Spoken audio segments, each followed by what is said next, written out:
You just can't miss the scenic Sabarmati riverfront or the majestic and record-breaking Narendra Modi Stadium, where every success is celebrated with energy-packed dandiya and garba.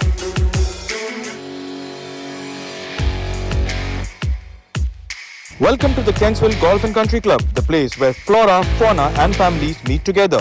Situated in the idyllic location of Devdolra, 40 kilometers from Ahmedabad, it is surrounded by places of historical, cultural and environmental significance.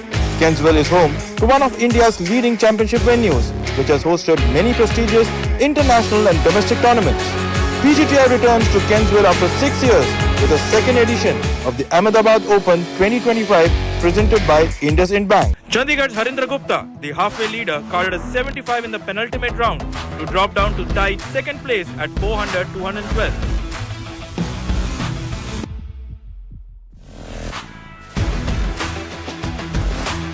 Mysoru's Yashash Chandra, the only player to have not returned an overpass score in the tournament, came up with a second straight 70 to gain one spot and join Harindra Gupta in tied second position.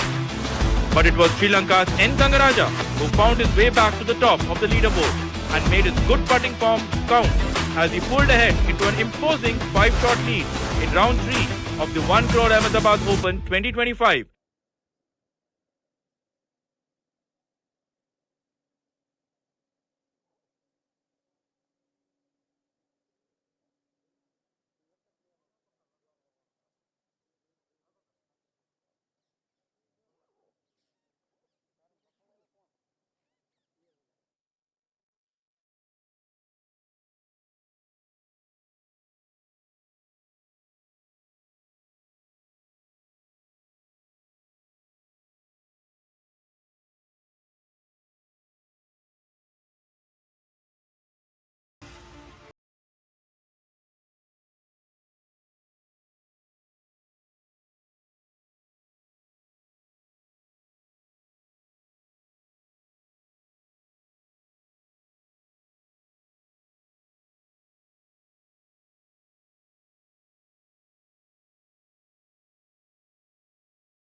For it, at least in the first half.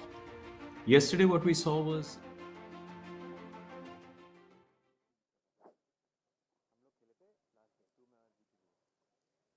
and there you have one of our first starters trying to gauge, getting his thoughts together. Yeah, so as I was saying, a lot of challenges for the Indians here, especially Yashas and Harendra.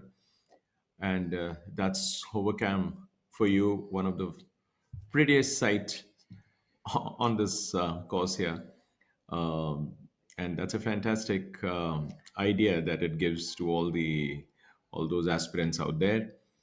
Um, Also, to our viewers, Rakesh, this yeah, gives them an idea of what the players will be facing yeah, when they tee off on the very first hole today. It's a right to left fairway. So, and on one side you have rough, like we saw a couple of players going off and yeah, losing. Dhruv Sharan lost two shots on his very first hole yesterday. yeah. True. And for the longer hitters, they have to be mindful of the water which is on the right because the fairway curves just that much, from right to left. So there's a lot of lots at stake for everybody, and we will see Badal Hussain shortly. Badal actually is in the top 10, and like Rakesh was mentioning about the Indians, and it just reflects the international nature of the PGTI as it has become over the years, and especially in the last few years, that we have three nationalities represented in the top 10. In the lead, we have a Sri Lankan. In fourth place, we have an Italian. And on the camera and on the screen in front of you, Badal Hussain from Dhaka, which actually is just shows the trajectory the PGTA has been on in the last few years, and it's just getting bigger and better. The qualifying school, Rakesh, Yeah, had a good number, something like 17 or 18 nationalities represented, in the course of which we have, I think, a few players from Nepal and the US and other countries who have actually got earned their tour cards for the 2025 season. And once again, a great shot of the complex, the Kensville Resort. Badal, experienced player, 34 years of age, landing for his tee shot.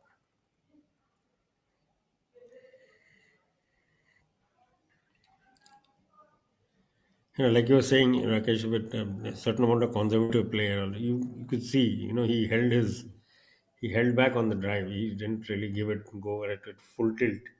They know how important it is to maximize every stroke. Up next, Dhruv Sharan bases himself at the DLF Golf and Country Club, which will shortly be in the news at the end of the month as the host of the 58th edition of the Indian Open, Hero Indian Open. Dhruv had a difficult day yesterday but recovered well, opting not to use a driver. He's using a 3 wood by the looks of it.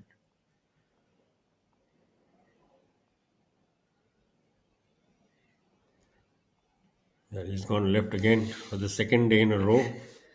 I think he was hoping to avoid this by keeping the driver in the bag and pulling out the 3 wood, but result seems to be the same. and that expression on his face, says it all. Yesterday he dropped two shots at the very opening hole there, and today again he couldn't quite keep it straight. I think he seems to have hooked it a bit. Arjun Sharma, who bases himself in Greater Noida at the JP Greens, and a steady presence on the tour for many years, and a solid third day.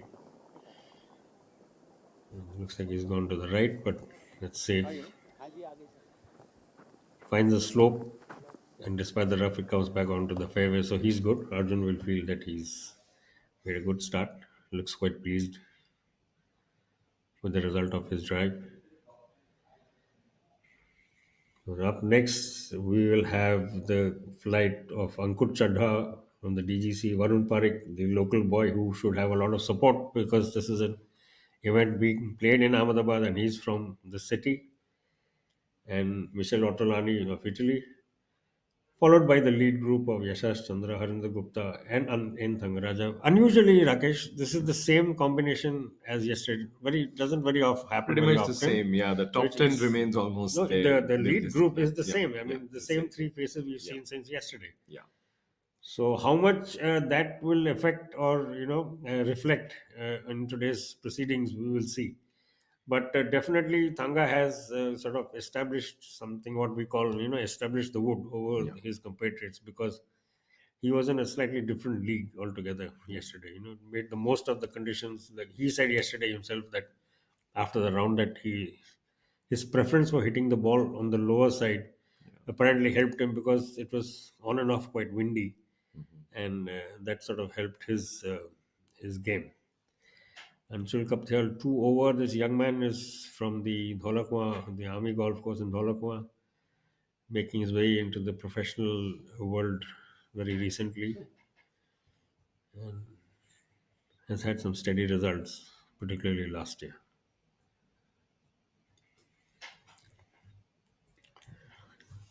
A narrow miss there. Long putt actually Yeah. got it in, but maybe the pace was just a little too hot.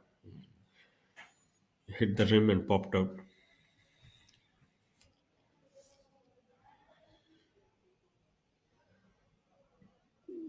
Anshul is playing alongside Manu Gandas and Jamal Hussain. Jamal, another player from Dhaka, very experienced, has tested plenty of success on the PGTI. Well, of course, we know Manu, former Order of Merit winner, spent a year in Europe on the basis of the PGTI's agreement with the DP World Tour, which hands full playing rights year on year to the player who finishes on top of the rankings, the PGTI rankings. And we are back with the group that just teed off from number one. Arjun Sharma strolling down the fairway, obviously quite unfazed by the fact that his ball almost left the fairway, but must have been happy to see it roll back onto the fairway itself, while Dhruv Shauran has pulled his ball way left again. Even the bunker would have been fine, Rakesh. Yesterday we saw Ravi Kumar, who was, I think, alongside Dhruv yesterday. He was Yeah. in the bunker and he made a very good second shot and he actually put it on the green, almost got a birdie. Yeah, he had. I mean, he reached And a green in regulation even after hitting the fairway bunker. Yeah, I mean, it also shows the confidence of our players these days. There was a time I remember, close to 30 years ago, bunker meant there was a high risk of dropping a shot. But I think the entire thinking has changed, the mindset has changed, and of course, players have worked much harder on their game. So you see a very different mindset of the players in the last few years, and especially ever since the PGTI took shape around 2005, say close to 20 years ago. A lot has changed, and you see the skill sets appear a lot different.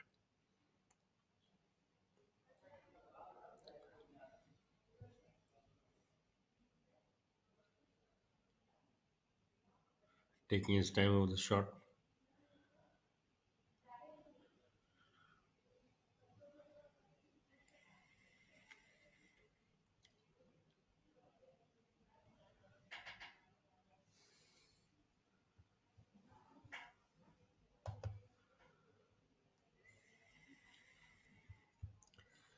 You could see by his reaction of the way his club fell away, that he was not too pleased. Instead of finding the green, Rakesh, he has gone left. Badal is, I think, playing a provisional because there's water just beyond that point. He's been forced to take us now what probably will be his fourth shot, because that ball found looks like it to have found water.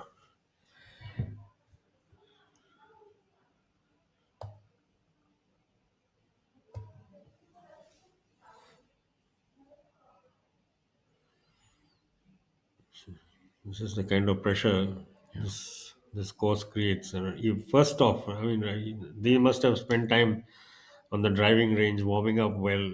It's his second shot itself. Badal has strayed, and he's going to lose a couple of shots right here. This is unfortunate because, and I think it puts the lead that Thanga took from yesterday in context. A five-shot lead in an event, professional event, where the 54 hole leader score is 9 under, is actually a massive advantage, a massive Huge, cushion. absolutely. It's almost half the 3 day score. I mean, 9 under is the 3 day score, and he has a five shot advantage. So he can actually just needs to cruise, but being a past winner, he probably will know. Thanga will know that that's the worst possible approach to adopt. That's when things can go wrong very very quickly. Arjun Sharma lining up for his second shot, well placed, the right edge of the fairway.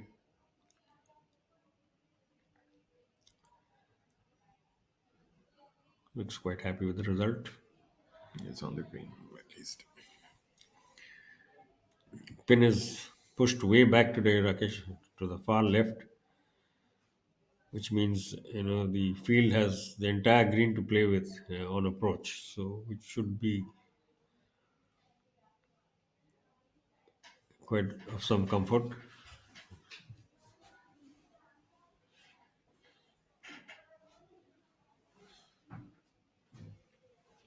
This is next from last group, comprising Ankur Chadha, Varun Parik, and Michelle Ottolani.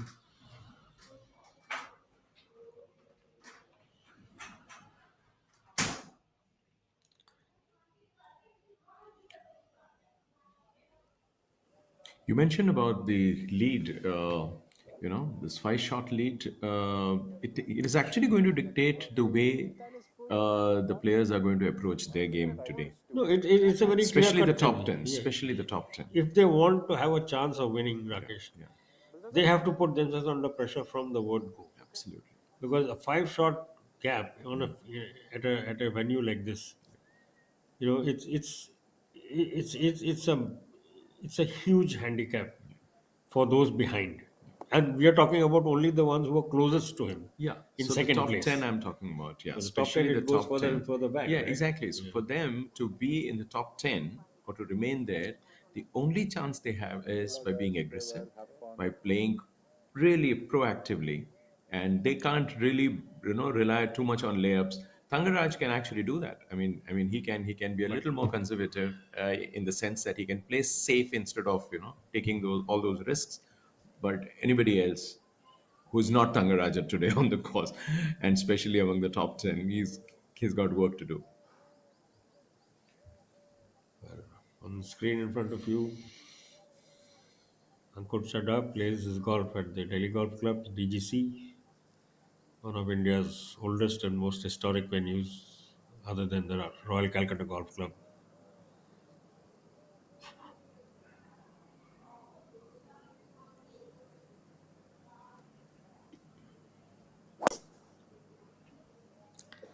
Nice, easy swing. He's holding his pose, which means either it's gone pretty well. It's drifted to the right, but That's seems to be okay. The lie is not too bad. someone who practices at the DGC. I think he knows how to keep the ball on the fairway, Oh because yes, it's such a tight course here at the DGC. For those who are not aware of the layout of the Delhi Golf Club, let me just add that's a tree-lined course, pretty tight. You have you know, I mean, you have trees everywhere, and now we see another contender trying to local boy Varun Parik, Varun Parik out two-time there. winner on the PGTI already. Yeah. Once in his rookie season and once last year. Very pleasant young man, always ready to share his experiences and have a laugh with you.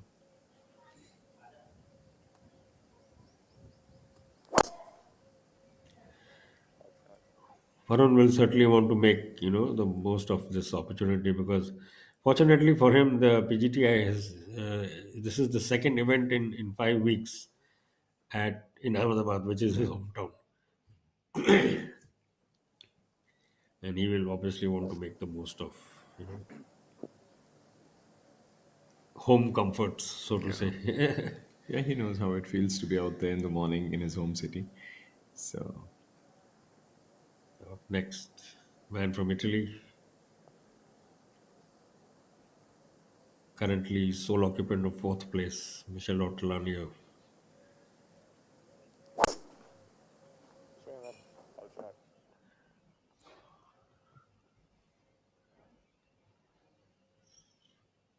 That's good enough. It's gone further right. Everyone, all three have, I think, erred a bit on the side of caution and gone further right than they would have liked to stay away from the outer bounds and the rough that is along the left side of the fairway. and on the right side, of course, you have a water body, You so have they the have to water be, on the right. yeah, so got to be careful. Slightly dejected looking Balal Hussain wanders onto the green, first green. I somehow like the idea of having the very first hole as a quite a challenging one to start the day with. You know, I mean, it keeps you focused right from the word go. It's not an easy one where you know that it's a pretty open, fairway that allows you a bit of leeway.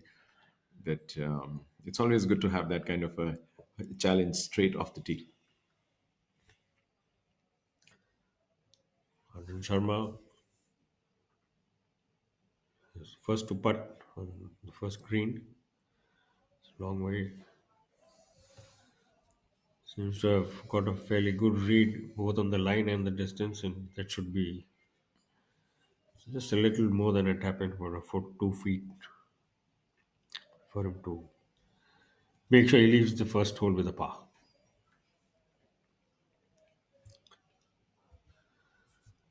Arjun Sharma currently in a tie for seventh place with Dhruv Chevron, and with Badal Hussain is a stroke behind them.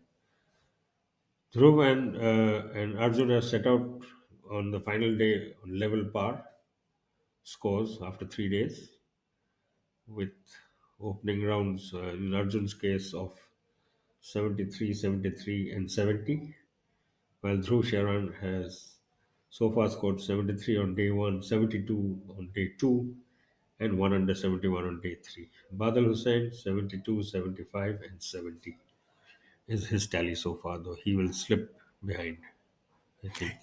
Yeah, interestingly, Dhruv started with a double bogey, but still, I mean, like yesterday, and still ended up with his best card for 3 days yesterday. Lovely putt there from Badal, just shaving the hole as it rolled past. Yes, Dhruv put in a very strong rally. Not only he sort of put that double bogey behind him very quickly with a series of pars. I think on the rest of the front nine he had pars all the way, and then picked up some shots on the back nine. Seems to have not found himself in as much trouble today as he was yesterday. What looks to be a birdie putt for him to get the day rolling. And Rahul, what like noticed yesterday was that the scores of the top 10, 15 players were way better than what they did the previous round, like during round two. And substantial difference. It's like maybe the wind was not up. It was really, I mean, players could still That's a hit low and good putt get there, away. Rakesh. Yeah, Confident and center of the hole. So that will make Chevron feel a lot a better lot better. after Double. yesterday's start. And here's a man who's probably going to get a double bogey today on the very same hole. Badal Hussain, another representative of the international group playing on the PGTI.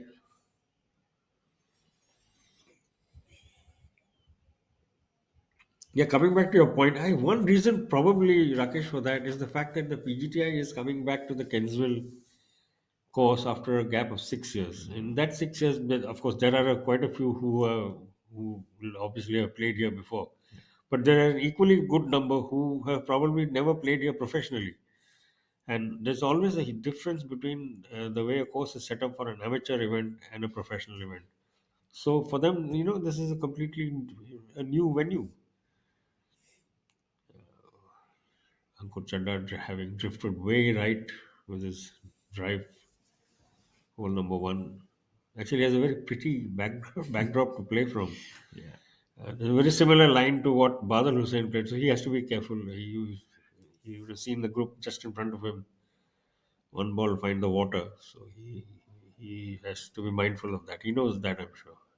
Experienced player.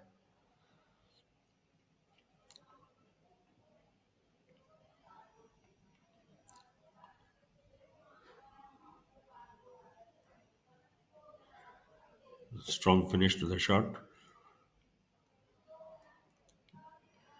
Not quite the finish where what you wanted. Similar line to what Badal played just before in the group before, and the ball. Well, Ankur was lucky that the ball stopped on that ridge. In Badal Hussein's case, we saw it roll off and into there seems to be a pond just behind that. So he should count himself as being fortunate, even though he didn't find the green, which he was obviously looking for. I think he has found the hill there, I think. Yeah, Just there's a little bit of a ridge where his yeah, ball stopped yeah. on the rough. The Italian, Ottolani, with his second shot.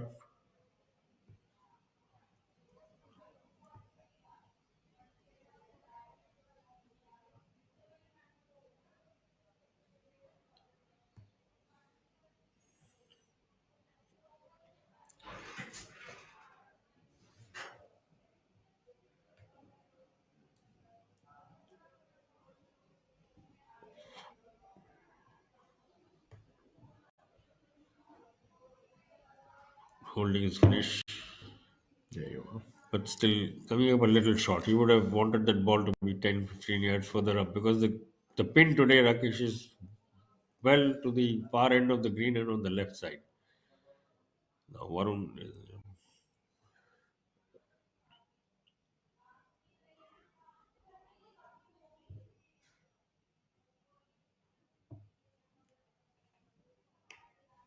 still weighing his options. Which way should he go?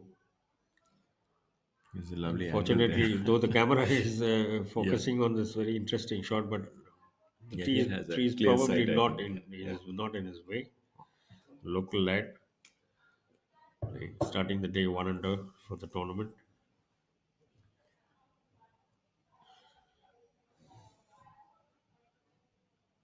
it's a rare sight on the screen actually. Very nicely captured, I must say. Some interesting camera work there from our Yeah, team. He too is a little short, but that angle from where they're coming, Rakesh, seems to cut out a direct approach to the flag because the trees are in the way, true. which is forcing them from that angle, from the right, to go further. Keep the ball short and left. Then they shorter and more to the left than they would have liked. This is now our final group of the day. They're getting ready. Tied for second place, Yashash Chandra MS from Mysore, 4 under par.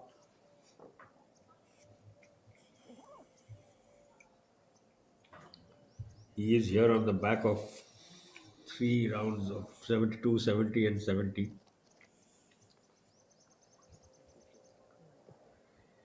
Interestingly, I think he's the only player in the field, Rakesh, who Yeah, has not gone over not par. gone Yeah, over par yeah. at this It event. was.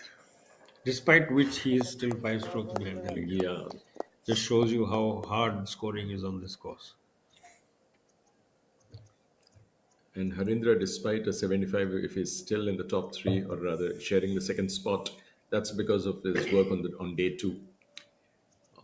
67 on this course now increasingly looks better and better.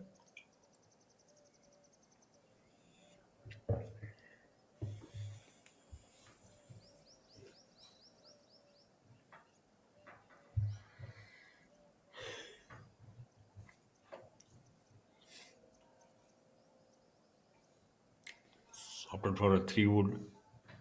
Not using the driver. Doesn't look to be too pleased with that. Ball drifting a bit to the right, but it's not too bad at all. Yeah, he'll take it. The absolute edge of the Yeah, fairway, but not as far right as we saw some of the others go. yeah. Another very experienced player, Arvinder Gupta Yeah. from Chandigarh, 10-time winner. He knows what it is and what it takes to be on the in the winner's circle. He's done it 10 times in the past, and he will be hoping very hard not to have the sort of day he did yesterday. Yes, easy swing. This ball going a bit to the right. And our event leader from Sri Lanka in Thangaraja, 9 under for the tournament, had a battling 369 yesterday. And his position largely built on what has been the event's best score, 7 under 65 on day one.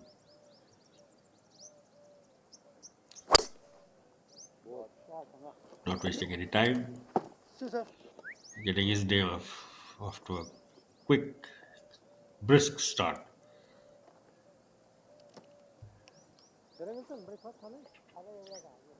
Interestingly, uh, you know, Thangaraja had a 65 on day one, needed 8 extra strokes to finish round two, much similar to Harendra, who had a 67 on day two, needed 8 extra strokes to finish the following round. So, it's like they both have shown that, well, consistency hasn't been there. And there you see the super tracker, just to give you an idea as to how the flight of the ball could be tracked so beautifully. And it gives you an idea of the kind of shot that the players had planned. They got the height, they got the distance. Otolani, the first to putt from this group, the longest putt coming up the hill. I have to say that was not a great read. He left it way left and short.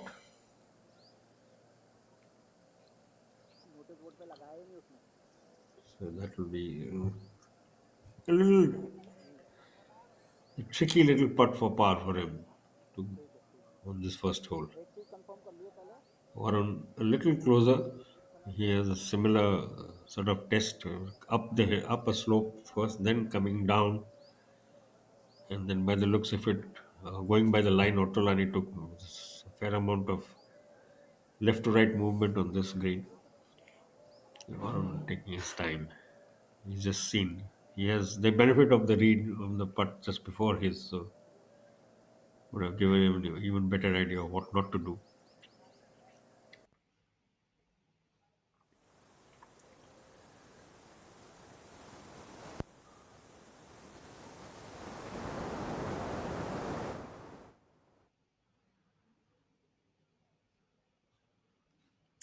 Wow.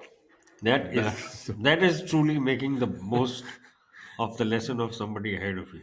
Yeah, absolutely. Wonderful putt, very well judged, very Very well well said. read, and if you notice, Rakesh, it Yeah. was in the center of the cup. Center of the cup. No Yeah, slipping in from the side or absolutely. taking a circuit around, and he was dead center. And I just like the fact that what he learned. There you have it.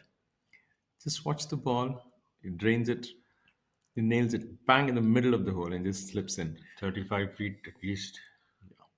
I should make him a happy man. And getting his round, his final day on Championship Friday, after the perfect start, the Ahmedabad boy, Arun Parekh, a two-time winner on the PGTI already, once in his debut season and once last year. So Varun moves up a spot already on the leaderboard. So what people like Varun and Arjun and Dhruv they need to do is they need to not just ensure that they are on the green in regulation. That is going to be a must on a day like this. You can't afford to uh, take it a little, easy with your approach. So your approach has to be pretty sharp. It has to have the right length. There's a narrow miss there on live feed one that you just Badal saw. Hussain on live feed 2.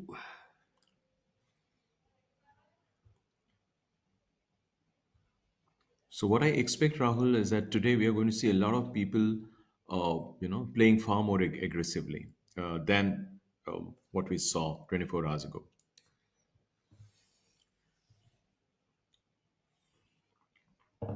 Continuing with our split screen coverage. Tolani knows he has put himself under pressure immediately on live feed 1. Left his first putt way short and to the left.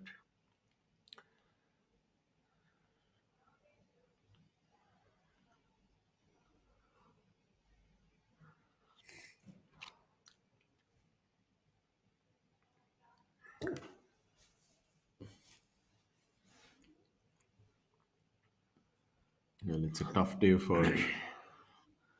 Arjun Sharma on live feed 2.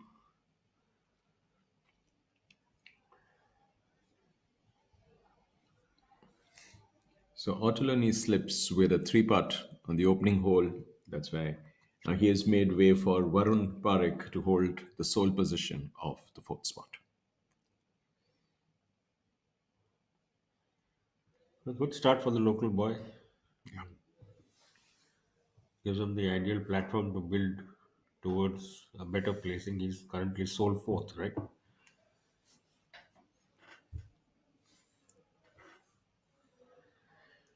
Chana tidies up for his par.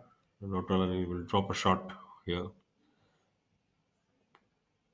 he'll fall back into a tie for fifth place. I think then he and Varun essentially will swap places. Varun Parekh will come up to sole fourth on 2 under, and Notolani will slip back to tied fifth on 1 under with this bogey.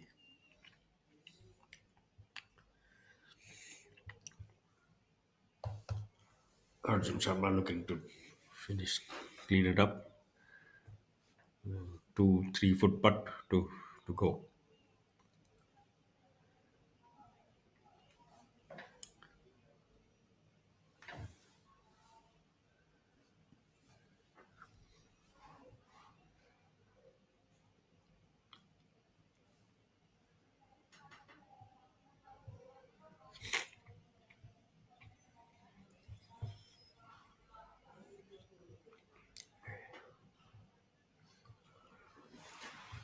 Yashas on the right edge of the fairway. The final group, the lead group, holding the high finish for this approach. He seems to have found almost the exact spot Varun Parekh's ball was on the flight in front of them.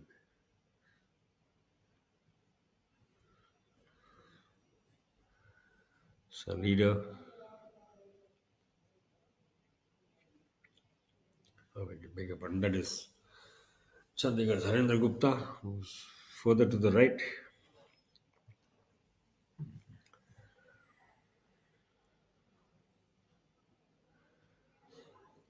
He's looked to attack the flag. Just and gone over. Just gone off the green to the right, which is not too bad. Yeah. No. The first cut, so it's okay. Almost there.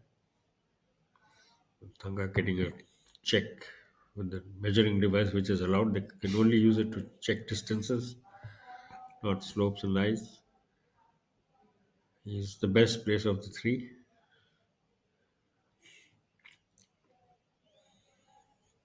Fairly undulating fairway, Rakesh. Notices. Yeah. Unless you're towards the center of the fairway, there's not much of flat land around you, which provides its own sets of challenges.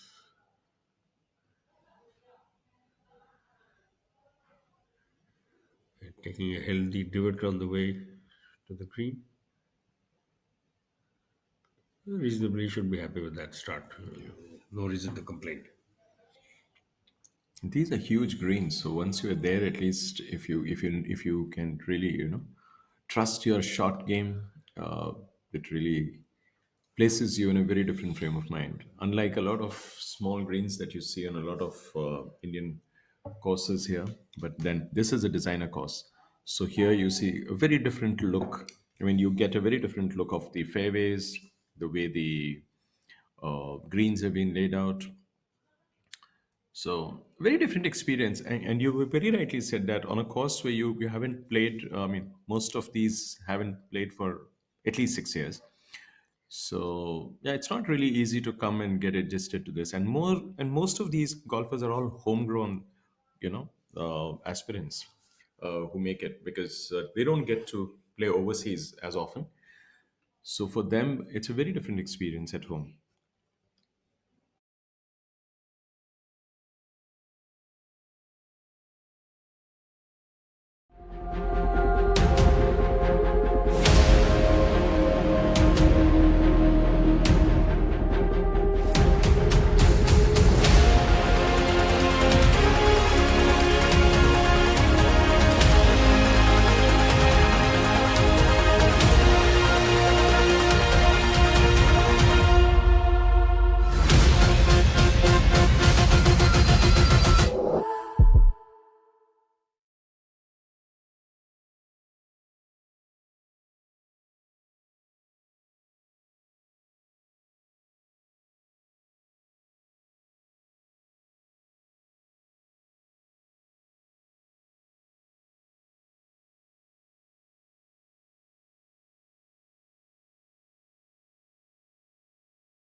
So we are back after a short commercial break.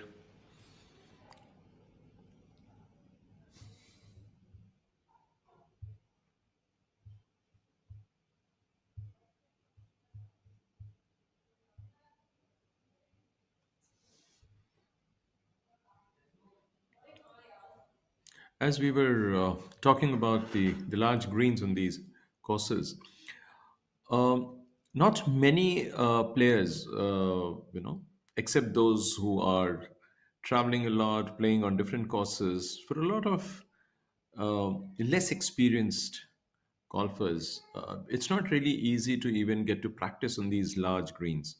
That's why you see a lot of first putts being left way too short, and because they really don't have an idea as to how much distance they'll get by stroking their putts, because you don't really get to practice on such fine, well, like manicured greens. So that was probably the reason why, over the last couple of days, what we've seen is a lot of these putts have been left short. And in golf, it is often said that when you're on the green, if it's not up, it'll never be in. So you are expected to at least get the distance up to the pin, or even over that, but not. I mean, the ball shouldn't stop before the cup. So let's see how many of them will be aggressively attacking the pin today once you are on the green in regulation. So let's see.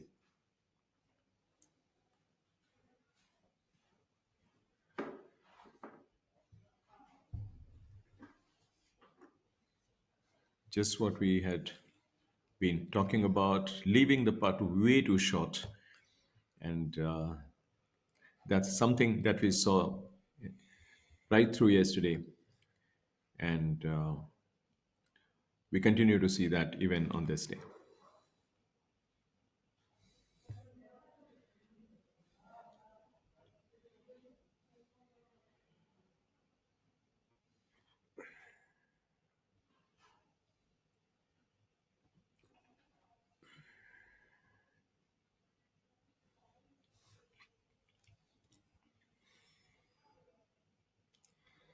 You've seen a good number of people drop shots on this opening hole, Rakesh. Otolani just did in front of us. The prior group, both Ankur Chadha and Dhruv Sharan dropped, had bogeys.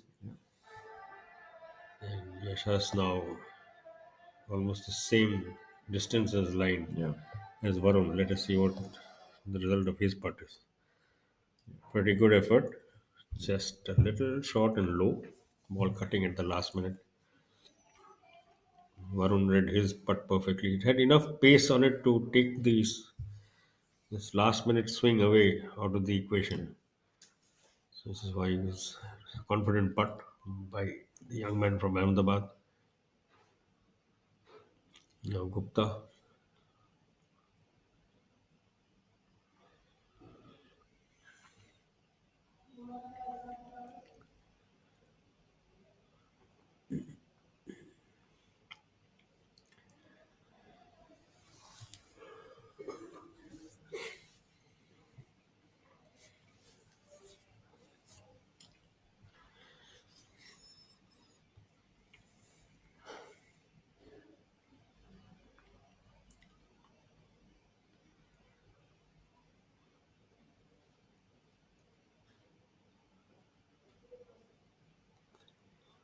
It was a regulation drop. Very easily, he dropped the ball into the cup there.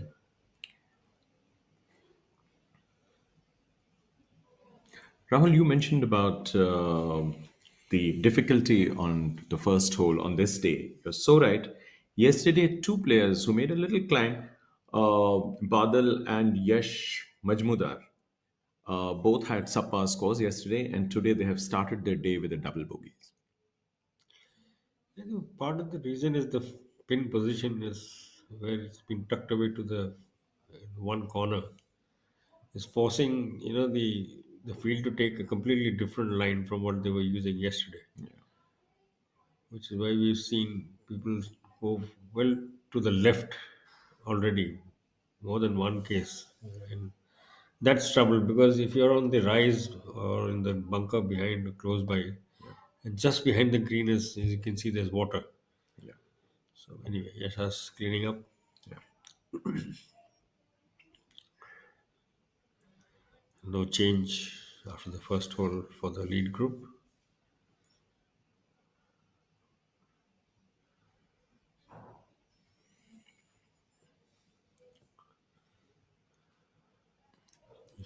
Pretty well read on that occasion.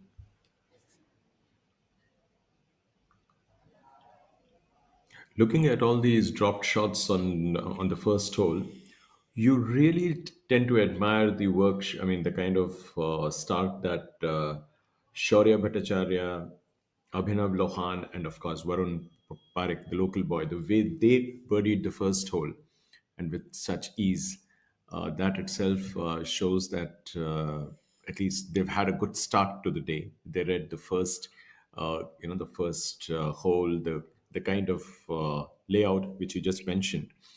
Once you get onto the green, they got their act right.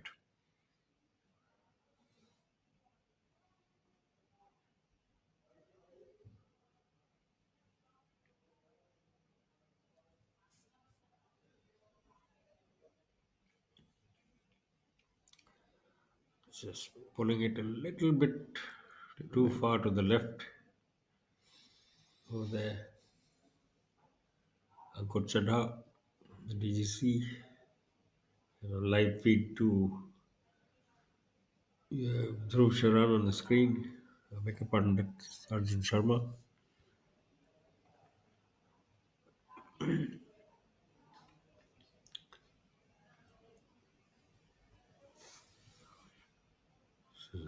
Pretty long putt. Just skates past the left edge of the hole. And on live feed, one Otolani will look to finish things off after having dropped a shot on the very first hole. Badal Hussain will probably be up. He's studying the lines. Well, Dhruv Sharan waits for his opportunity, waiting for his fellow player to get out of the way.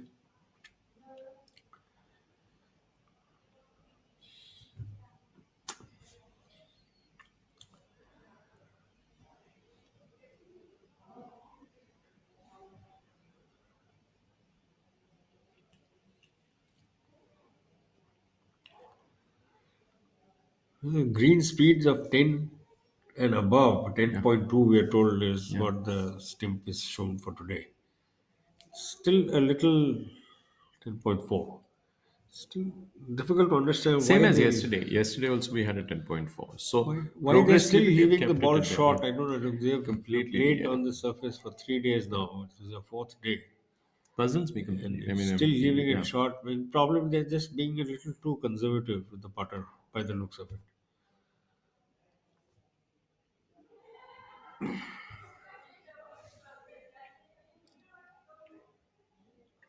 Today, if there's one man who can afford to play conservatively, at least the first few holes, is our leader, and he is right up there with that five-stroke cushion. It's only because there was a six-shot swing involving him and yesterday's leader. I mean, day two leader, Harindra, and but that lead didn't last even one hole on day three. But today, if we see a similar swing, say a six-shot lead, well, then we are going to really, I mean, that six-shot lead should involve the leader, and Nice putt then we are there. going to have a Very fantastic nice putt there finish. from Yeah, Arjun. yeah. He's left nothing to chance. But even then, the ball looked like it was breaking away. But he will be quite relieved at the fact that it has actually found the cup. Yes, like you're saying, Rakesh. But given the fact that uh, that Thanga has played the way he has for 3 days, other than the second day blip when he was 1 over, I think. Yeah. On the opening day, he was 7 under, and yesterday he was 3 under. So he is not going. He is not going to give you a chance. He is unlikely to. Even if he does slip up, that five-shot cushion is going to be, a very healthy one. But Having said that, I think he needs to keep it firmly out of his mind and just focus on getting as good a score as possible. Today, Ortolani There, is seeing his ball creep in at the very, very end. that was a very nervous part. I thought he wasn't sure, but he just about managed. And the miss is This going all over Badal the Hussain place. is having a A bad, tough bad time. start to his day. Double bogey on the first hole. Looks like he will drop another shot here. He's already out of the top 10. He will fall further away now. And, but that's the nature of the beast. There are people who are making moves upwards. Someone's going to be making the move downwards as well.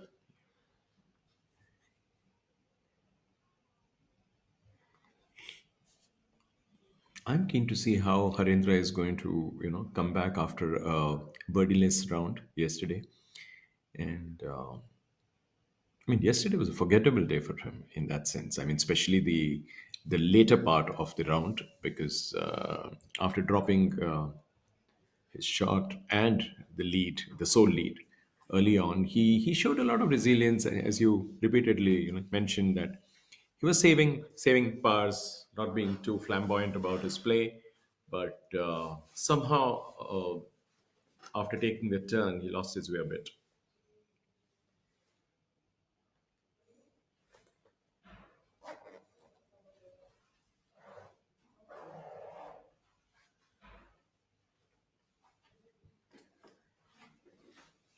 He's lost traction very quickly in his round, Badal. And here's the man you were just talking about, Rakesh. Yeah. Harendra Gupta on the screen. I love this color. Much like yesterday, Lime green. Otolani, like yesterday, he picked up a shot and dropped a shot immediately. And today he did exactly the opposite. He started with a dropped stroke and then he picked it up immediately on the next.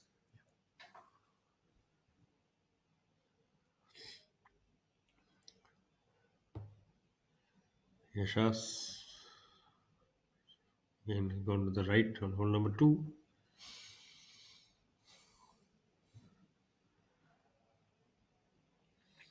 Making a really good job of it. That should be a tap in, or not a, if not a tap in, at least not more than a 2 or 3 foot putt for birdie. For the man from Mysore, yet to win on the PGTI, despite having come so close more than once. Gupta launching his ball over the trees, had to go high, because of which he's gone a little longer than he would have liked. You can see the ball towards the further edge of the green. And now our leader has a slightly more open approach towards the flag from where he is.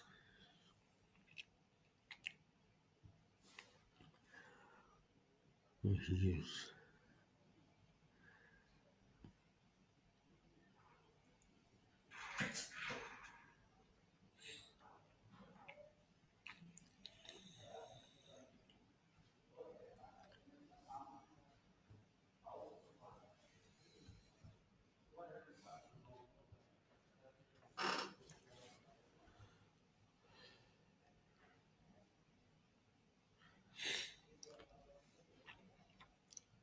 So no change after the first hole for the leaders group. Whereas there's been a little moment there. Varun has joined Otolani in the fourth spot by picking up a shot very early. Uh, Otolani made amends for the first hole bogey with an immediate birdie, and Arun and Ankur stay on par. Dhruv Sharon, of course, dropped a shot which was a shade better than his start yesterday because yesterday he started with a double bogey. Today it was a bogey, and I trust Dhruv to really make another very strong comeback because this is not going to, shake him or anything because he knows how it is to, bounce back on this course because he showed it to us yesterday. Starting with a double, he ended with one under. So we have a fair evidence of his resilience and his mental toughness there.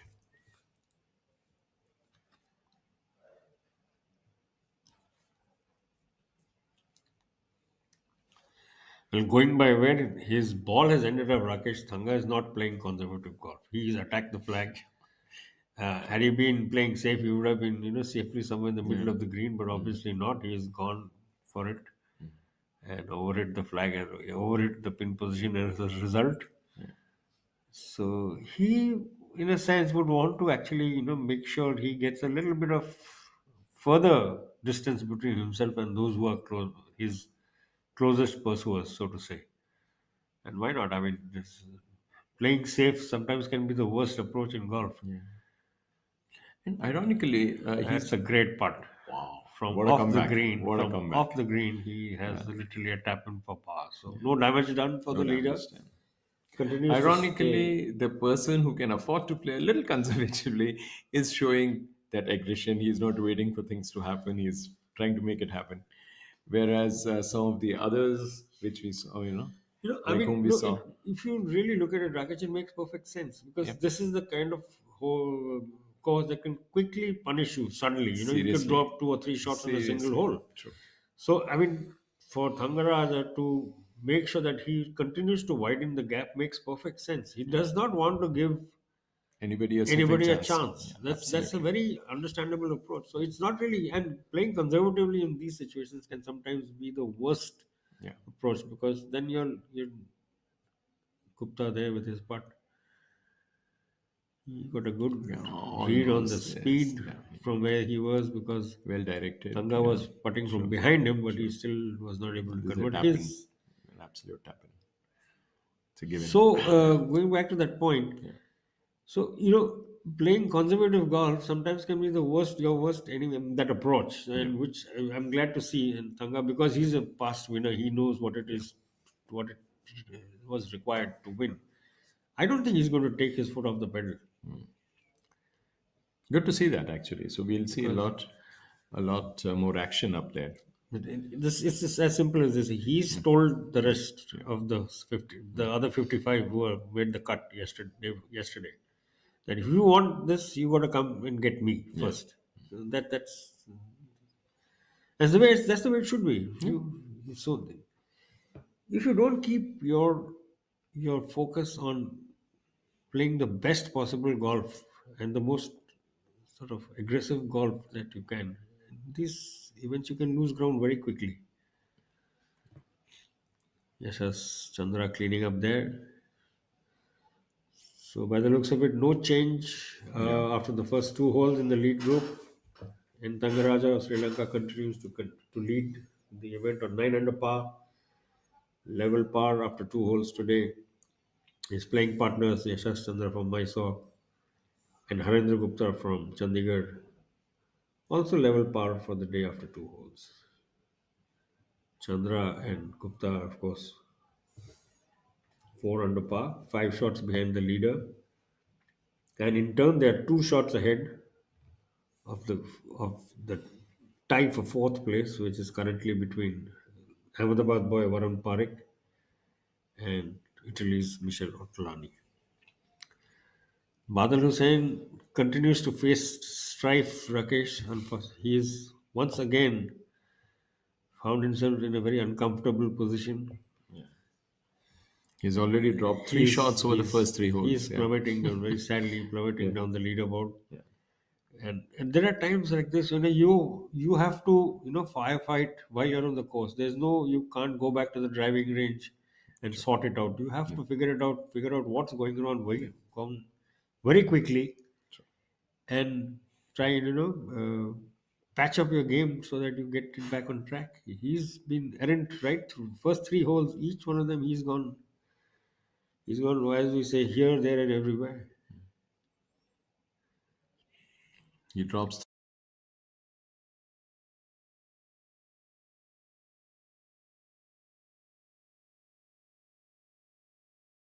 ये रात में जो मजा है मजा ये कुछ नया नया है ये मुझको आज क्या हुआ है ये झूमता ही जा रहा है हम कहाँ है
On camera one, live feed one, you see Arjun Sharma strolling across the green.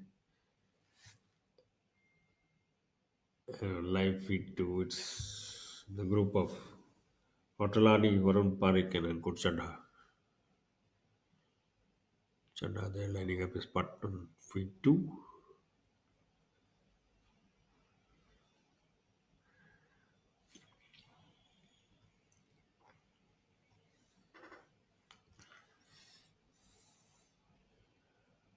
And Arjun Sharma sending his putt on its way on feed one.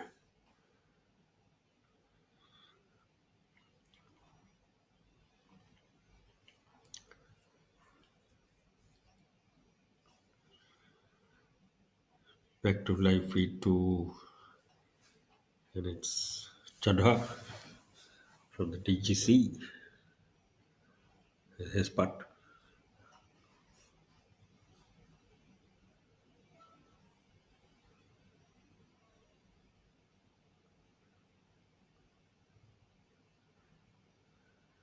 Keeping it on the lower side, and skips past the hole. And on live feed one, you just saw Dhruv around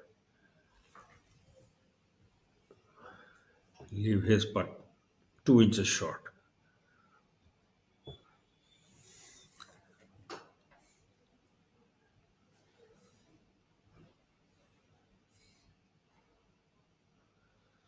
Varun seems to have gone long. Over here. He's off the green, but I think he has the putter in his hand. So he's trusting his feel for the flat stick.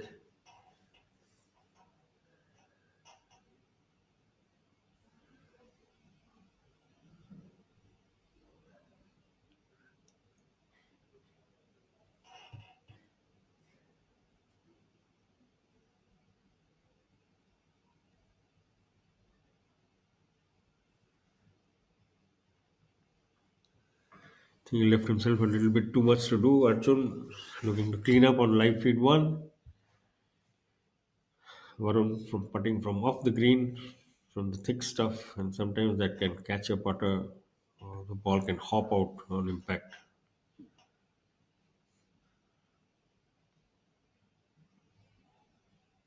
Meanwhile, for our viewers, there's good news.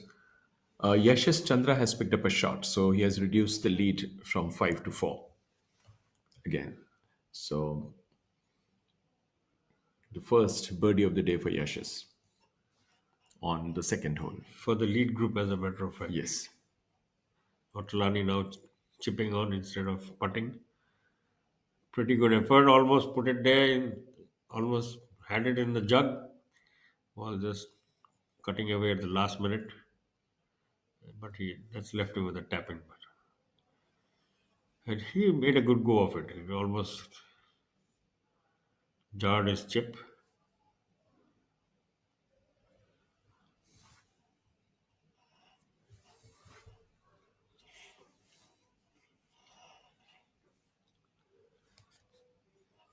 Chandra taking his time over this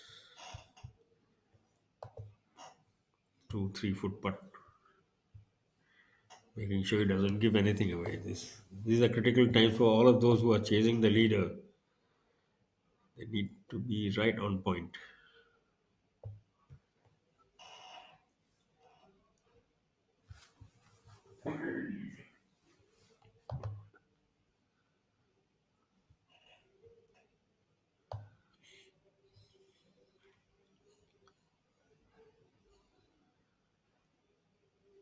Settles over the ball.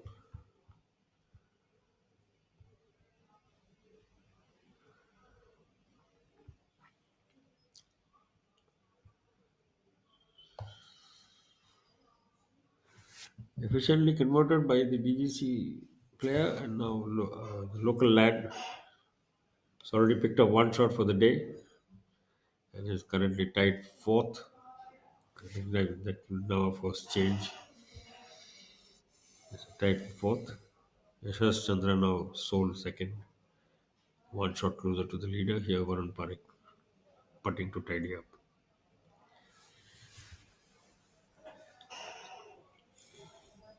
business-like finish to the hole for the Ahmedabad boy, two-time winner on the PGTI.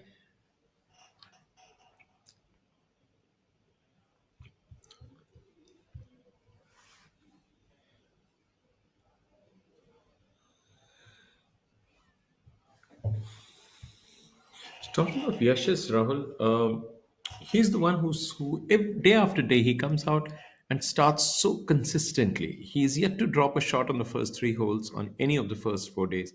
I mean, any of the first 3 days. And today he has done one better. He has got a birdie uh, early on, and I really expect him to, inch closer to the leader, and that's what is going to make the afternoon exciting.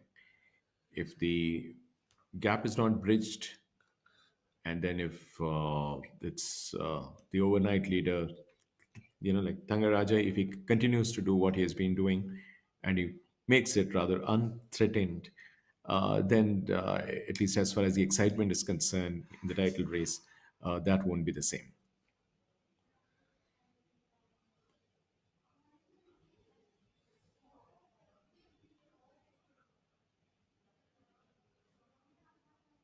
This is a challenging one here.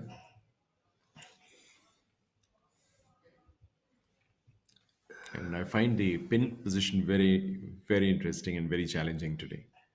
Closer to the water body and right in front. Through Sharon on the par 3 fifth hole.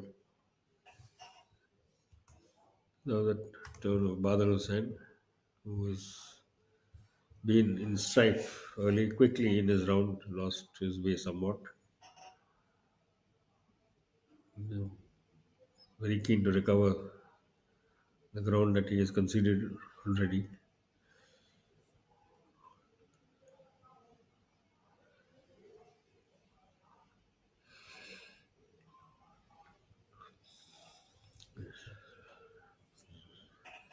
Just about managed to stay on the green there.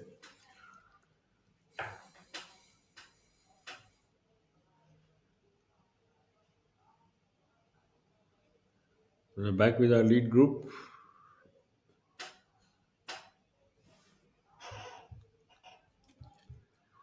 Hole number 3, and in this interim, Ottolani has dropped another shot, so he's having an up and down day. Bogey, birdie, bogey so far for the first 3 holes. He will be on hole number 4 now. Currently playing alongside Varun Parik and Ankur Chadha, and this is our leader group. Yashash Chandra has taken one step closer towards the leader. He birdied hole number 2, which makes him sole owner of second place on 5 under par, and our tournament leader at the Ahmedabad Open presented by IndusInd Bank is Sri Lanka's Thangaraja on 9 under par, making a par start, and as is the third member of the group, Harendra Gupta, who was the day 2 leader, also making a par start, and is now in sole position of third place on 4 under par. With that bogey, Michel Ottolani has dropped off, leaving Varun Parik all by himself in fourth place. So 2 under par, Ottolani back to 1 under par for the tournament. And these are the only 5 players in this field of 56 who are under par at the moment.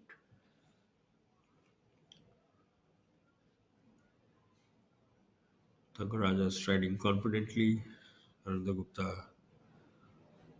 wandering around the green. I'm sure he's pondering what he needs to do to give his round some momentum today. He knows he has to. All those who are behind Tanga, in fact, know that they have to make the running. He doesn't need to do anything. They need to come at him. And so far, Yashas Chandra has been the only one to have taken a step closer to the leader, birdieing hole number 2. Gupta with a birdie putt on the third hole, par 4. The opening four holes at the Kensville Golf and Country Resort are all par fours.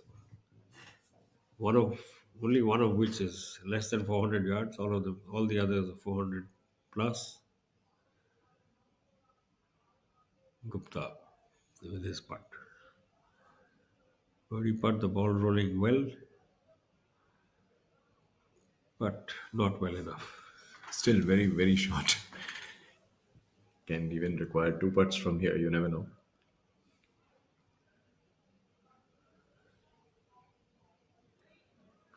With Badal Hussain tumbling out of the top 10 with some early errors, that has enabled players like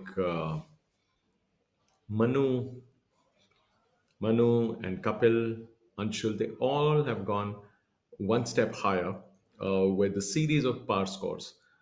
They have parred all three holes till now to sneak into the top 10. Once again, a split feed for you to maximize our coverage.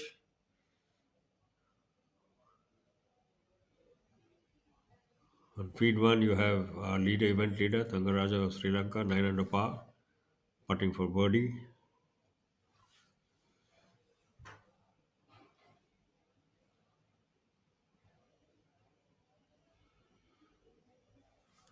And he got a good idea of the speed from that line because Ananda Gupta was putting from behind him first. He puts it close enough so he can tidy it up for a par. And on live feed 2, we see him. The ball just sneaked past the hole from Badal Hussain, the man who's been in the wars in the opening 4 or 5 holes already, and his playing partners waiting for their turn. Arjun Sharma from Greater Noida and Dhruv Sharan of the DLF Golf and Country Club. So Dhaka, Gurgaon, and Greater Noida. That's the combination on live feed 2. The man from Mysore on your screen now on live feed 1, Yashash Chandra. Also very similar line to what was the two before who putted before him. Second birdie of the day. Very nice read, very steady hands on the putter. So he takes yet another step closer to the lead. That was some Yashas putt. will now move up to Yeah. 6 under after 3 holes, meaning that Thanga's lead of 5 in the space of 3 holes has been cut to just 3. And I think that answers your question, Rakesh, that what approach will Thangaraja adopt? Now you will see Yeah. that he knows. This is why he knows. Yeah, he can feel the heat now, He definitely. cannot take Yeah, it easy, yeah. and this is why he's attacking the flags as much as he can. He knows just one good performance from this group, can turn things around. And also, which he's is- in the same group as young Yashes, so he must be seeing what his body language is, how proactively he's playing. So players do take note of all these, and of course, Thangaraja is experienced enough to know what he needs to do. Can't afford to just sit on that overnight lead and let others get close. So let's see. He hasn't dropped a shot till now, so he knows his game. So there he saves another one. Holding steady under pressure of event leader. That's a costly miss there. A costly miss for Dhruv. Sharan, I think this will be his second drop shot today. Yes, yeah. Second in the space of 5 holes. 5 holes, so he's in danger of falling off the pace.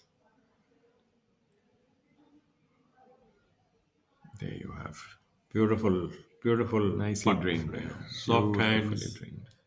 Good selection of line and pace by Yashash Chandra, taking him one step closer to the leader. He's now 3 behind. 6 under par for the tournament, 2 under for the day. The man from Mysore. there can be a two-hole swing on one single hole. So if you can have a two-shot swing involving Yashas and Thangaraja, then Rahul, it's match on. And believe you me, the Sri Lankan knows this very well. Yeah, He is not taking anything for anything granted. chances. Yeah. He's not he's not going to play conservative golf or safe golf. He knows that, exactly what you said.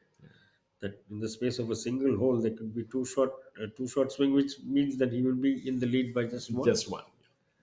He knows that very well. He's been around long enough. He's a And four-time winner in yeah. the past. So he knows exactly what the situation is. And these are still early days, so a lot can happen. I mean, we still have We have 15 holes to go 15 for the holes to lead group. play. Yeah, yeah, exactly.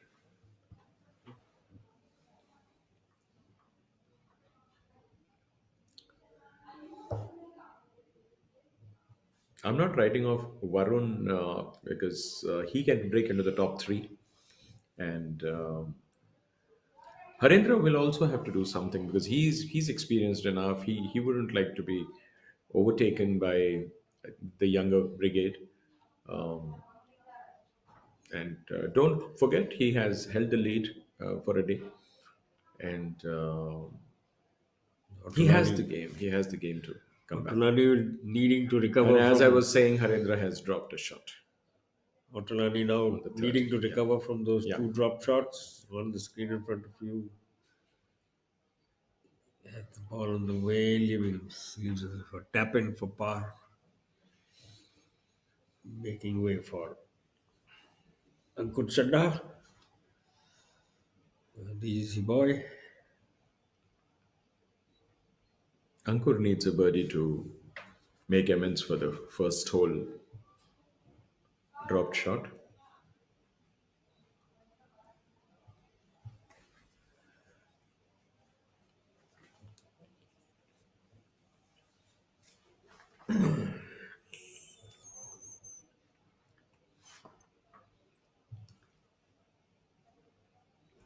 Now we see Harendra and Tanga being separated by 6 strokes.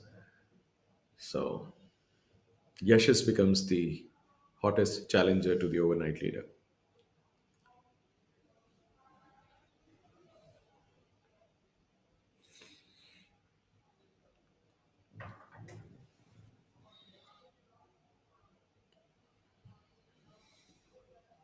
Safely in the bin for the DCC man. And now the local man. Arun Parik, Ahmedabad boy, picked up one shot already. And he is in sole fourth. 3 under for the tournament and 1 under for today. At the top, Thangaraja sailing along 9 under par for the tournament, level par after 3 holes today.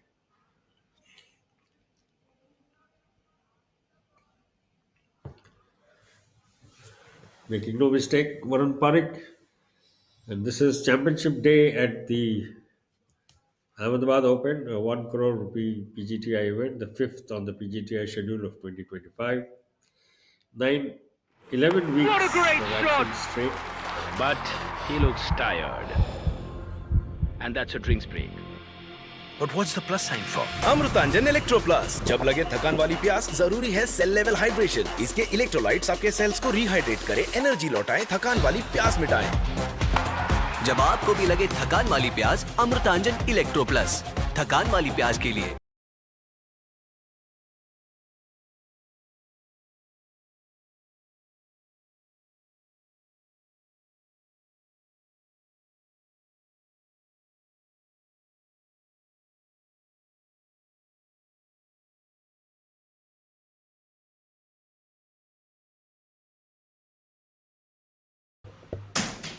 Welcome back. So Thangaraja with a hat trick of pars retains his position at the top. Yashas with birdies on hole number 2 and 3 has bridged the gap a little bit. From overnight 5-shot lead, he has reduced it to 3 now. Harendra has dropped off. He's dropped a shot on the third, and that's why he has slipped a little. And Varun, by virtue of picking up a shot on the first hole, has moved to the sole fourth position, which was earlier occupied by Otolani, who has slipped to the fifth spot. Um Otolani has had a very eventful sort of a start to the day. He bogeyed the first, birdied the next, again bogeyed the third with a par, followed by a par. So he's up there. Arjun is holding. Uh, he's tied sixth with a streak of five for to hold the joint sixth spot with Arjun. Kapil Sharma, Manu Gandas, and Anshul, they all are tied eighth after a series of pars. So Jamal too is there in the eighth spot. So tied eighth, you have a group there. Dhruv Sharon has slipped to the eighth spot after bogeys on the first and the fifth holes. So he's had a tough start to the day. Um, so the top 12 players, if you see, it's going to be, they're all, barring the top five, everybody is par or over. So back on the course.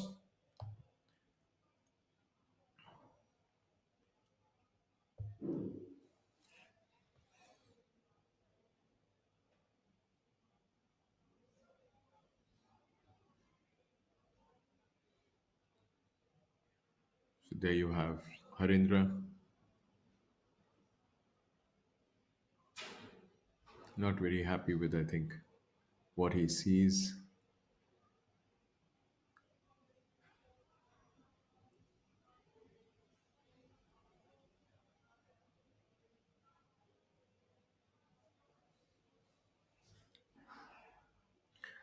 So what you see is a leader group there, and that's the drone shot of this beautifully laid out golf course,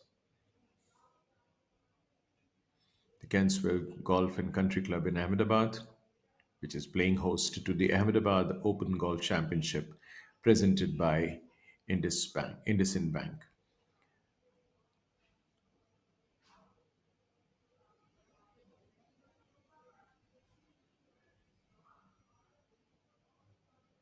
What a visual delight this is. And there you are, the leaders group approaching the green on the fourth hole.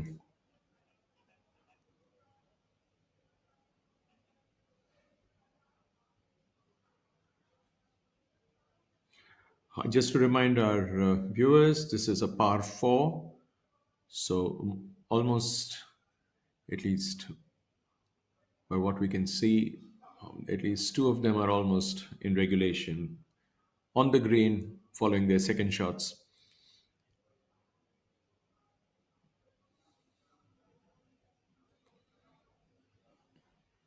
Thangaraja, the overnight leader, appears to be the closest to the pin, just on the front edge.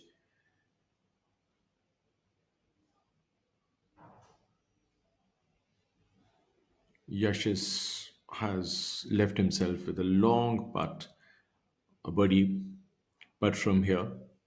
Should he drain it, it'll be his third in succession. Whereas Harindra is a little further away to the right of the pin. That's the penultimate group on live feed 2. So you have Otolani on the, yeah, he's the one walking towards the pin. Those white shots.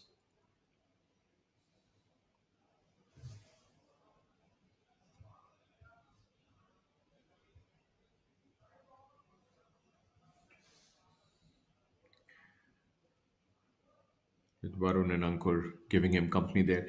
That's a very interesting group because they are the ones who are expected to make a charge. They can't afford to play very, kind of passively or even try to allow things to happen. They'll have to make them happen. They'll have to really chase it. And there we see quite a firm putt there, but again, couldn't read the break very accurately, and he has left himself a reasonably short putt, I should say. He should be able to drain this. So his first putt, obviously a little long one, but not where he wanted the ball to be. Here too, they expected the ball to break left, and I think he stroked it a little too firmly here, but still he won't complain. This is a fairly short putt.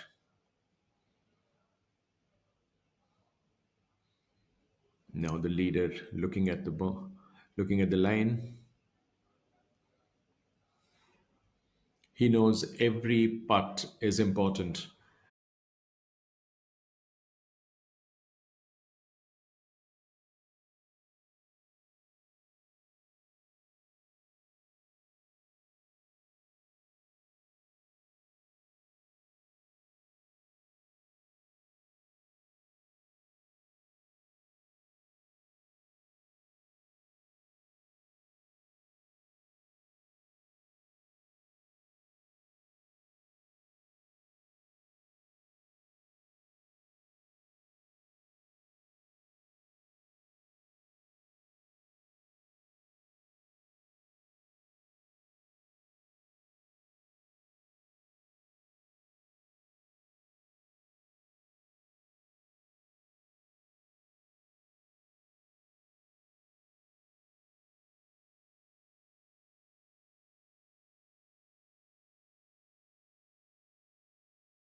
Thanga, on your screens. We apologize for the little break, but we're back with you live. And our event leader and Thangaraja of Sri Lanka, Ma,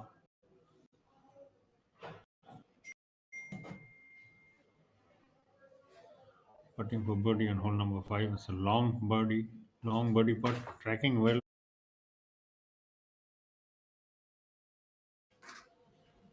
This is the par 3.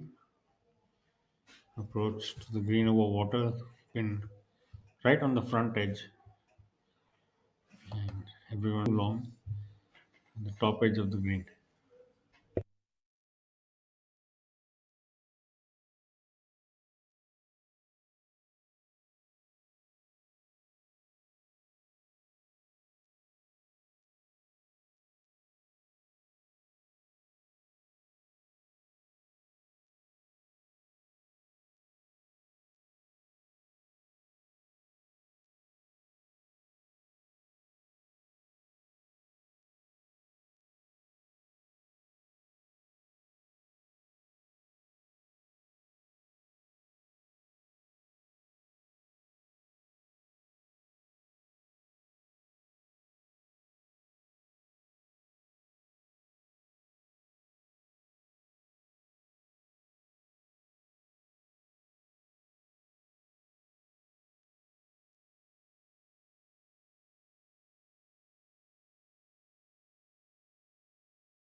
Sunscreen is third from last group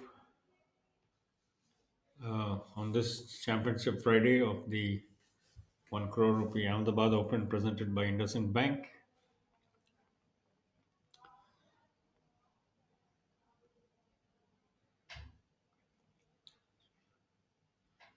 Arjun Sharma chipping from off the green, looking to get it as close to the flag as possible. Slightly uphill lie from where he is standing. Should help him get some height on the ball if he chooses to do that. Nice little flop shot, but too cautious with that one. Ball staying on the apron, not even reaching the green.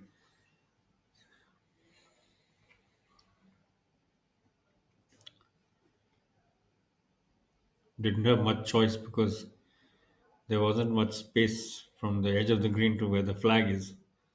So he had to go high rather than come in low and hot.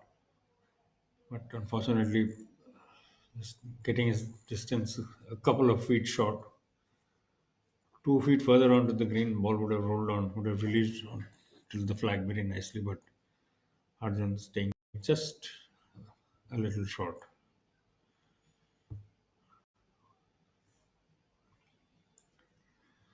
You can understand his disappointment. He's looking at it time and again, wondering why the ball didn't roll any further. But given the height at which from which it came down, this was probably the only result. The other two members of the group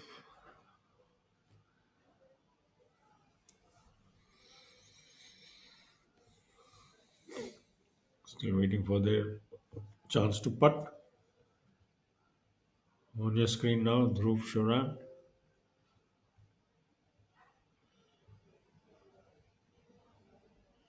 Looking at all the variables, close discussion with his caddy. Sometimes the caddy's inputs, Rakesh, are the most critical. If you're using a local Caddy. boy, Yeah. a local caddy, his inputs can be critical, Absolutely. invaluable.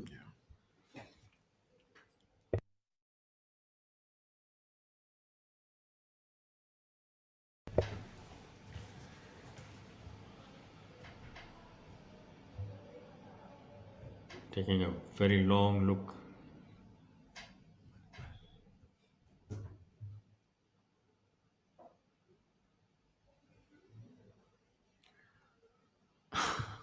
That's frustrating. I think he knew from the moment he let the ball go that he's gone a little too high.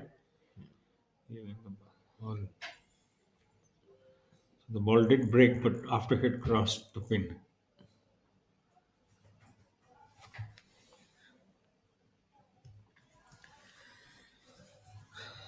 Badal Hussain, man who's been in the wars today, has dropped out, well out of contention.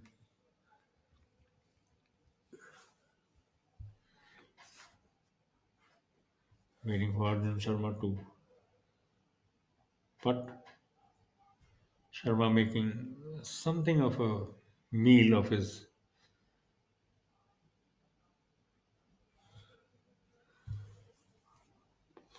chip shot. Ball falling on the fringe and just stopping dead. The soft grass.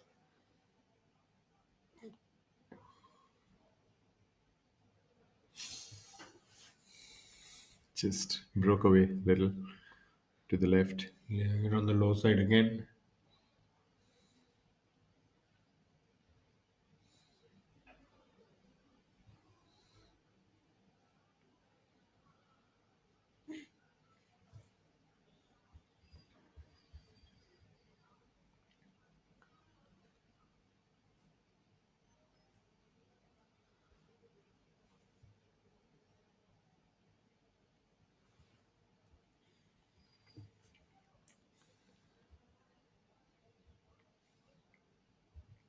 Badal Hussain looking to fight his way back after the early damage to his card. The double bogey and a bogey in the first three holes. Picked up a shot on 6. And he's 3 over for the event.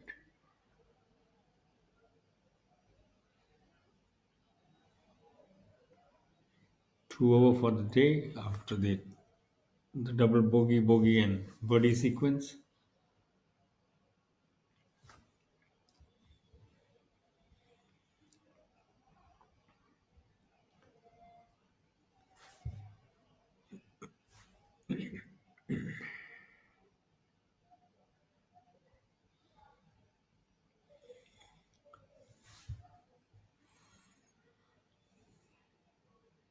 Arjun will be disappointed with him. He's like all the others, they set very high standards for themselves, all these professionals, and he will know that he didn't do justice to himself with that approach. He probably also dropped a shot, Rakesh Arjun. Yeah, His first blemish on his card for the day. looks very frustrated.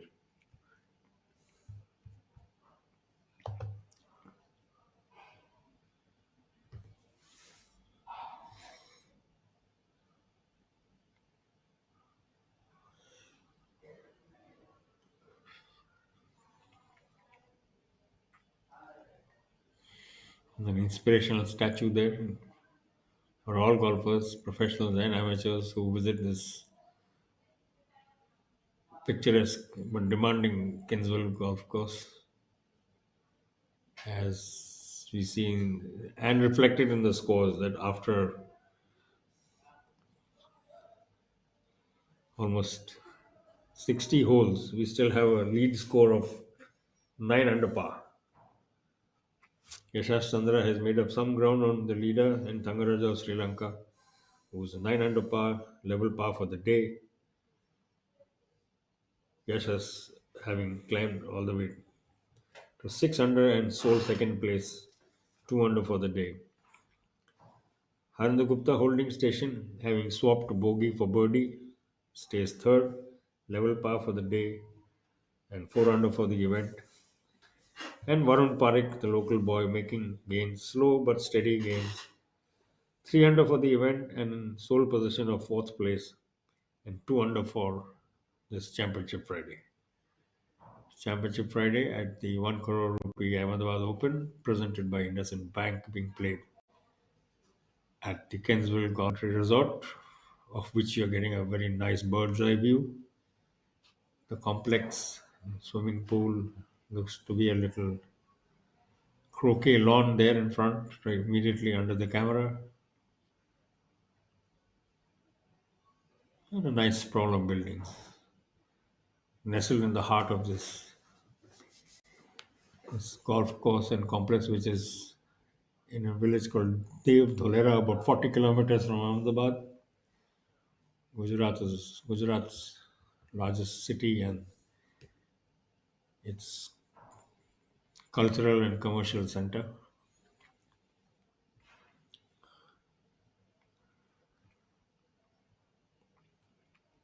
Rahul, when we look at the leaderboard now, you have the leader group on the day's first birdie hole, which is hole number 6, a par 5.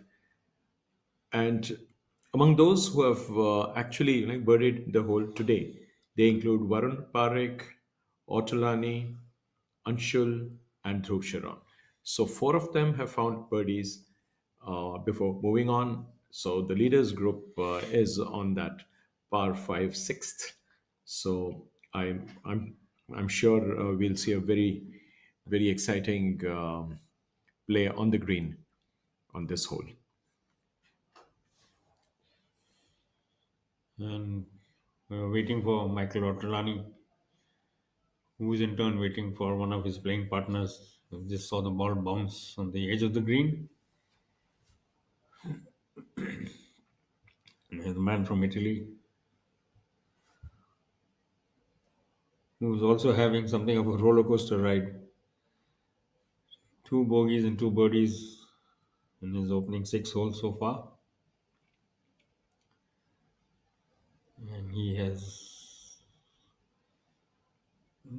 a fairly large tree in his line of approach to the flag. As you can see, very nice camera work there, giving you a very good idea of what Otolani needs to do, and has done very well indeed.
So we are back after the break.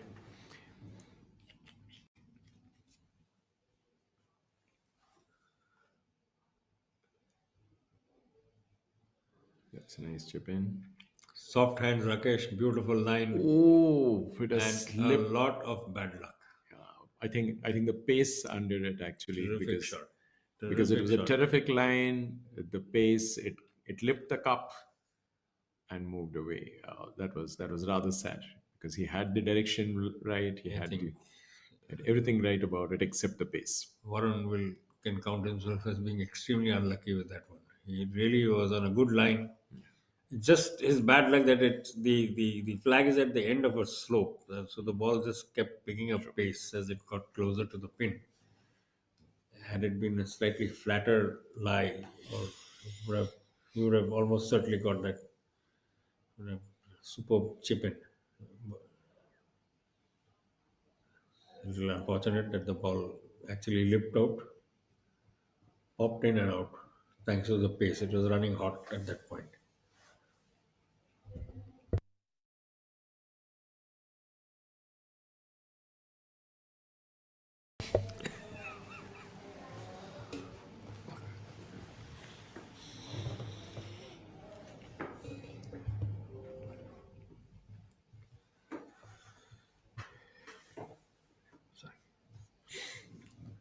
So Ortolani looking for a second successive birdie and third for the day. Lining up his putt now.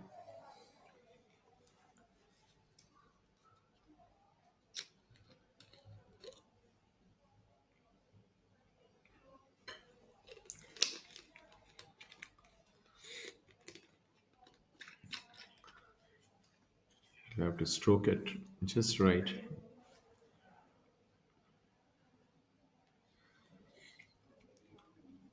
He almost read it correctly. It's just that again, very, very unlucky.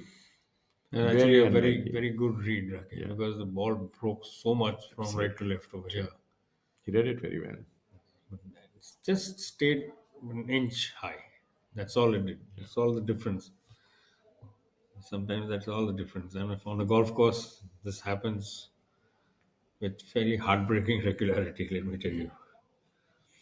Meanwhile, for our viewers, we must say that after a string of 5 successive pars, leader Thangaraja has finally found his day's first birdie on the par 5 sixth. We just mentioned that there could be some movement up there, and while Yashas and Harinder found pars on the first birdie hole of the day, Thangaraja has stretched his lead to 4 and now has reached 10 under par for the tournament.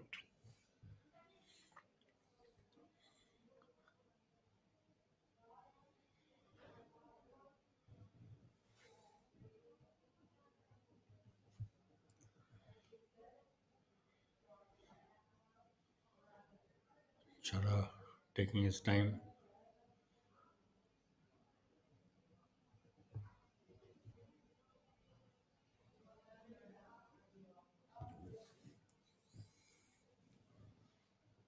Like I said, this can happen with heartbreaking regularity on a golf course.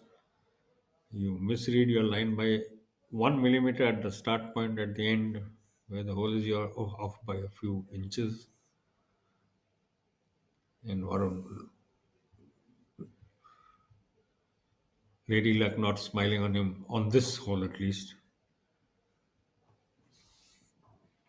He seems to have a pretty straightforward line from here, unlike two of his playing partners today.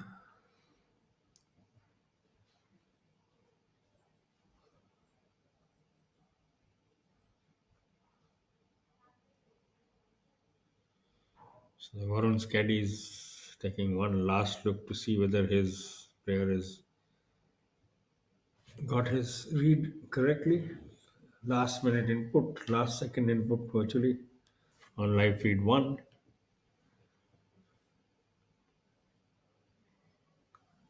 And on live feed 2, it's the group of Badal Hussain, Dhruv Shivaran, and Arjun Sharma on your screens. Varun Parekh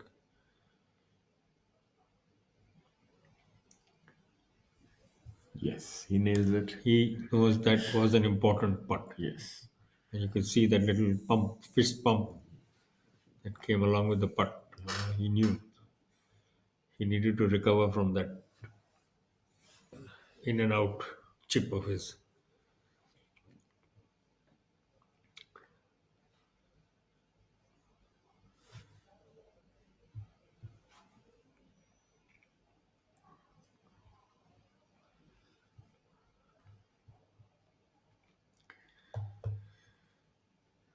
Dhruv Sharan has also been in the wars today. Started in better places, lost ground somewhat, though he is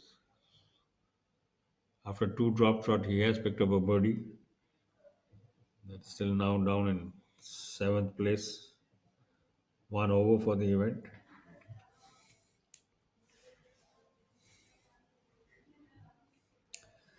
And one over on the day as well.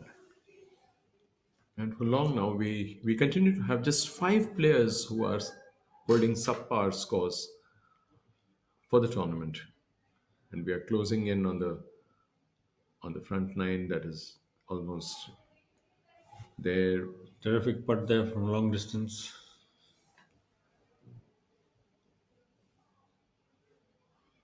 Arjun Sharma still leaving the ball a little short. He's not happy.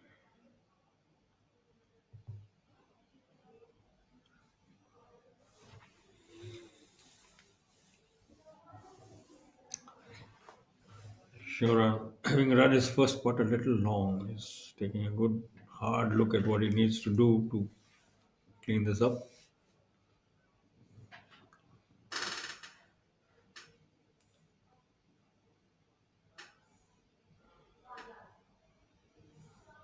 You will sometimes, Rakesh, see these players, straddle the putting line and walk towards the pin and back.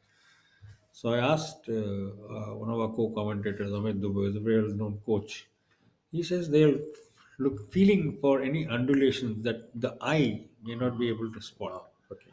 So that's the level of care and they take, which is why sometimes it seems that taking why they're taking so long. But these are the reasons why. Yeah, they have There are reasons. subtle indentations in the green, a little bit of a tilt or a slope that you may not be able to see.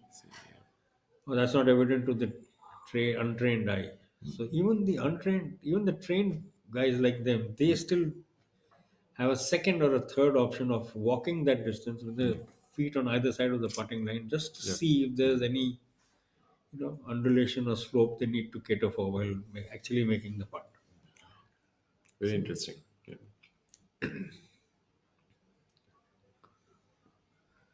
Feed one, you have throw.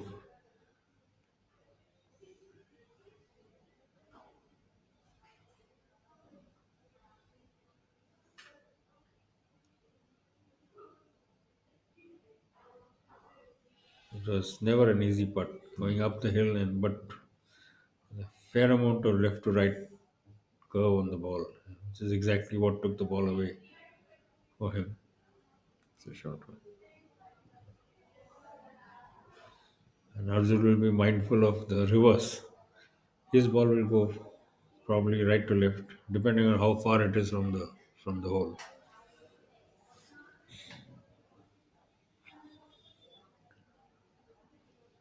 He knows he has to put that first putt behind him. He knows he didn't do that first putt full justice, and he has to quickly put it behind him, focus fully on this one. It's not an easy putt at all. You can see the slope. I'm sure our viewers can see it as well. Yeah.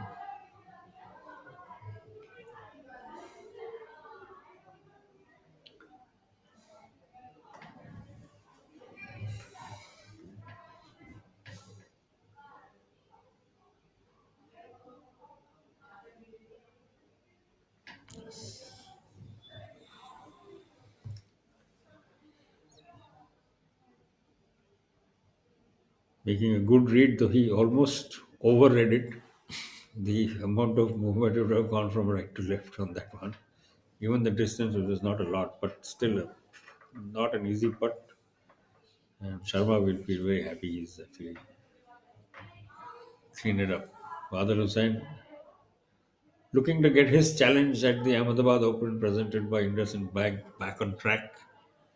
He lost ground early and has basically has had to fight himself and settle down going into the final 9 holes of this par 72 stroke play with the fifth on the PGTI schedule.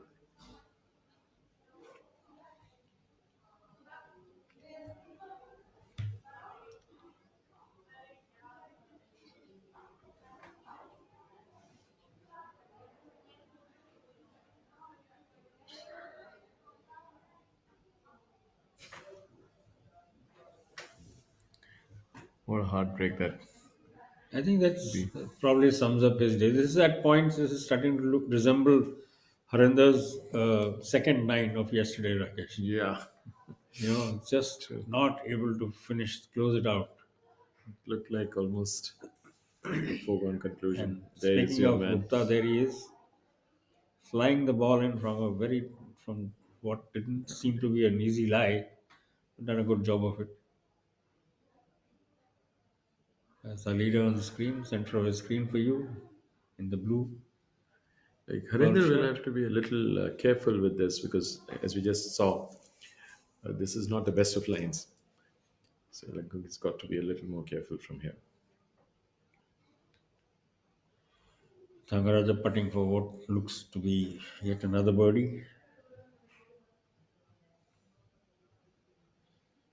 Having picked up a shot on this par 5 sixth hole. The first real scoring opportunity because the other one, the earlier birdie opportunity was the par 3, but with the pin tucked so close to the edge and the water just in line, just before. We've not seen too many conversions there. Tanga coming over a bit of a rise.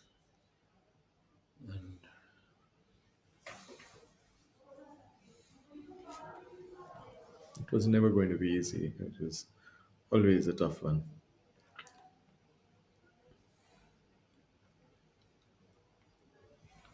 It's a challenging lie there. I mean, the pin position for the day.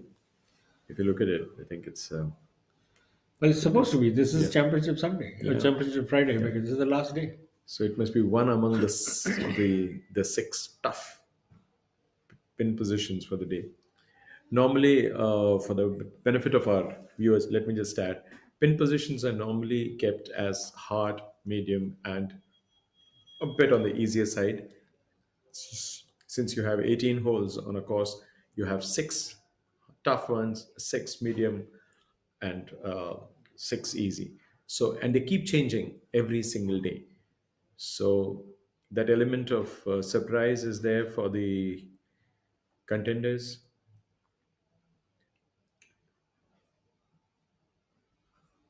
And the pin position on the par 4 seventh today has definitely challenged a lot of people. That's why I don't see too many birdies on this hole. At least the first 12 players on the leaderboard haven't found a birdie on this hole. So that itself is a reflection of how challenging it has remained for those who are showing form this week. Yashash Chandra currently in second place. And as you were saying, Rakesh sees his putt slide past. And just to add to your point about the pin placements, today I just had a look at the placements for the day. Only two greens have the flag in the center. In all the other remaining 16, they are on the edges, either on the left edge or the right edge. But between 4 and 8 feet from any one of the edges. So the tournament director, obviously, opting to test the field because just two cases you have Yeah. the flag in the center of the green. Ananda Gupta can look to Looked to have rushed that putt, and he'll probably drop another shot here. And it will be interesting to see even between those two, if you do have a kind of a slope there where it is placed, so you never know. Center, of course, optically it gives Right. you an idea that okay, you don't have to go too much to the left or the right, but Very good point. it also depends on how it is laid. Very true.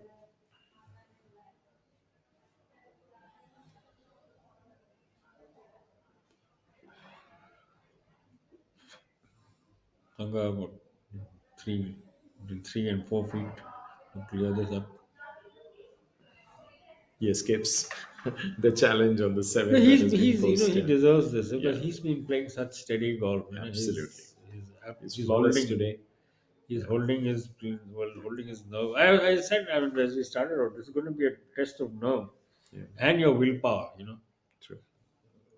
You could very easily get taken in by the occasion, Yeah. and say, all right, I can take it easy, or let me go harder at the course. This is not a course that allows you to do that.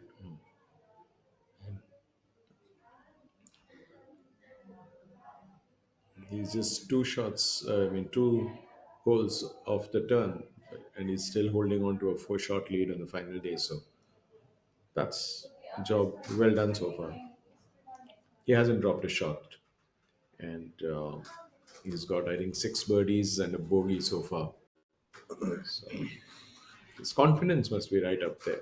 He hasn't done anything wrong. He hasn't put a foot wrong today.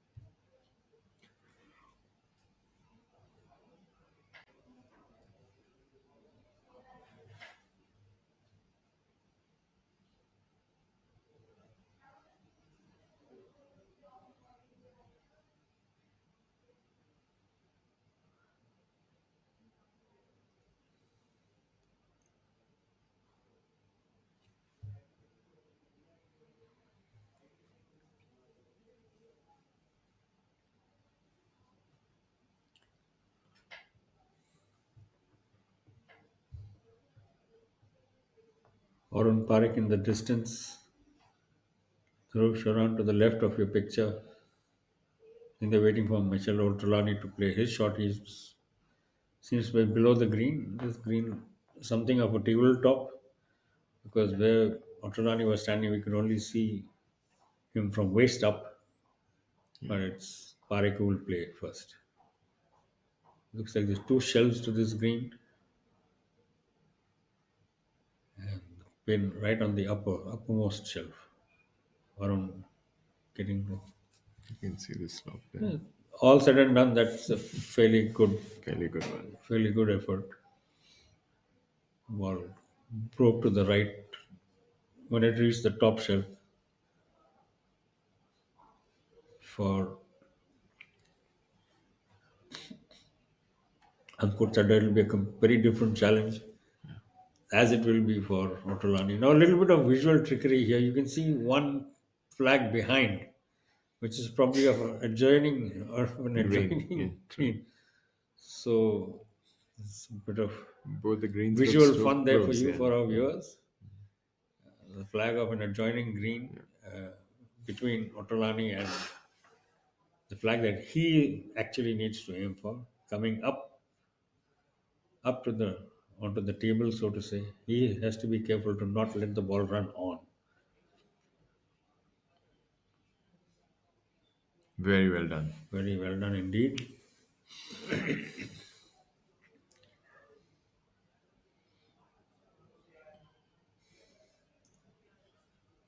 Chada with he's He's, opted to pick up the putter. he's the only one who found himself on the green here, like right there. Just had to roll it. But this is a little uphill, so I'm sure he'll have to. Uphill then looks to be a fairly healthy break, Yeah, right to left, but let's see, because until you see the ball in motion, it's difficult to say. Because we saw Varun's ball go from left to right once it reached the shelf.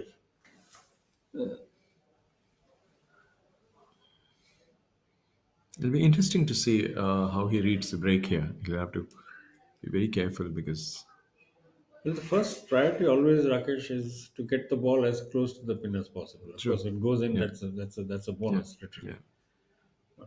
To make Well, sure much you, depends on the pace of the putt. he's read it as we thought it would, He's left it from too right to short. left. But Too again, short, yeah.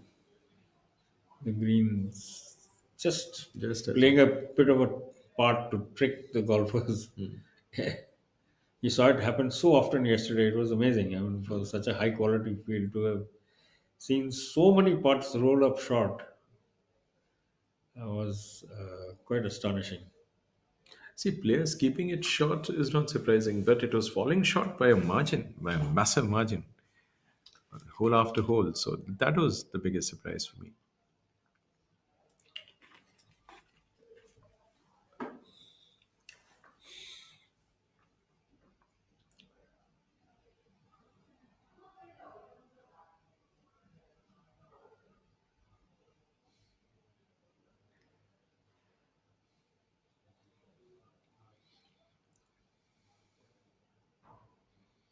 Interesting, the first three players on the leaderboard, they all are having a bogey free round so far.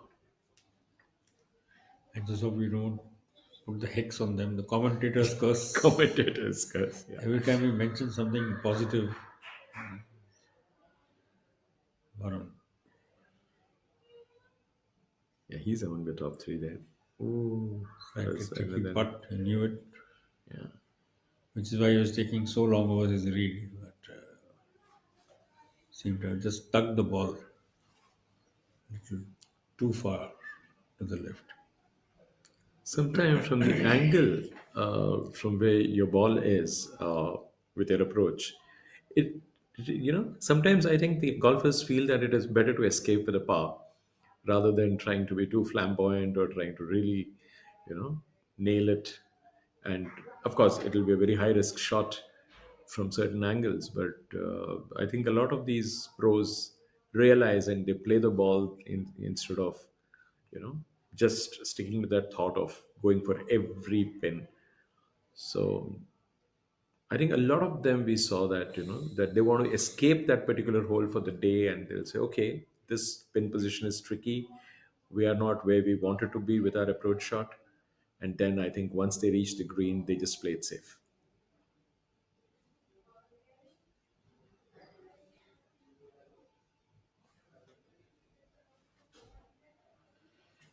Ankur Chadda, he just saw Varun Parik miss from almost the same range.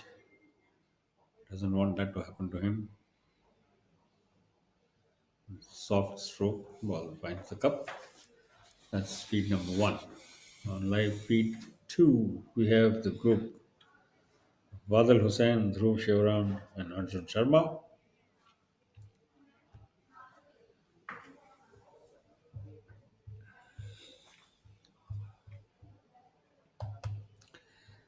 Once again, as he did yesterday, Rakesh, Manu Gandas is on the move.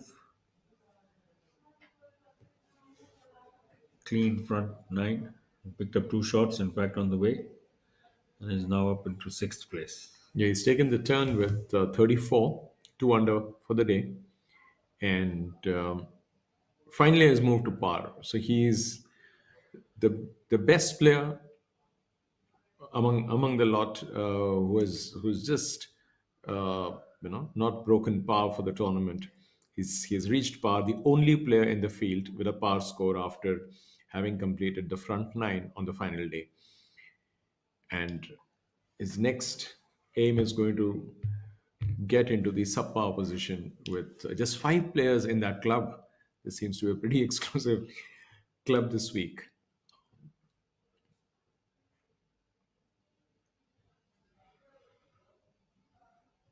Arjun has already dropped a shot. One on your screen.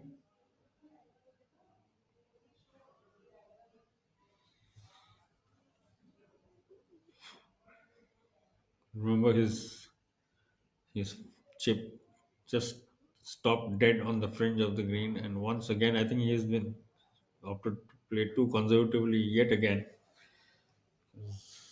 There's a bit of a down the ball, the slope, the green falls away towards the pin from where it stopped, and it didn't obviously get the roll he thought he would. And you can see he's not happy. He's trying to compose himself. Two wet shots in a row, he's left too short, and something that's can sometimes upset you. But he knows he needs to put it behind him very quickly. Badr Hussain, He's been having a pretty eventful round so far. He started with a double bogey, bogeyed the third, birdied the sixth and seventh, but again, bogeyed the eighth. So he just had three pars, two bogeys, two birdies, and a double bogey. and he's playing super safe. He actually has the putter in hand from that far off the green. No wonder.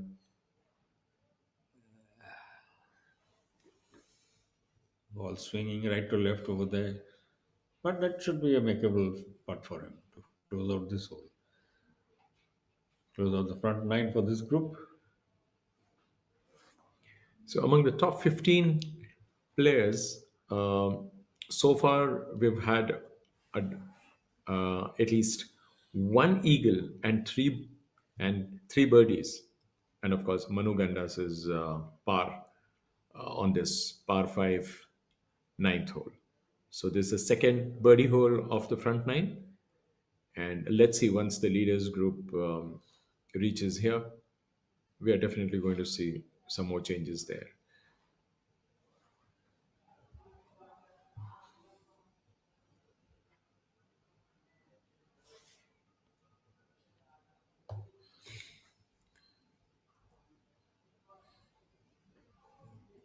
Dhruv Sharon pacing around the green, trying to get a final fix on what he needs to do to nail this putt.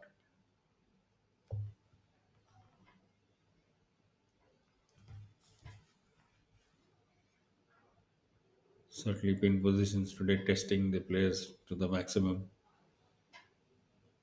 Very subtle changes, particularly close to the pin. We have seen the ball cut away or slip away more than once. Chevron not wanting that to happen to this particular putt of his. And making a good hand of that one. Never easy, these putts between 6 and 8 feet.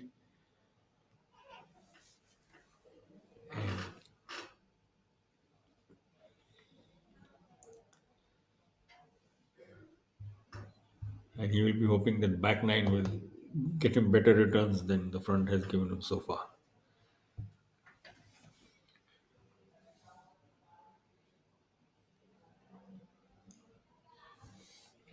Meanwhile, Varun has dropped his first shot of the day on the 8th.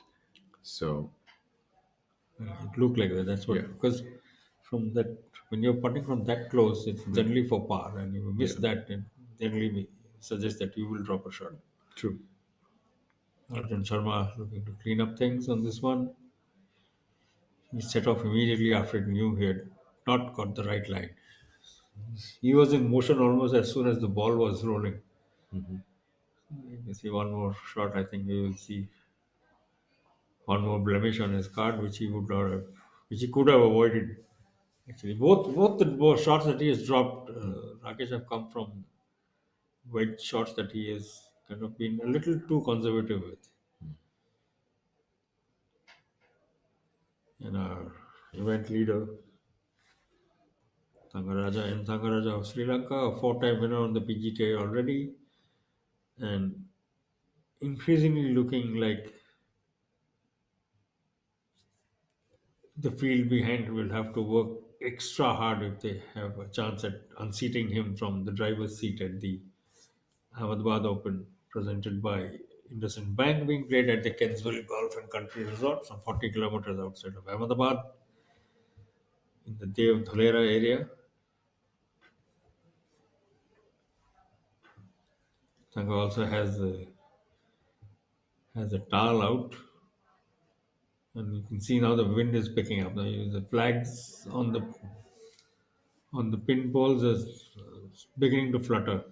It was very sporadic yesterday, which is I was very surprised to see his comment later that he had to play catering for the winds.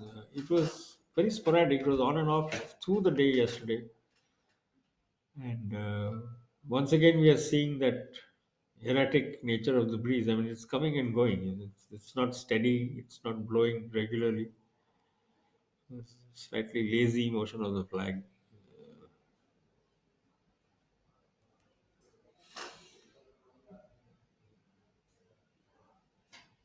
Some last minute input from his caddy. By the looks of it, it looks like a regulation. Two putts from here would do the trick for him. It's coming up two shells. One, two, No. and the ball not breaking at all. Now, this is going to be tough because he is already. Rolling absolutely. He needs a straight. putt to save par here. So this is the first real test for Thangaraja.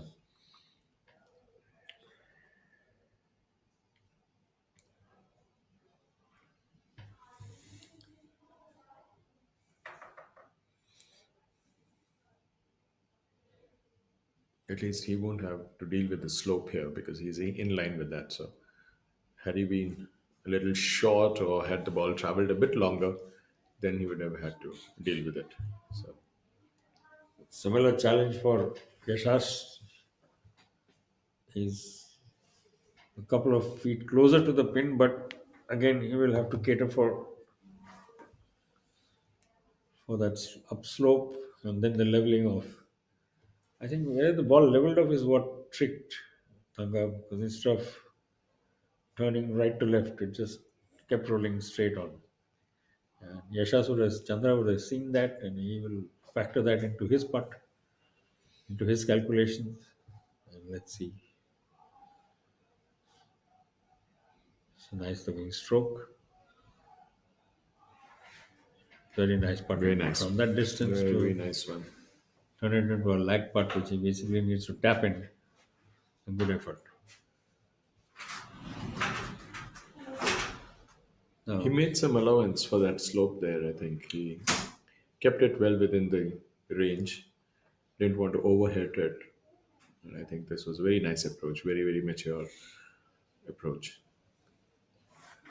Gupta's turn, he also has the benefit of the read from Thangaraja's line. It's almost the same line. And obviously a lot closer. Remember, Harinder dropped a shot on the previous hole, his second for the day. And again, Also this he is opting also for that, going. or from that opting for the right to left line and not seeing the ball move more than a couple of inches. Thanga's ball just kept rolling straight on. Yeah. Gupta's ball had started to turn towards the pin, but by which time it had run out of pace. So he still has a couple of feet to go. He's really been struggling with it. Once on the green, you see him struggle. And of course, this is a makeable putt for him. Tanga has a challenge. He has to be pretty accurate with his line and pace.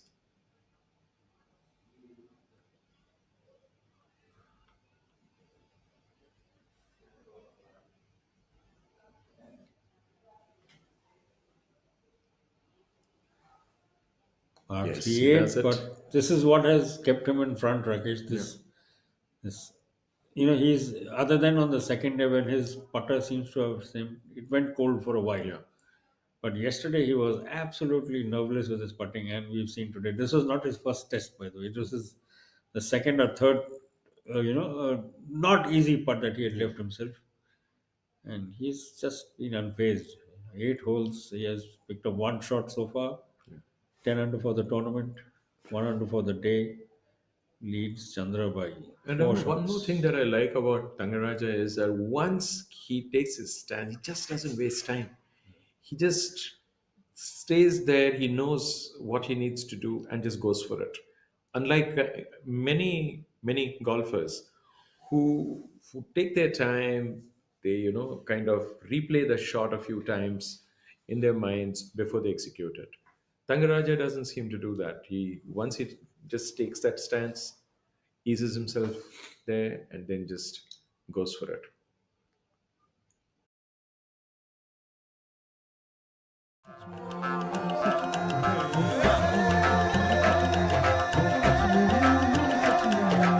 सच में हाँ भाई सच में अरे सच में हाँ भाई सच में ओ मस्त मलंगों का रंगी रंगों का मेला पतंगों का सच में हाँ सच में हाँ सच में हाँ भाई सच में चांदी की चादर है रेतीला सागर है रातें उजागर है सच में हाँ भाई सच में अरे सच में अरे हाँ भाई सच में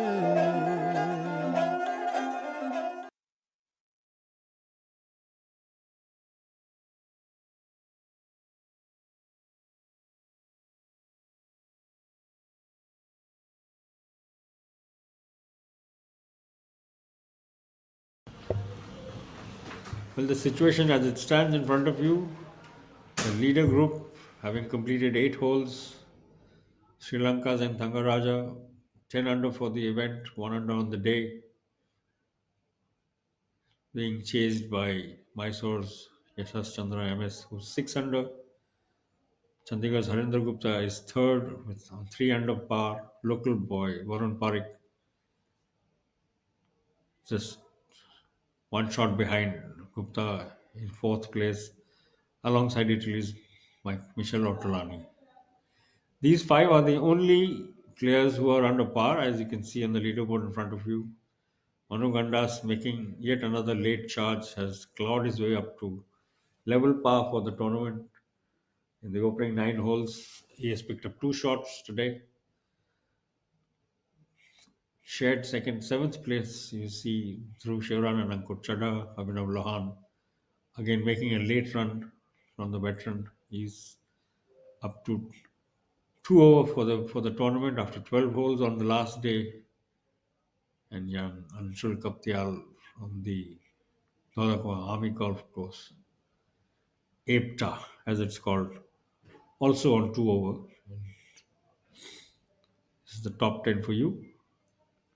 Kaptial having finished starting from the back 9 from the 10th tee is 2 over for the tournament after his first 9 holes.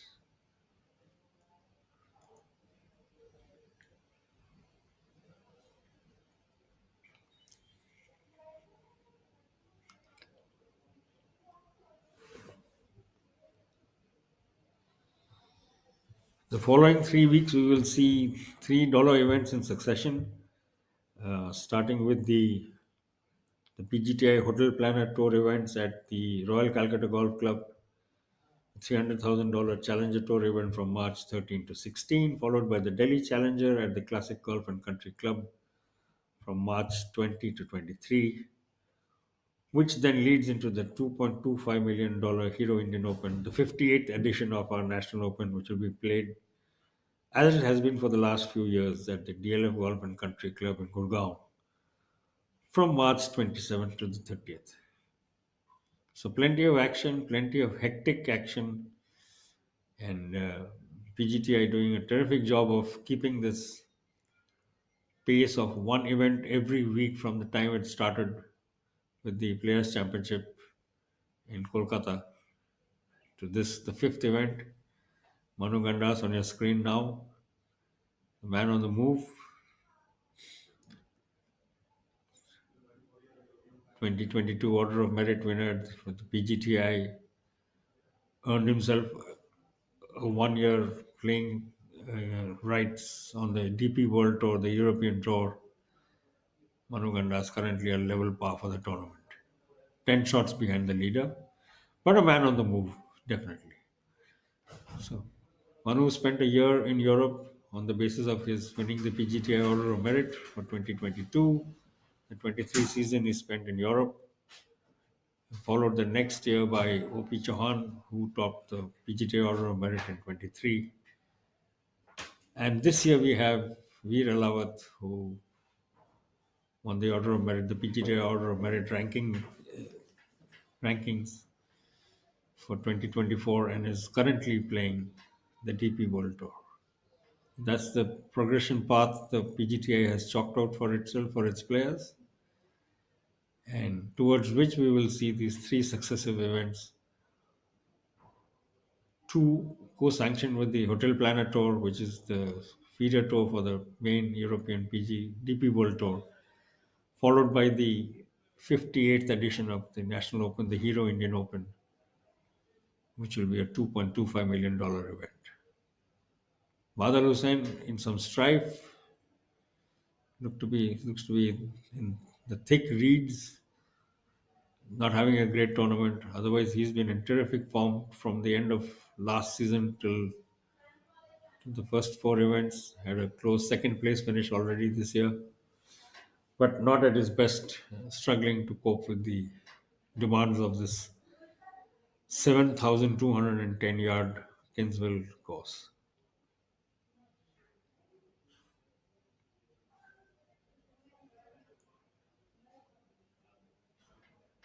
Scores, birdies, and better have been at a premium at this event. As you can see, with virtually the last final 9 holes of the tournament to go, of the championship to go, our leader Thangaraja of Sri Lanka is 10 under for the event, 1 under for the day. So players really having to work very, very hard for every single gain, across every inch of territory. Manu lining up his putt on feet number 1, and Otolani chipping on, but again a little too conservatively on feet 2. Manu Gandas, standing over his putt, has climbed his way into the top 10 today.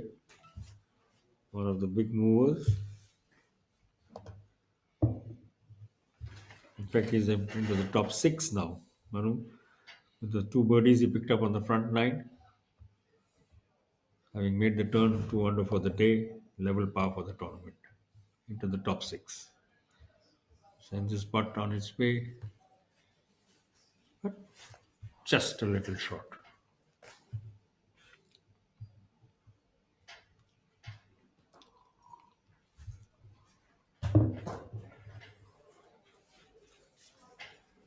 On feet 2, Arun Parekh leaving himself a tap-in.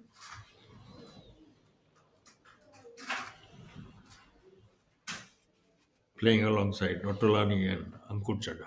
Ankur now in your frame, bending down to do some gardening while Otolani is on his haunches, taking a close look at what needs to be done. Manu Kandas is playing alongside Anshul Kaptial and Jamal Hussain.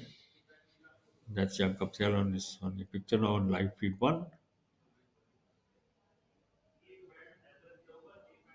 Ball stopping maybe 3 inches short or even less. It's a good putt from the young man. Flies his straight at the EPTA in Delhi, the golf course in Dholakwa, and Jamal Hussain from Dhaka. Jamal is following in the footsteps of Siddiqur Rahman, who's probably Bangladesh's most successful professional in recent times. Siddiqur has, of course, moved on to the Asian Tour and occasionally plays the European Tour as well. Jamal has tasted fair amount of success on the PGTI. Talking of Jamal, Rahul, he looked good on the first 5 holes, picked up a shot, passed the rest. But on the next 4 on the front 9, he just kept dropping shots. He dropped 3 shots in the space of 4 holes. He's got one, just as you say that, Rakesh, he's got one back. Just after the turn, yeah. He's sunk a pretty long putt. Hopefully he's got that. Yeah. He's got one back. So he was 2 over for the day. Now he's 1 over for the day. It's a very eventful round. I mean, a lot of action for him.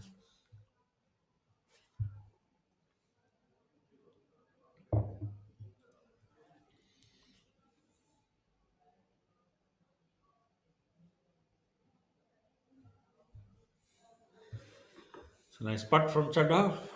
He celebrates with a little fist bump. He knows he has to keep pushing. There's no choice. He's given away 2 shots in the first 8 holes, so he has to fight his way back up. Manu Gandas, having climbed all the way into sixth, he's sole sixth place now, behind the pair of Varun Parik and Michel Ottolani.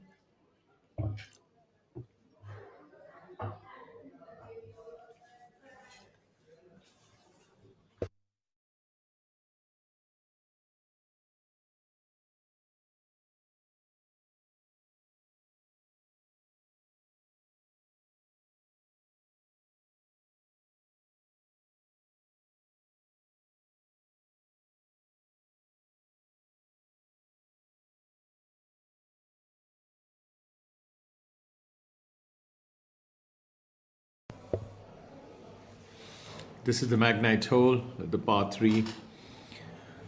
The first to get a hole in one on this hole gets that gleaming Nissan Magnite. So far, we haven't had any lucky winner there. So many attempts have been made this week, and only a couple, only I think the last few left.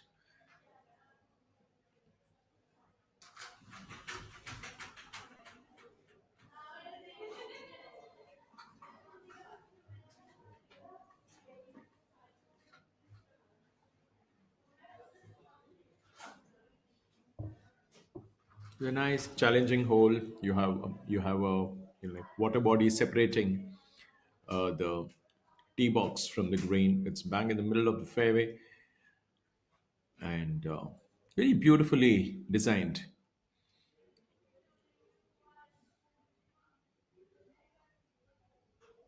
Where the golfers are required to show their craft.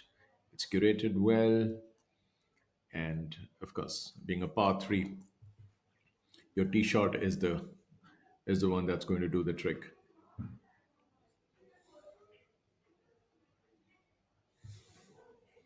That was too ambitious. Just bounces off the green. And that pin position seems to be pretty interesting here, because if you don't bounce the ball before the flag, there's every possibility of it overrunning the green, and that's I love the city Ahmedabad for various reasons. I have lived there for 5 years. Also, I've won about 2 or 3 junior tournaments there. The PGTI is so welcoming. I don't feel at all that I'm new here. And also all the players, there's a certain amount of respect that everyone gets here. I started golf when I was 8 years old, so about 11 years now. You can say it was like really coincidental that I started golf. My dad's good friends told me that why don't you take up golf? So he just said that I'm too busy, I'll send my son, maybe he picks it up. Just a month later there was an event there, and then I played well in it. So just started playing golf a lot, had fun, picked it up really well. And last few years I was playing in the junior and amateur circuits. Played the Q school this year, played really well in it, and then the final stage as well, played well. So in the juniors I have won in Jaipur, in Rambagh. I have also won twice in Ahmedabad in the Kalhar course. I have secured podiums in amateurs in the Vizag courses, Eagleton as well. So played a lot of courses, played all over India. It's a really good experience. I love the city Ahmedabad for various reasons. I have lived there for 5 years. Also, I've won about 2 or 3 junior tournaments there. Played well in the amateurs as well there. Of course, this is a very different experience from the amateurs and juniors, a whole different level of performance here. The PGTI is so welcoming. I don't feel at all that I'm new here. And also all the players, certain amount of respect that everyone gets here. And I just have to say that I don't feel new at all. I just feel at home. From Indian golf, I would say probably Shubhankar and Anirban. I have watched them. I was fortunate enough to meet Shubhankar in Chandigarh when I was playing the amateur there. Just really good talking to them, and they're absolutely humble. And definitely finishing in the top 60 this year is a goal for me. So outside of golf, I mean, I love watching sports. I'm a big football fan. I mean, whenever I'm free on weekends, I watch it a lot. Also, I listen to a lot of music just to relax. I love watching movies as well. Mentally, I'm doing well right now. It's just that you just gotta keep telling yourself that even if mistakes happen, you just gotta say that you can do it again. You just gotta reset and recollect and just keep focusing.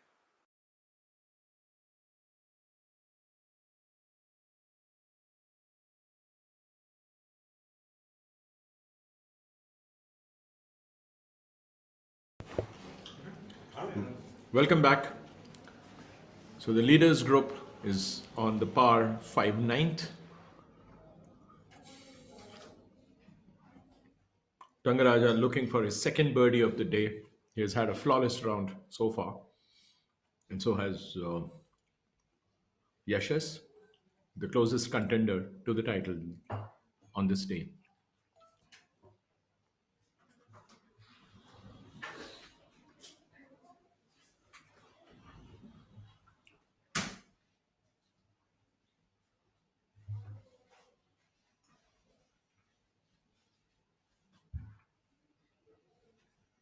Thangaraja has a fairly decent look at the pin, in a very clear way.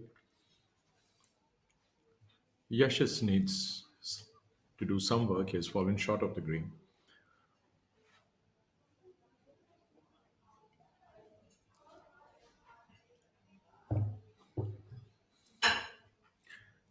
The challenge with the chip and shot is that where you bounce the ball and with how much pace. If you give it the right pace, you also have to ensure that the direction is right. And chip ins normally need a lot of control.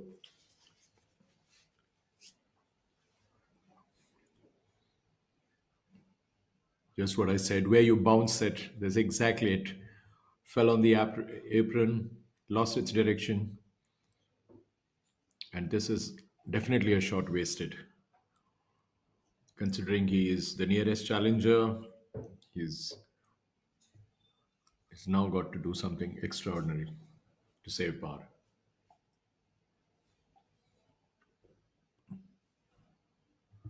And on live feed 2,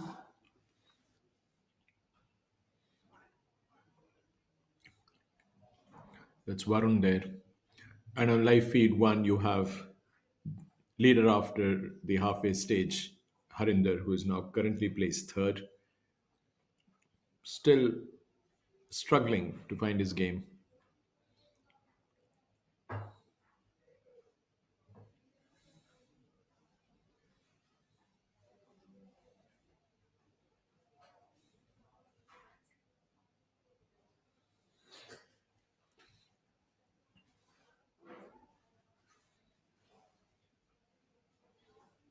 So far, the race for the top 3 spots seems to be pretty clear.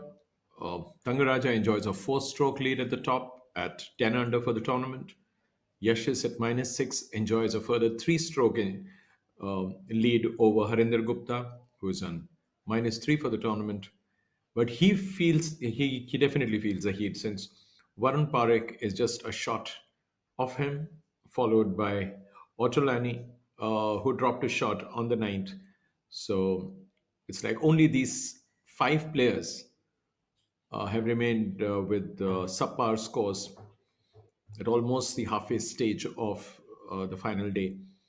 So with this 9 holes left for the leading 3, this seems to be heading one way. With every passing hole where Thangaraja either retains his lead or adds one to it, uh, the race is becoming clear. I mean, the championship is going only one way. That's a beautiful, beautiful effort there by Yashas. He needed something, but then a chip with 2 putts, I think he's really struggled here.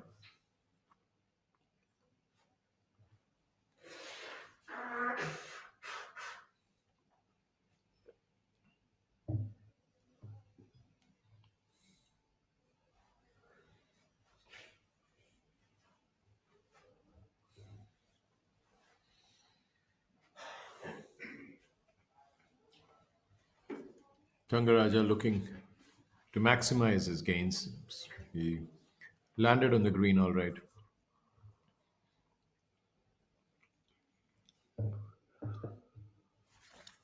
He was the closest to the pin, and here he's trying to close it. That was a miss. He knows he missed it. It. There was a break to the right.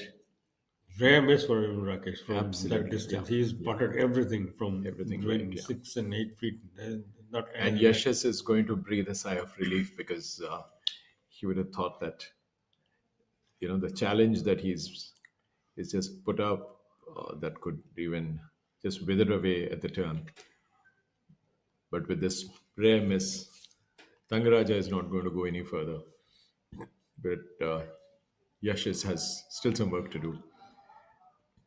In fact, Gupta made a much better job of this chip from very even before that. Actually, Yashas was lucky. His 2 feet further up down that he would have been in the water. You could see the outer bound stakes from where he chipped the ball first. He was very close to the edge of the water. So he was got lucky there once, got unlucky his second time with that chip, and now he needs to close this out to not lose any ground, further ground on the leader. I think Tanga's walked off with a par,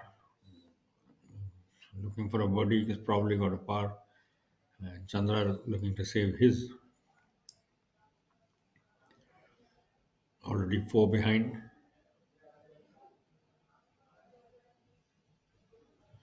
Safety done.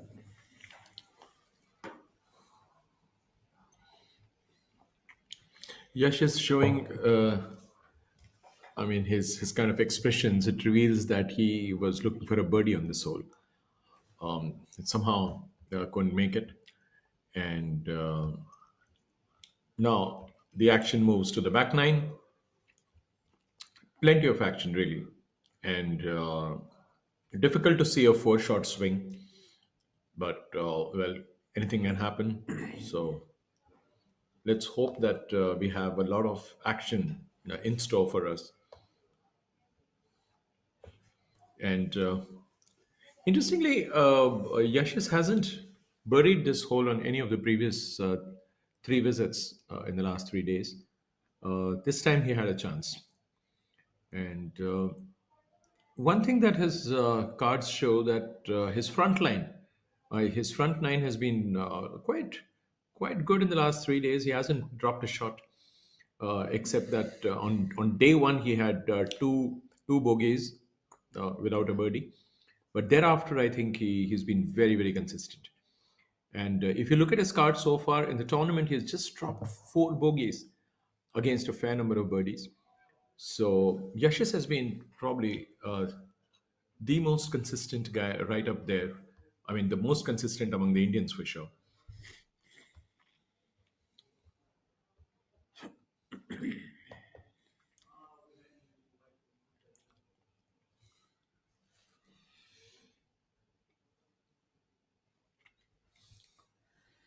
There you have Ankur, placed 7th at the moment. He'll be desperate to get pulled at least one shot back before as quickly as he can, because he's lost ground. Yeah, he's lost two shots this morning, dropped 2. He's looking for his first birdie of the day. No. Fall shot. To see it left it a bit low. It's a disappointing putt from that range. Has to be qualified as a bit of a disappointment.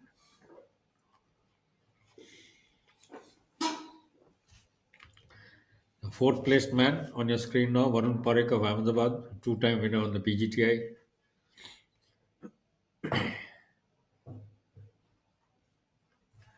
He will obviously want to make as good an impression as possible on Century Waters, his home turf.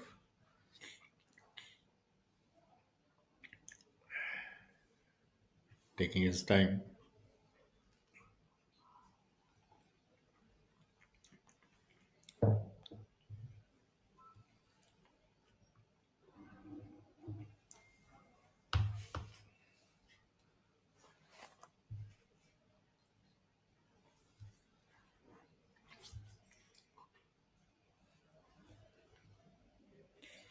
He will breathe a sigh of relief after that. The ball looked like it had crept past the hole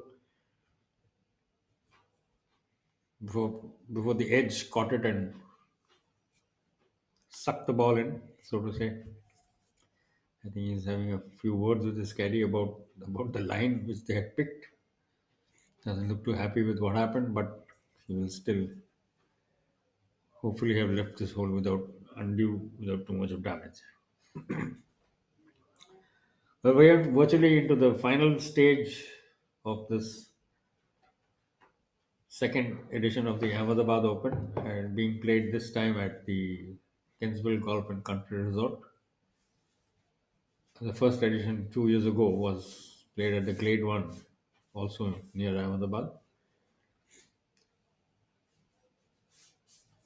And in pole position is our leader Thangaraja, 4 ahead of the field with 9 holes to go.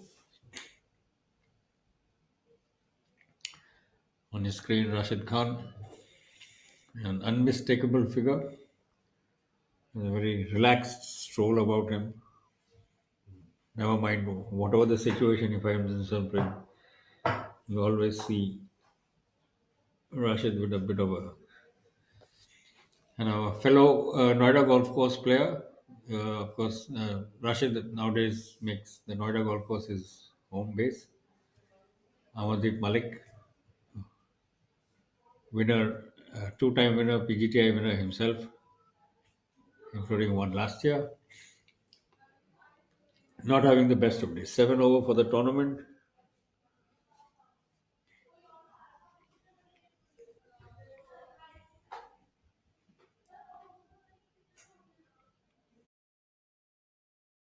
Welcome to PGTI super chat featuring Amardeep Malik. Fair warning, इस पे मैं कुछ भी पूछ सकता हूँ, पूरा licence है, आपको बिल्कुल भी लाइन अप करने का कोई मौका नहीं मिलेगा. तो चलिए जल्दी से शुरुआत करते हैं. First thing, golf is a very serious game. Golfer's भी इतने सीरियस होते हैं कि घर पे भी कोई आवाज़ नहीं करेगा, कोई डिस्टर्ब नहीं करेगा, सब कुछ सीरियस, या बिल्कुल ही अलग माहौल होता है? नहीं, ऐसा कुछ नहीं है. घर पे सारे के सारे गोल्फर्स, मतलब जितने मेरे दोस्त हैं, मुझे सब पता है कि वो गोल्फ कोर्स में बिल्कुल कुछ और हैं और घर पे कुछ और हैं. घर पे सब नॉर्मली रहते हैं, हंसी मजाक, और हाँ, कुछ ना कुछ quirks I think golf course की घर पे भी जाती होंगी. जैसे मेरे लिए स्पेशली, मेरे को अपनी सारी चीज़ें बिल्कुल ऑर्डर में चाहिए, कि टी शर्ट्स का बिल्कुल जो क्रीज़ है बिल्कुल वैसे ही चाहिए मेरे को, बिकॉज मैं वैसे ही पसंद करता हूँ जब मेरे सूटकेस से निकलती हैं वो.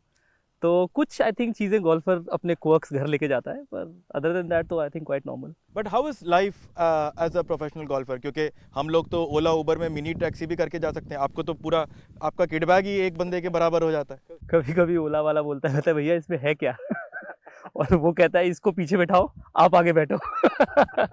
नहीं, definitely life of a professional golfer में बहुत ज़्यादा, मतलब दूर के ढोल सुहावने जो एक बात है, वैसा लगता है. बहुत मुश्किल लाइफ है, ट्रैवलिंग बहुत ज़्यादा है, और जितना लंबा आपका करियर खिंचता है उतना ही ज़्यादा आपको ट्रैवल उतना ही करना पड़ता है, घर से दूर रहना पड़ता है. यू नो, आपके रिलेशनशिप्स, आपके पेरेंट्स, आपकी वाइफ्स, आपकी गर्लफ्रेंड के साथ, मतलब उतना ही स्ट्रगल करते हैं. पर कहने की बात है ना ये कि योर वाइफ और your partner needs to understand that you are a travelling nomad. तो आई थिंक बहुत ज़्यादा सपोर्ट होता है गोल्फर्स के साइड की फैमिली का, कि यू नो वो अलाउ करते हैं इतने 30-25 हफ्ते की, भैया बंदा घर से बाहर है, यू नो. अच्छा, बट अब तो टेलीकास्ट होता है गोल्फ के हर मैच. कभी घर जाके किसी ने कहा कि यार मैंने देखा आज, क्या इतना आसान था, कैसे मिस कर दिया, कभी पूछा? हाँ, मेरे फादर मुझे भी बता देते हैं कि मैं को तो टीवी पे दिख रहा था कि तू राइट खड़ा है. वो ऐसा कह देते हैं कभी कभी. पर नहीं, मतलब जो चाहने वाले हैं, जो प्यार करते हैं, वो चाहते हैं कि आप अच्छा खेलो, और जब आपको देखते हैं वो खेलते हुए टेलीविज़न पे, तो उनको उतना ही लगता है कि सारे शॉट अच्छे जाने चाहिए. तो ये बहुत ही नॉर्मल चीज़ है. और हम भी प्लेयर्स भी वापस जाके अपना देखते हैं कि हमने मैचों में क्या किया है. टेलीकास्ट में दिखता है कि अच्छा उस होल पे जो शॉट लगी थी, मेरा क्या पोजीशन थी, तो वो कैमरा से हेल्प मिलती है. वैसे एक सवाल मुझसे हर कोई पूछता है, एज कि इस देश को क्रिकेट देखने की बहुत आदत है, तो वहाँ पर एक होता है मसल मेमोरी, कि एक शॉट को अगर आप 10 बार मारे तो मसल मेमोरी पे बन जाता है. तो ऐसा क्यों होता है कि गोल्फर हर टी से पहले 3 बार शॉट को प्रैक्टिस करता है और फिर जाता है? देखिए, मसल मेमोरी उतना ही इम्पोर्टेंट हर स्पोर्ट में है.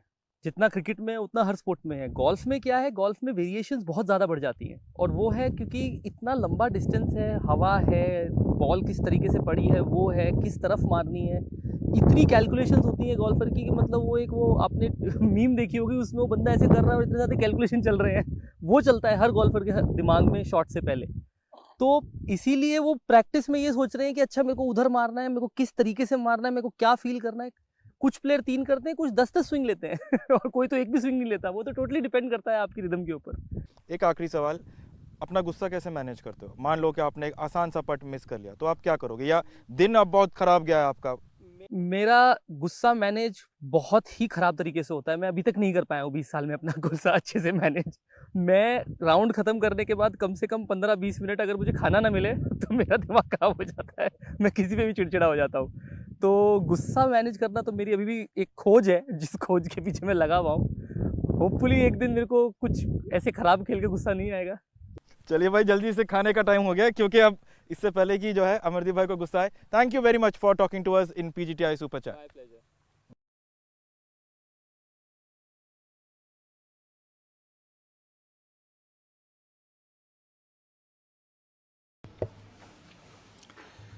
The penultimate group on the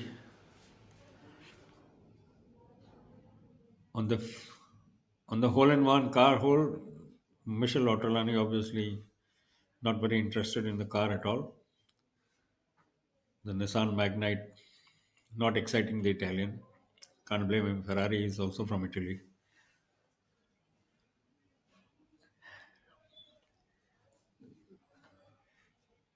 So the final 5 players who still have the opportunity of driving away the wonderful looking Nissan Magnite. You can see the hoarding gleaming behind Warren Parik as he prepares to take his tee shot. Ottolani has had quite a roller coaster ride so far. Warren Parik relatively much more steady, and being the local boy, he would want to make as much of an impression as he can, derive the maximum benefit from his local knowledge. He has played these courses many a time in the past, as a junior, as an amateur.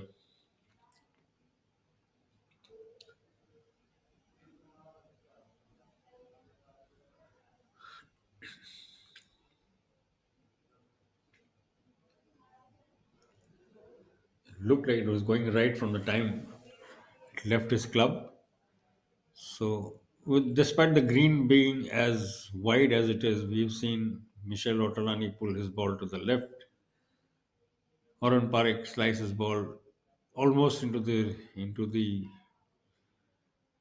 hazard on the right. There's a red out of bounds line and stakes along where his ball has gone. So it's a 50-50 whether he is in play or not. And the final member of this group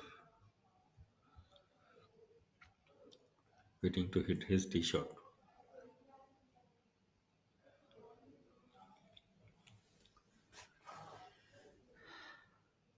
Chadha opting to play off the center of the tee, unlike his compatriots who had gone left and gone right.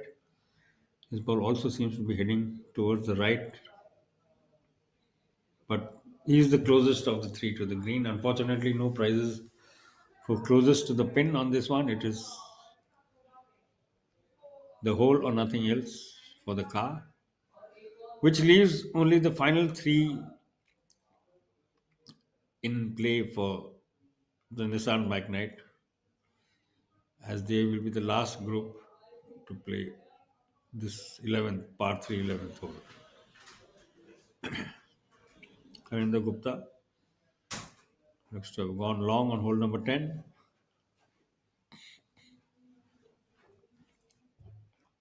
Looking to fly the ball in. It's a good looking shot.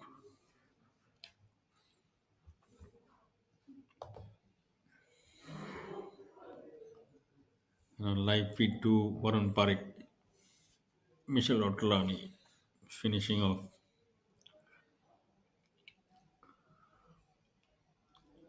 on the 11th, or looking to finish off on the 11th hole. So the Magnite stays safe for yet another set of players, and only the leader group who will be next on the tee box behind them, comprising leader in Thangaraja, second place Yashash Chandra, and third place Harinder Gupta, are still in play for the Nissan Magnite on hole number 11. Remember, the first player who gets a hole in one, who aces the hole, claims the car. So far, through 4 events and almost to the end of the fifth, there have been no claimants. Whether there will be any change in that scenario or that script remains to be seen. Thanga lining up his putt. We saw Gupta fly his ball in from off the green. And we did spot a ball very, very close to the flags, which could or should be that of Yashash Chandra. A long curling putt from the leader. Wonderful effort there. Almost 25-30 feet, and leaving himself just a tap in. Thangaraja, with every passing shot, is inching closer to the title. And I was just mentioning a little while ago that the par 5 ninth, which is the second birdie hole on the course, on the front line, could well prove to be very eventful. And it did turn out to be that way, but not the way I had intended, because from the leaders group, Thangaraja got a par, while Yashas and Harendra both double bogeyed on a par 5. So they had a double bogey 7 there. So that means the gap between the first and the second, that is Thangaraja, remains at minus 10. That is 10 under par for the tournament at the halfway stage. Yashas has fallen back. So he's 6 shots off the lead. And Harendra has dropped from the 3rd spot to the 5th spot after that double bogey. So that leaves Varun Parekh and of course the Italian contender Ortolani sharing the 3rd spot, but they are on minus 2. That is 8 shot off the lead.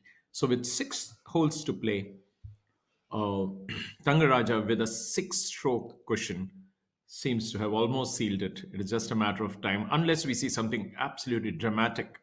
Thangaraja will have to lose his way, and Yashas will have to play extraordinarily well to make a difference. Otherwise, as things stand, it seems to be Thangaraja all the way to the title. Yeah, if he does win today, Rakesh, it will be his 5th win on the PGTI. Yeah. The very first one came 12 years ago. It was the Players' Championship at the Noida Golf Course, my home course, of course, as you know. Yeah. The second one, he had to wait for 2 years, not a very long one, the Players' Championship at the Panchkula Golf Club near Chandigarh. His third title on the PGTI was the Citibank American Express Chittagong Open, that's in Bangladesh. And his last win came 2 years ago at the Vizag Open.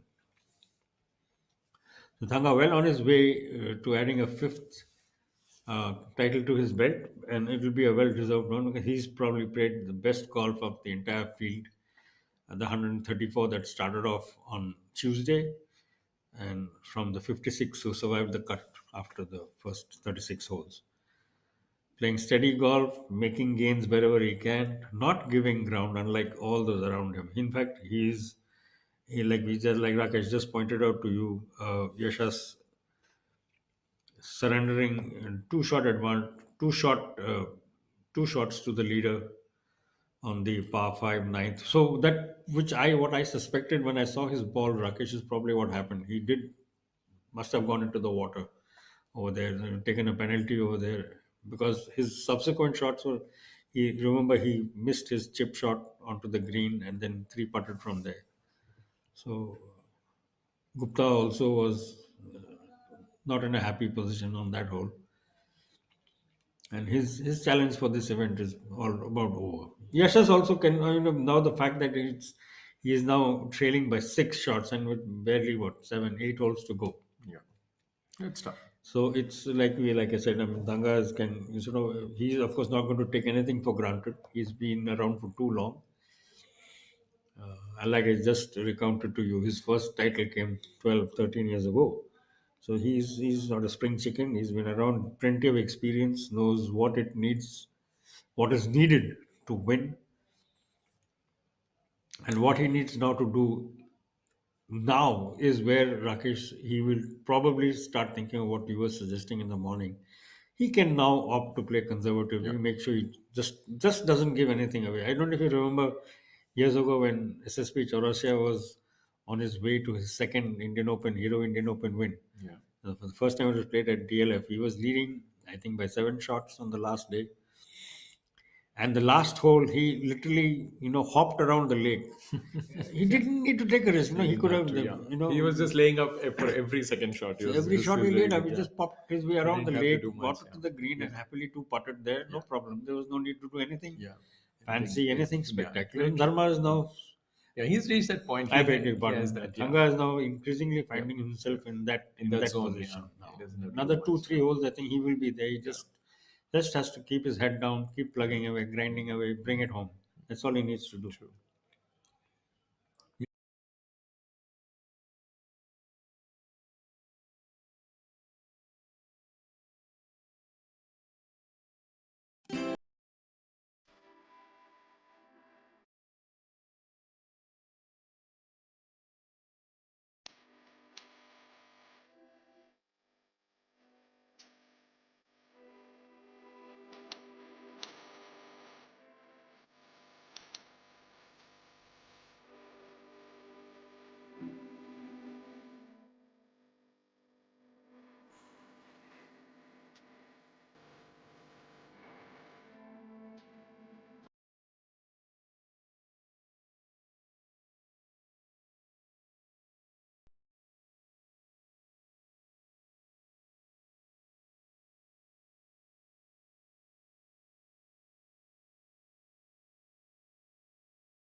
So there you have the last group having the last crack this week at the Nissan Magnite. Remember, the first to get a hole in one here gets that gleaming car.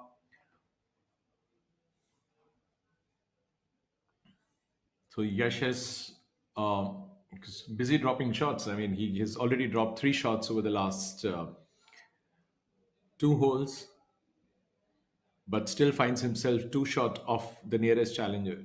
So that's only because Varun Parekh and Ottolani have also dropped shots uh, on the 11th there before moving on to the 12th. So lots of action. One man who remains focused and who has remained absolutely unflinched, that is Thangaraja. With 8 holes to go, he has a 7 stroke advantage as we speak. So he doesn't have much to do really. I mean, he just has to play to par, and I think he can still win by at least a margin of a dozen or around that. So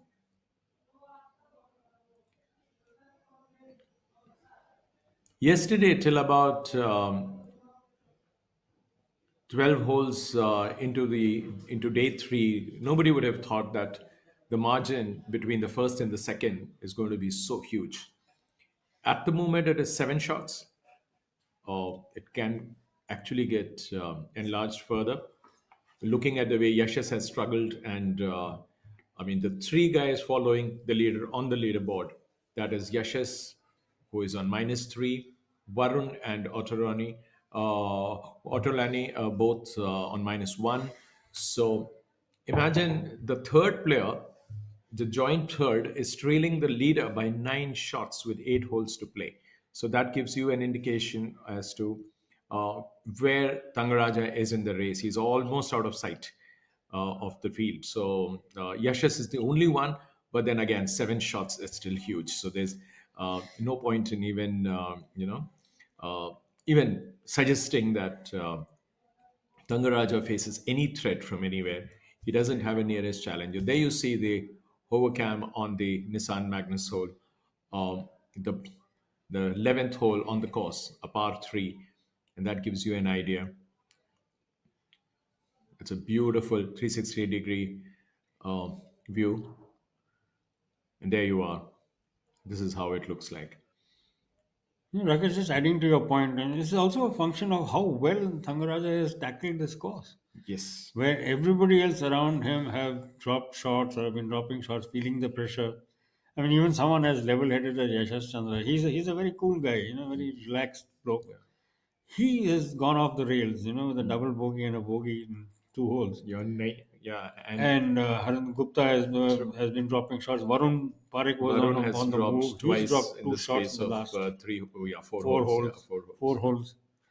So when that happens, it just underlines the consistency and steadiness of the guy who's in the lead. And there's a reason why he's now sitting on a 7, like you said, 7 shot lead because of this. And he has not let a single bit of pressure get to his game. He's absorbed all the pressure. Yeah, Yashas on looking to fight back or at least arrest the slide. He's now on almost within touching distance of those who are in third and fourth place behind him. So the way Thanga has absorbed the pressure, not let it get to his game, kept his mind away from this is where the mind can start to play tricks. Oh, I'm 7 up, no problem, 6 up, I can take it easy. That's when you can lose it very quickly. And immense amount of discipline required to keep that focus, which he has done through 10 holes so far. We are now on the 12th. Didn't have a great tee shot, but given the way he has handled, like I said, the pressure, It's amazing that he's the only one to left it short there, but he had the line almost right. Maybe it would have still lifted the cup there had it traveled a bit longer, but it doesn't hurt him so much because with Manu Gandas dropping a shot on the 12th, that's a par 4. Thangaraja is the only player not to drop a shot today. And he's the one who can actually afford to drop shots and still be ahead. So it shows his focus. And it's quite strange that, he seems to be playing a different course. And like everybody has struggled, they've had their share of struggles. Thangaraja, even when he looked a bit in a spot of bother, he has pulled off that shot and he has extricated himself from trouble. Uh, Fantastic play, and he very well deserves to just be there on top, and maybe he can win by the biggest margin seen this season so far. I mean, we're still I mean, it's still very early into the season, but 7 shots and counting, it's huge. true. And this is in its own way as dominant a performance as Shaurya Bhattacharya's was at Raipur last week. That was a huge number, 27 under. But this 10 under today is just as impressive, if not even more impressive. That was a par 69 course. This is a par 72 course. It's 7,210 yards long, one of the longest. PGTI is coming back to this venue after 6 years. Obviously, now Thanga has been around for a long time, so he has probably played this course before, which some of the others may not have. So that's an early advantage he would have given himself Having said all of that, to still come out and play the sort of golf that he has, and remember the day he lost ground on the field was when his putter was not working. Yeah. There's nothing wrong with his Day game. 2 of the tournament. His long game and his short game, there was nothing wrong with that. It was only his putter that sort of let him down on the second day. Moment he sorted it out yesterday, some nice graphics and use of modern technology available to show you Manu Gandas's drive. You could see the flex on his driver head as he started his downswing, and he's currently on screen in front of you. Unfortunately, having just dropped a shot.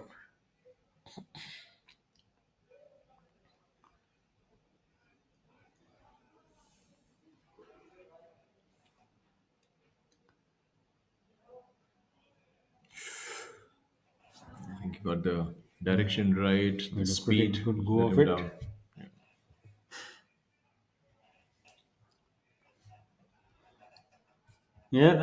People are now dropping shots all around our leader. I mean, Yashas has dropped 3 in 2 holes. We just, like we said, Varun Parekh has dropped a shot. Michel Otolani has dropped a shot. Manu has just dropped a shot. So the pressure now clearly getting to the others, whereas the person who's actually should be feeling the most pressure because he's in line for a fairly hefty paycheck. 10 lakh of rupees at the end of the day if he wins this event, the Ahmedabad Open presented by IndusInd Bank at the Kensville Golf and Country Resort. It's Thangaraja who ought to be feeling the pressure, but he is not because the way the chasing pack has played around him or behind him has given him a cushion that's getting wider by the hole. Currently 7 shots to the good, and with the final 7 holes of the championship to go. Anshul Kaptial on your screen now. Looking to wrap things up for his campaign in Ahmedabad. A young man from the Epta course in Dholakma.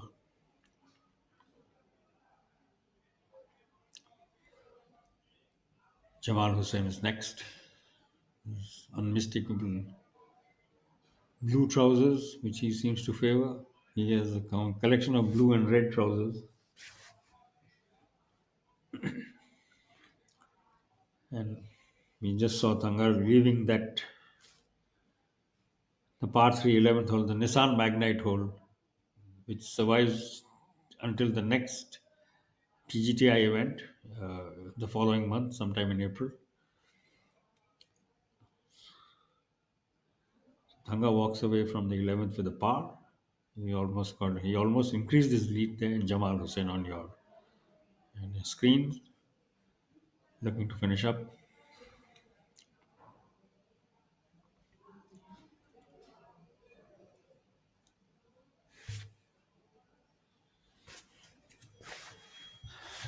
More aerial shots of the Kensville course. Now fairly wooded because of it's been around for some time. Probably the oldest of the courses built in and around Ahmedabad, and a wonderful sight from the air, as our drone pilots have shown you frequently over the last 2 days. So there you have it again. After 11 holes, Thangaraja, a 4-time winner on the PGTI Tour, already looking well set to add a 5th to his collection.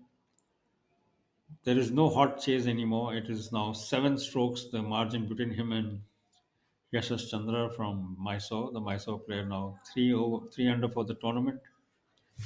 Varun Parekh, Michel Otolani, Harinder Gupta, and Manu Gandas and Ankur Chadha sharing in a share of what?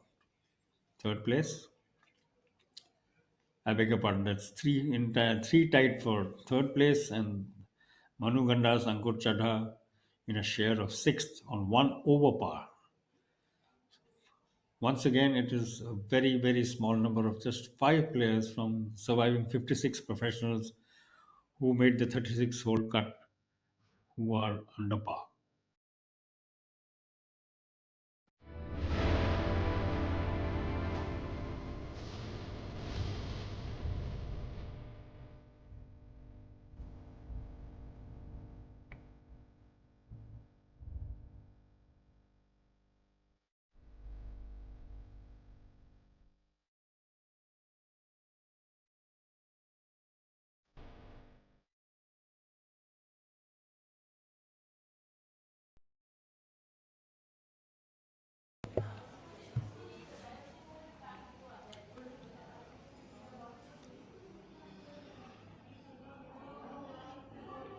Back at the Kensville Open, closing, literally the final rites of the Ahmedabad Open presented by India's IndusInd Bank being played out in front of us.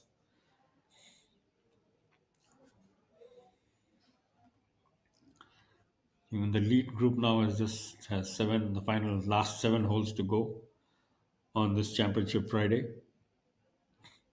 Sri Lanka's and Thangaraja seemingly well on his way to a 5th PGTI title, and that was a little bit of magic we just saw. The ball landing and nailing itself to the green, foot and a half from the pin. Terrific shot there. And one of the resident ibises calmly strolling past across the line of the next player to hit into the green. Backswing reminiscent somewhat of Matthew Wolf's, the Wolfman. Club going straight back and then outwards rather than in.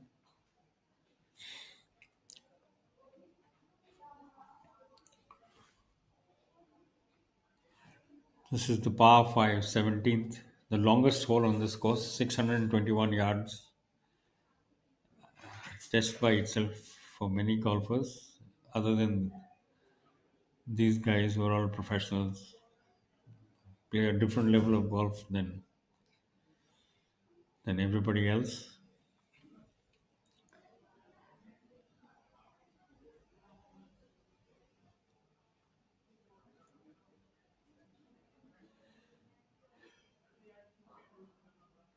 Abhinav Lohan on the screen. 4 over for the tournament. The Tour Senior has had something of a career revival since last year. He won after a fairly long break, waiting for one of his compatriots to play himself onto the green. Welcome to It looks like PGTI there's Super Abhinav's Chat ball. featuring Abhinav Lohan, aka the angry young man of the PGTI. Pehla sawal, first question, Abhinav. Why are there so many emotions on the field for you? See, I play golf with a lot of passion, and my whole thing is if I keep that bottled up inside, तो मुझसे अगला shot नहीं लगेगा. So I mean I make it a point if I let it out on the golf course, or maybe if I slam a club, I just reset after that. So it kind of helps me to release that pent up emotion after a bad shot, but at least I'm done with it, and that helps me reset before the next one. You ever scared a caddy or your co-colleague with this? I could have, yes, but I mean I'm trying to work on it, slightly getting better, but yes, I'm very bad at keeping my emotions inside. It actually hurts my game. But tell me, Abhinav, you've been on this circuit for so long. How did you take up golf? Is that your first sport, or was it something else and it moved on? No, actually, I used to play badminton. I used to go to a badminton court very close to the golf course in Faridabad. So my dad used to drop me to the badminton court, and he used to play 9 holes. But that badminton court, जब भी कभी शादी होती थी, तो वो badminton court booked होता था. So one time my dad, instead of he saw कि यार यहाँ तो शादी हो रही है, चलो golf course चलते हैं. That's how I started. I used to just go with my dad to just hack around, kill 2 hours. So slowly I started practicing, started playing junior tournaments, and then just kept practicing, kept getting better, and I really enjoyed the whole process of practicing, getting better, playing tournaments. So that competitive fire, that actually helped. Tell me, on the PGTI circuit, we've got multiple winners. Is it good, or is it bad that no one is able to dominate the field as much as anyone would like to?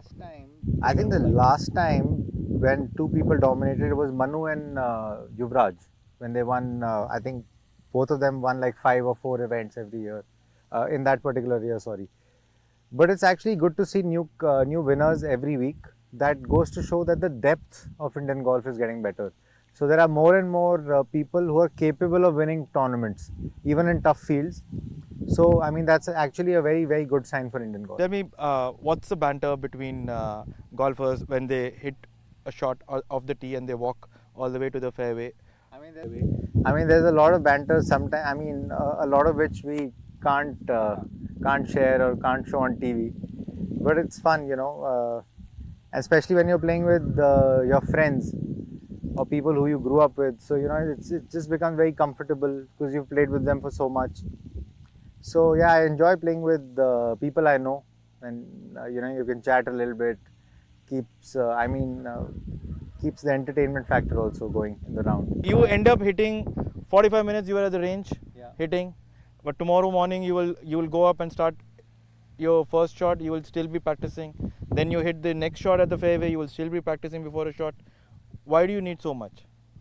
Because the movement is so precise to hit the perfect golf shot. Your club face can be 1 degree off and your ball can go 20 yards offline. So that's how tough it is to hit a good golf shot. Thanks a lot, Abhinav, for talking to us. So that was Abhinav Lohan, and he's not angry at all with me for having this super chat. Thank you. Thank you.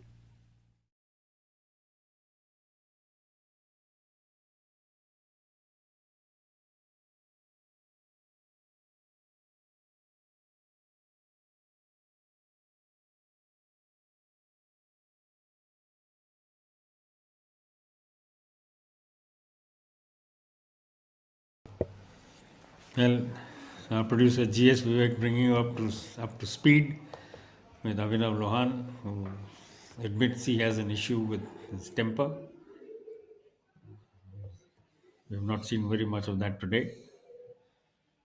Of course, he, two shots ago, two holes back, he had a double bogey on the par 5 14th.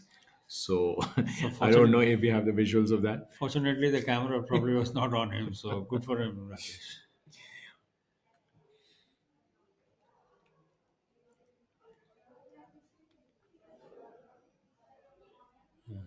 Brisk finish to this long par 5, extended 621 yard par 5.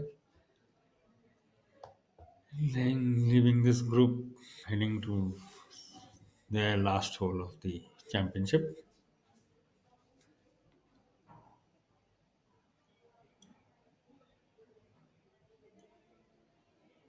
Meanwhile, we are back with a group of Adil Hussain,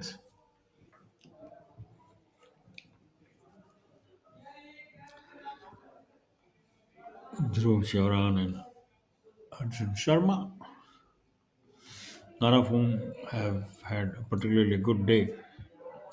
In fact, very few people have had a good day other than our leader, who's cruising towards his 5th PGTI Tour title.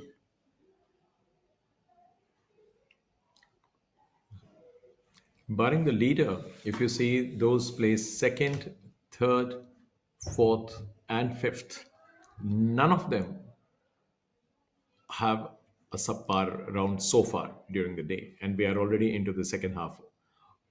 So everybody else is struggling, and even the leader can show just 1 under for the day because he's been so precise with his play. He's found pars on 10 out of the 11 completed holes, and apart from that, he's got a birdie on a par 5 6. So overall, we didn't see any dramatic shot making today or some long putts. But yes, as a scoreboard suggests, there's been a lot of struggle on the greens. The players have not been able to read the lines as well as what was expected of them. So, meanwhile, in the top three, you have two overseas players for the first time.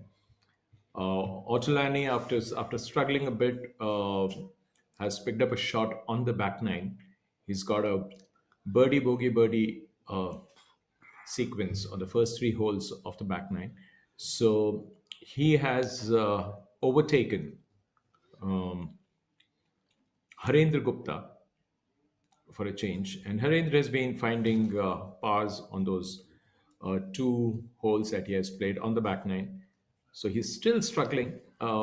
And yesterday he had a birdie-free day. Rather, he couldn't get a single birdie yesterday. Today, Even after 11 holes, he has only one birdie to show. So that means over the last 30 plus, last about close to 30 holes, he has got only one birdie to show. So it shows that he has struggled on the green.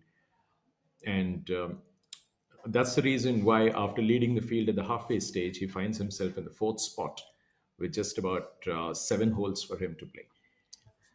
Here's another man who struggled, Rakesh.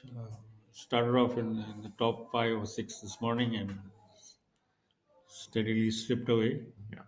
Double bogey, bogey, bogey. So he's Badal Hussain, Badal, yeah. not having the greatest of days. And he's by no means the only one. There are almost everybody. Yeah, he has company. Everybody. He has plenty of company in misery. And there are a lot of miserable people, going to be a lot of miserable faces around at the end of today's final 18 holes, unfortunately.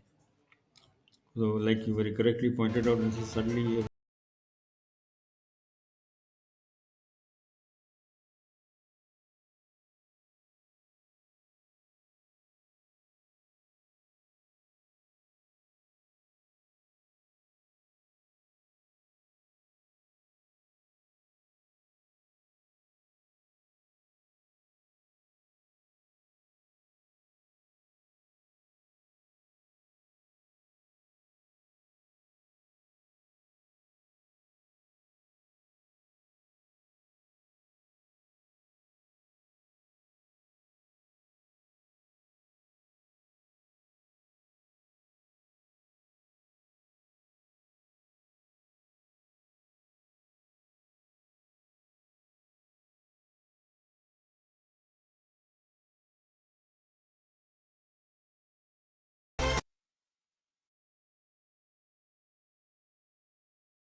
The leaderboard speaks for itself.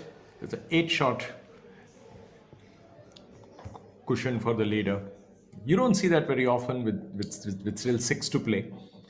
This is a huge margin, and we are still not done with it. So, And Rakesh, Yeah. I'm sorry, if you actually put it in the context of the overall score, yeah, with a tournament winning, likely winning score of maybe 10, maybe 11, maybe 9, who knows? with the tournament total, low total of 10 under as it stands now, to have an 8-shot margin. I mean, just look at the ratio aspect of it. I'm not a mathematician, nor am I a mathematics student. If you are, maybe you can put it into a slightly better perspective. I mean, I would just, giving the cold figures in front of you, a total score of 10 under par with a lead margin as it stands now of 8. I mean, that must be, in the outer realms of golf mathematics. If somebody can, or who's listening out there, if they can, sort of bung in a message somewhere and help us out, thank you very much in advance. But this is really remarkable. That's essentially what I'm trying to say. I mean, you have low scoring events like we did last week or a couple of weeks back at the Grade 1 and in Calcutta. But if there is a say a 27 under, there was somebody who was 25 or 24, 3 shots behind. Here on a 10 under total score, the margin is 8. I mean, it's phenomenal. The proportion or the ratio, whichever term comes easily to you. Take your pick, but it's amazing. And this is just a really dominant performance by Thangaraja. Yeah, because what I feel is that barring Thangaraja, a lot of these front runners or those in the top 10, they've imploded at some point. It's just that they were hit between the years, maybe because what they were thinking and what they were they were probably they overestimated their chances at some point, overdid certain things, overreached, and the course was quick to punish them. Whereas Thangaraja, he's just played the course. He hasn't done anything great. I mean, you just look at his score; it's just -1 for the day. He hasn't done anything, out of the ordinary. But even his focus on getting pars makes him look so consistent because that score stands out. And you like rightly said, when all others are scoring so high, in the sense that low score has eluded most of the golfers this week. And let's not forget, even Thangaraja has 1 day of a overpass score, and he leads by 8 at the end of say 12 rounds on the final day, 12 holes on the final day.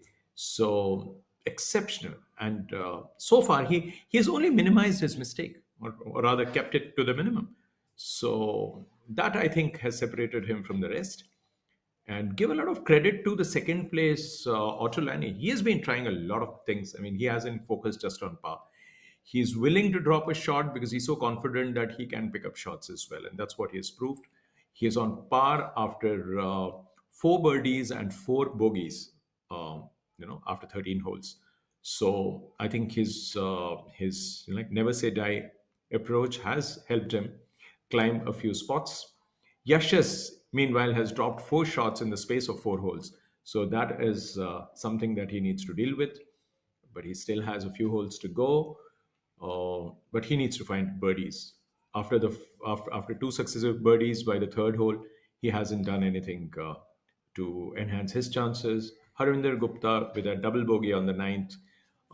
He's also come down. And now we're seeing... Yeah. Manu Gandas now on the 16th tee. Sorry, Rakesh. Yeah. And even as we speak, I mean, just adding to your points, even as you were speaking, the number of players who are under par at this championship has dropped to 4. Like you said, the course is quick to punish. It was 5, yeah. It was 5 It was for a 5, long time, it was yeah. 6 at one point when we started point, commenting. And Manu Gandas almost hold this one. Almost. Yeah. That was the closest we have seen to a hole. Unfortunately, not on the Nissan Magnite hole number 11. This is the 16th. This is a par 3. But Manu's tee shot landed on to the right of the flag, rolled towards the pin, actually hit the pin, bounced out, and has rolled 5-6 feet away. Terrific shot. He had a moment of There you have it real again. excitement just now in front of us. Just Live, brought to you live. In fact, you saw it as it happened on your screens. You can see the ball landing there, rolls straight towards the flag. Oh, it finds the flag, yeah. Actually hits Then the rolls edge of over, the pin. It hits the edge of the cup and rolls about 7-8 feet away now. Gives him a great, but some genuine excitement there, Rakesh. Yeah. So far, we've seen a fairly one-sided. It's been a procession actually today. There's been no real excitement because no one's really threatened the leader at any leader, point. yeah. He started the day with a 4 or a 5 shot advantage, I beg your pardon, and he's almost doubled it by the end with his closing 5-6 holes to go. So this one shot from Manu almost sort of sparked this whole thing to life just a little bit. Unfortunately, that was not to be either. But great shot, no doubt about it. And this is this is the Manu Gandas we know, and we've seen him play some great golf in the past, and I'm sure he'll come back to it as well. Because, like we heard Abhinav mentioning just during his chat with our producer, that one year, 2022. At one point, it looked like a two-man show. There Yes, was Manu between and Yuvraj, Sandhu, and Manu Gandas. Yeah. They won almost everything. They were winning by One turns, won yeah, five, actually, yeah. the other one four. So Four. 9 tournaments in a schedule of maybe Between 15 two, or yeah. 16. between two. It was a dominant performance, and Manu won the Order of Merit at literally the very last tournament of the year. Otherwise, it would have been somebody else. I mean, that was that close. So that was really a dominant performance. So yeah. So something close to that we are seeing from our leader today, that dominance at the top of the order, just not giving way, not yielding an inch at all, not giving his pursuers any room to breathe. He's not given them a chance, any flicker of hope also. So which is in its own way helped to keep the pressure on those who are chasing when they all have faltered around him. It's very obvious. If you look at the scoreboard, that tells you the story. A 2 over for the day for the man who was in second place, 3 over for the man who was in third place. And it just shows the relentless nature of Thanga's pursuit for a title here. We're running out of holes, and we're running out of adjectives to describe his performance over the last 2 days over here. And there you go, Jamal Hussain completely underhitting, muffing that shot, duffing it, call it what you want. For a player of his stature to just really get it over the green and get it over the bunker, 7 feet or 10 feet, I think it just sums up what it's a combination of what the course can do to your game and what pressure can do to your game. Jamal, such a steady player. Otherwise, we've seen him in many situations, calm as a rock. Today, he's just fallen apart. This course has punished, and like you very rightly said, it's very quick to punish you, and we are seeing that evidence in front of our eyes. Where Manu was on the green, hit the flag and rolled away. Jamal was beyond the bunker, and now he will at best walk away from this with a bogey, if not worse. Jamal, in fact, had a very very up and down sort of a round. He had 3 successive pars to start with, bogeyed, then he picked up a birdie on the 4th, then dropped 3 shots in the space of 4 holes on 4 holes on either side of the turn. Took a turn at 38, that is 2 over for the day, and then he picked up 2 shots by the 14th hole, and then he parred the 15th. So he's been at it. He remains on par after all the action. As I said, 3 birdies and 3 bogeys to show, but and he's still in the top 10. He shares the crowded 6th spot, which is like lined up from 6th to the 12th. So there are about 7 players sharing the 6th spot. He's one among them. Tough for him, but anybody moving up from there, I mean, it's going to because they are 2 shots behind, 2 strokes behind the 5th placed Varun. That means anybody gaining a shot or moving up will be holding the sole position of the 6th spot. So that means in terms of money, that could be a sizable difference. So 1 shot is going to be worth a few lakhs for those 7 tied for the 6th spot. The man on the screen is the most likely to do exactly what you're saying, Rakesh. Manu Gandas, having missed out on a hole in one, is very well placed for a birdie that will lift him out of this crowd. Yes. Of shared 6th into sole 6th place. Yeah. uh, behind Varun Parik. Varun now himself struggling somewhat, but still has a two-shot advantage over this group who are in sixth place behind him. Varun on level par for the tournament, one under for the day, one over for the day. I beg your pardon.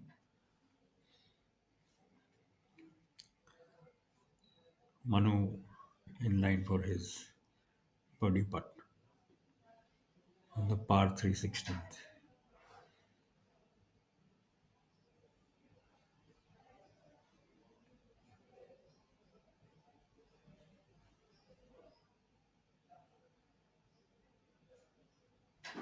Yes, Julie Just what you converts. mentioned, yeah. He could have been even better than this. Could have been a one on against him instead of two on this hole, par three hole. And on live feed two, we see Otolani and Chada pretty close to each other.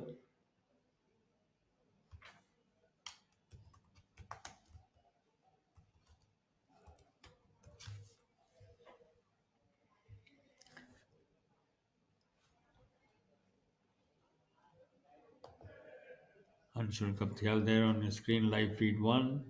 Young man from the Dholakwa course in Delhi. It's only his second season on the PGTI, full PGTI, senior PGTI tour, full tour. And on your right, Varun Parik from Ahmedabad. Long curling putt for Anshul. Drifts just wide of the hole. Jamal Hussain now looking to salvage a bogey on this par 3/16. Duffed his second shot, barely crossed the bunker, chipped on with his third, and he still needs a slightly nerve-wracking putt to finish out the hole. Rahul, should the standings just stay like the way it is at this point in time, that one birdie of Mani Gandas could prove to be worth more than 6 lakhs at this point in time, because that has taken him off that group, that crowded group, where imagine getting that share of the sixth spot between 6 and 12, whatever is the prize money, to holding on to that one position above, and he's in the sole position of that spot, and that's worth a lot. So, and that's, I think, probably it is more than the difference between the first and the second. So that is quite huge. Jamal saves bogey on that. 2 holes to go for him in this championship. He would rather forget as quickly as possible. Otolani in front of you now. Long putt.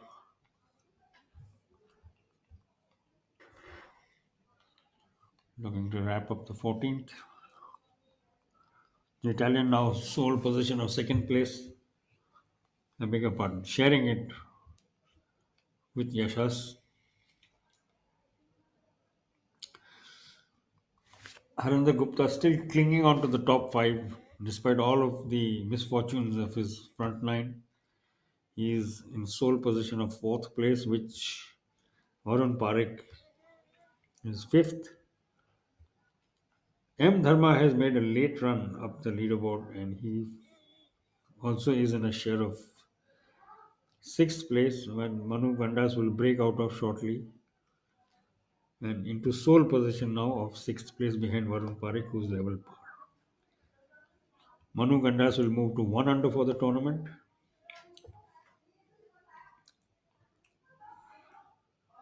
And Varun Parik so far level par, 1 over for the day.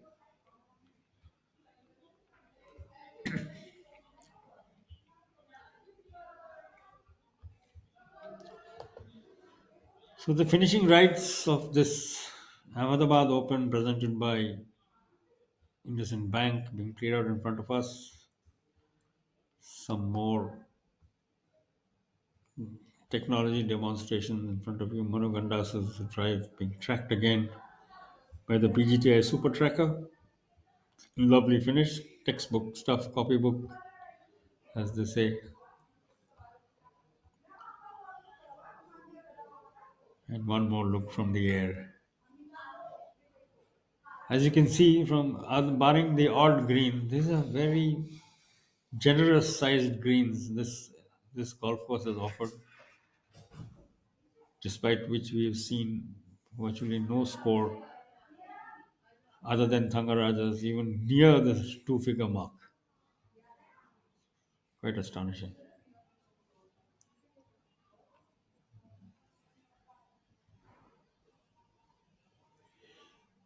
It's a great angle, really. Kensville Resort,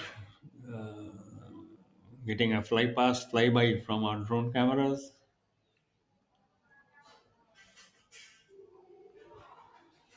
Very nicely wooded area, plenty of trees. It's now a mature course, been around for a while, 20 plus years. So it's grown steadily, as is the case with every new course. When you plant trees around, and as the years go by, the trees get bigger and bigger and bigger, and all of a sudden you have a nice tree shaded set of fairways, which happens with every course over a period of years. And the Kensville course now seeing that very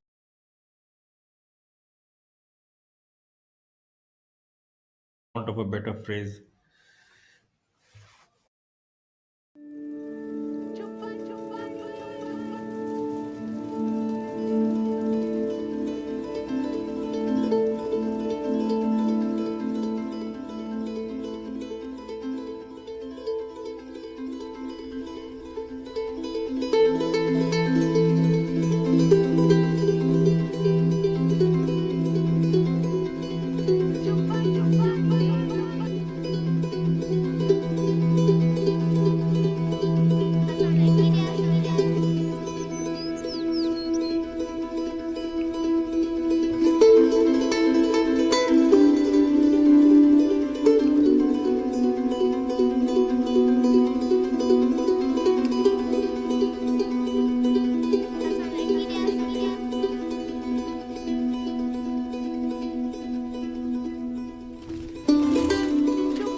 Our event leader Thangaraja there in the blue T-shirt, seemingly in a obviously in an expansive mood. He's just literally a few holes away from his fifth PGTI title, and the first since 2023, the Vizag Open.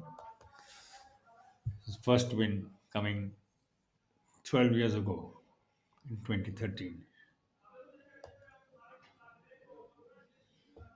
Man who was once in the lead after 2 days, Arvind Gupta in the green T-shirt, the right of your picture, now pushed down the leaderboard, dropped to fourth, and the man in the share of second place was just behind him in the brown T-shirt, Yashas Chandra MS of Mysore, sharing second place with Italian Michelle Ottolani. So a true international flavor to the top three of this PGTI event presented by IndusInd Bank, the Ahmedabad Open, its second edition. And we have the mandatory visit, Rakesh, by a dog. This so a black friend cross live feed 2, the camera on live feed 2. Somehow no sports event in India is complete. At least those are played out in the open. Complete without a canine visit, and we've just ticked off that box and right in front of us. Thank you, doggy. Nice of you to put in an appearance. Harinder looking at the target. He's he really struggled. He showed great form on day two. But thereafter, I think nothing has gone in his favor. He's during the money rounds, he's still struggled. Has one birdie to show. He didn't get a single one yesterday. Today, even after 12 holes, he's just got one. He's got one birdie, two bogeys, and a double bogey. So that speaks for itself. Live feed too, we just saw Arjun Sharma doing a bit of gardening. This is now, of course, Badal Hussain.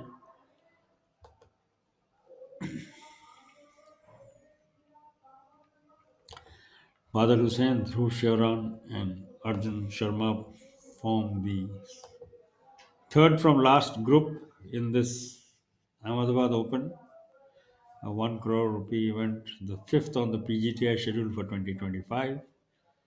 After which we head into a series of $3 events, which will offer close to $3 million,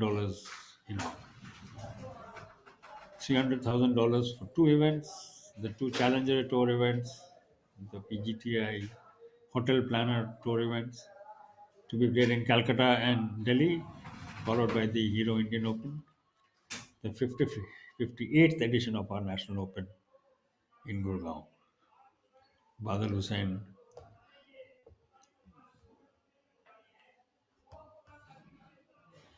just now going through the motions of what will be a very forgettable day for him.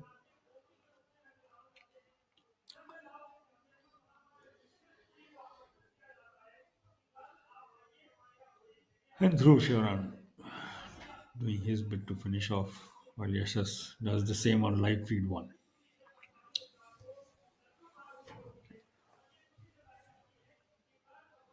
But this has been a textbook, in fact, a class demonstration by our leader, Sri Lanka's and Thangaraja, of tackling a tough course, keeping your cool, planning your way across. He must have put in a lot of thought on how best to leave nothing to chance. That's a tremendous putt from distance, 40 feet plus, by Harinder Gupta. I think he's getting the heat, letting the heat get to him.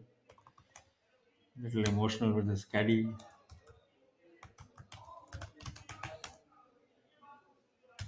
And Shevran on your right, live feed 2.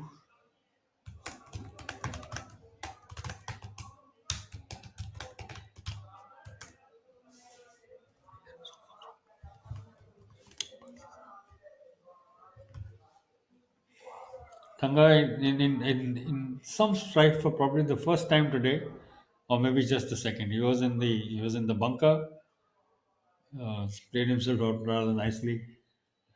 No fuss over there. And right now, even if he does drop a shot, Rakesh, I don't think he's going to be unduly fussed, because now the lead is, like we mentioned earlier, it is 8 strokes. Staggering, actually. 8 Staggering. shot lead. With Yeah, just absolutely. after this hole will be the final 4 holes of the championship for him to go. Ice cool Sri Lankan, showing almost no emotion at all. Veteran of many battles. He's been a repeat amateur winner. He's won the Sri Lanka Amateur. He's won the Pakistan Open. He's won in India as well as an amateur before turning professional in 2012.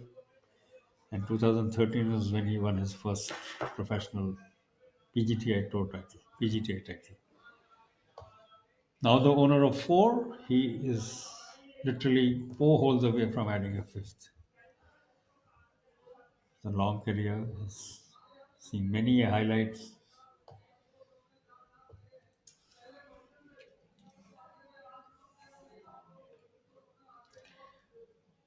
And maybe youngsters watching this telecast can learn a little bit from this very cool and very determined display. Even there, even with literally everything locked up, here he is a man who is not taking anything, leaving anything to chance. Everything that is in his power to control, he is making sure that he is getting the most out of. It was very easy for him to have, all right, doesn't matter if I leave a shot. Even now, Rakesh, he is not giving it all, willing yeah, to true, surrender an inch. True. And it's not the field, his opponents he's playing against himself and the course. That's true. He's not even looking at the the scoreboard or the leaderboard. He's just focused on finishing the job and doing it really well. You can call it ruthless, you can call it determined, you can call it ice cold. But this is what success is built on, and he has really shown See, what we've everybody else seen, the way to do it. over the last 3 days is his consistency. And especially on a day like this where everybody else has struggled. If you look at the top 15, there have only been two players who have broken par on this day. Everybody else is par or more. And Thangaraja has that kind of consistency where he minimizes errors, he's just focused on the job. And that is, I think, probably the key to his success. Because if you just look at his track record on the PGTI, over the years. Like last time, he had four top 10 finishes, took the 17th spot.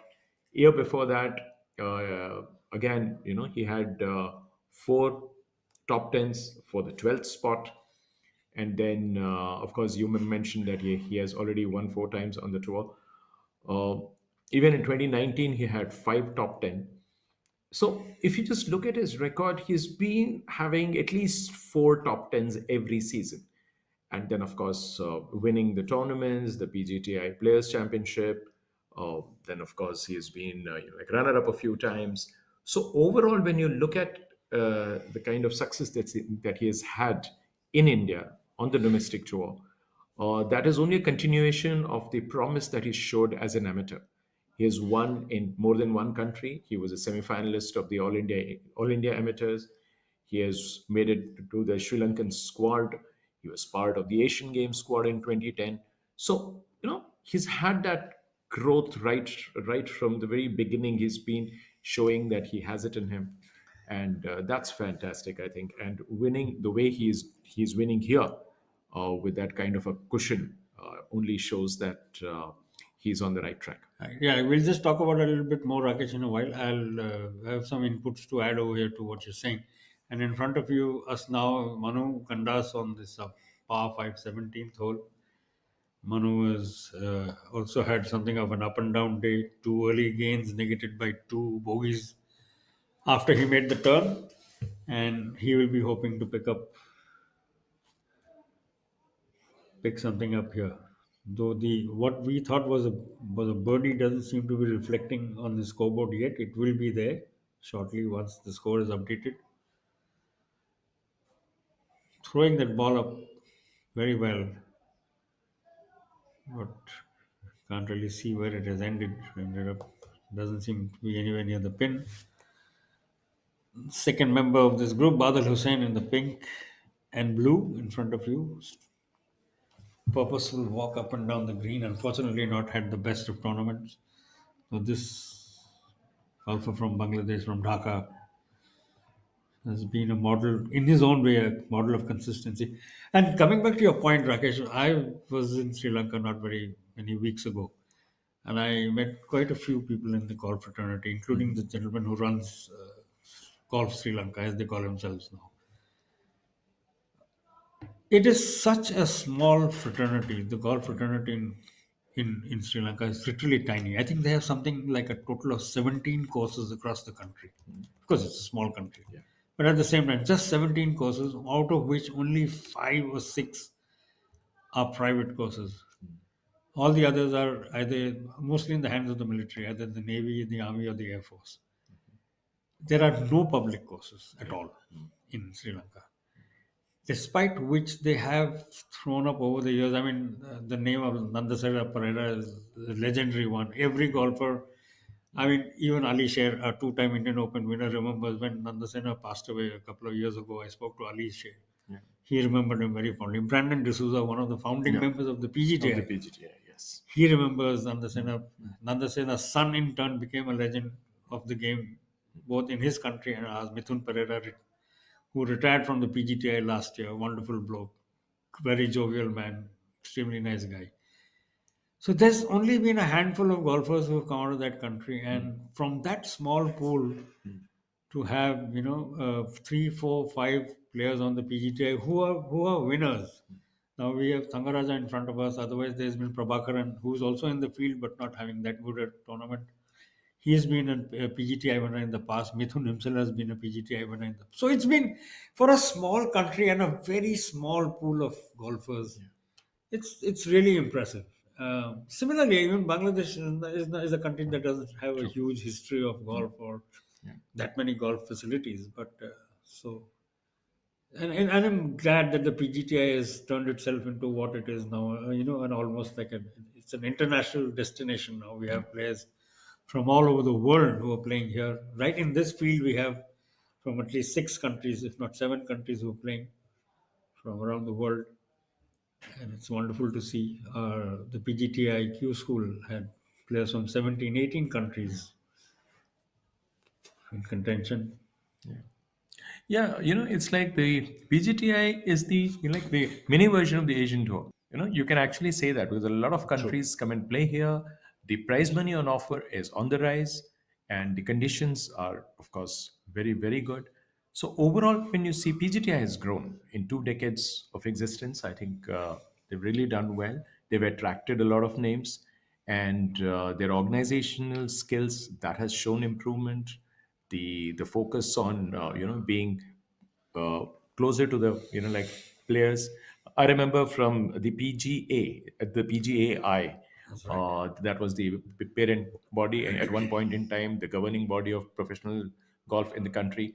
When the players broke away and they formed the PGTI, I still recall the kind of friction it had initially, but then it settled down. The players were all together, and that movement of that has now turned into kind of an organization which is professionally run, headed by a cricketer turned golfer, and it has its own strengths. And as you can see, right now as we speak, there has been a slight change in the leaderboard there. Yashas, after finding a birdie on the par 5 14th, is now holding on to the second spot, 7 shots off the lead and 1 ahead of Otolani. Otolani on your screen a little while ago, teeing off on the 16th hole. So this is the second from last group of the Ahmedabad Open presented by IndusInd Bank. Par 3. Just minutes ago, we saw Manu Gandas miss out on a hole-in-one on this very hole, the par 3 16th hole. And this is the penultimate group that's teed off in front of you.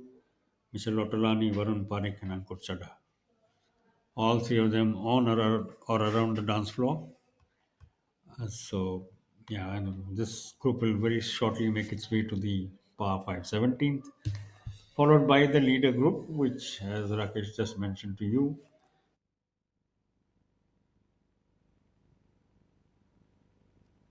Good afternoon from here at Kensville Golf Club. We are playing on the final day of the Ahmedabad Open presented by IndusInd Bank. I'm going to tell you all about a very special person who has been the backbone of PGTI, our tournament director, Mr. Sampath Chari. He's right here. Sampath has been part of PGTI before it was PGTI. He's synonymous with professional golf. I would like to announce to the public, Sampath. As a token of appreciation, I would like you to sign this ball and present it to him. Okay, the token of appreciation is because today and in this tournament, believe it or not, Sampath has been the chief referee, the tournament director for 900 events. 900 events. That is unbelievable. You have been the backbone of PGTI, not only PGTI, I think professional golf in this country. I don't think anybody knows professional golf or golf in this country more than you do. Sampath, we are grateful from the community of golf, from every golfer in this country, and especially the professional golf, and especially from the PGTI and my president, Mr. Kapil Dev. Really appreciate your being the backbone of PGTI. So let me give this little signed ball. I'm nobody of golf, but I'm still delighted to present this ball to you. Thank you so much. Thank you very much. I hope you shall cherish this and remember that we were together in the 900th tournament that you be chief referee and tournament director. Thank you. Sampi, exceptional achievement. We are truly grateful for all your endeavors. Thank you. I want you to say a few words to Indian golf and to the professional golfers. Well, gentlemen, there's really nothing much to say.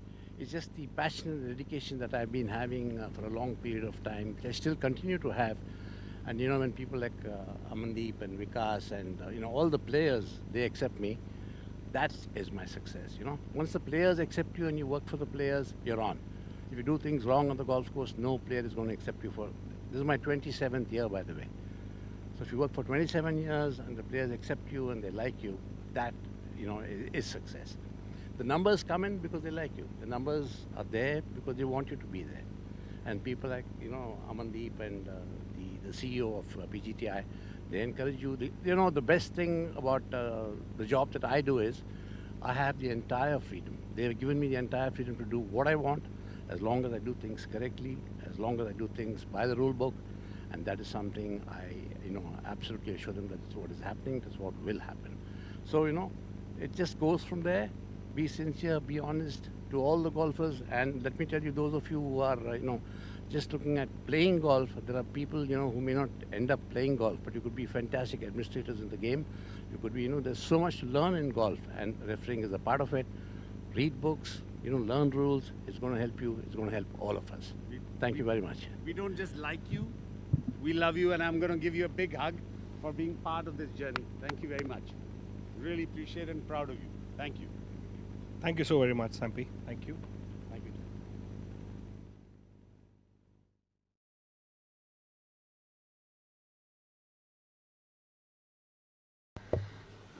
Well, a little emotional few moments there from the CEO of the PGTI, Amandeep Joel, has taken over from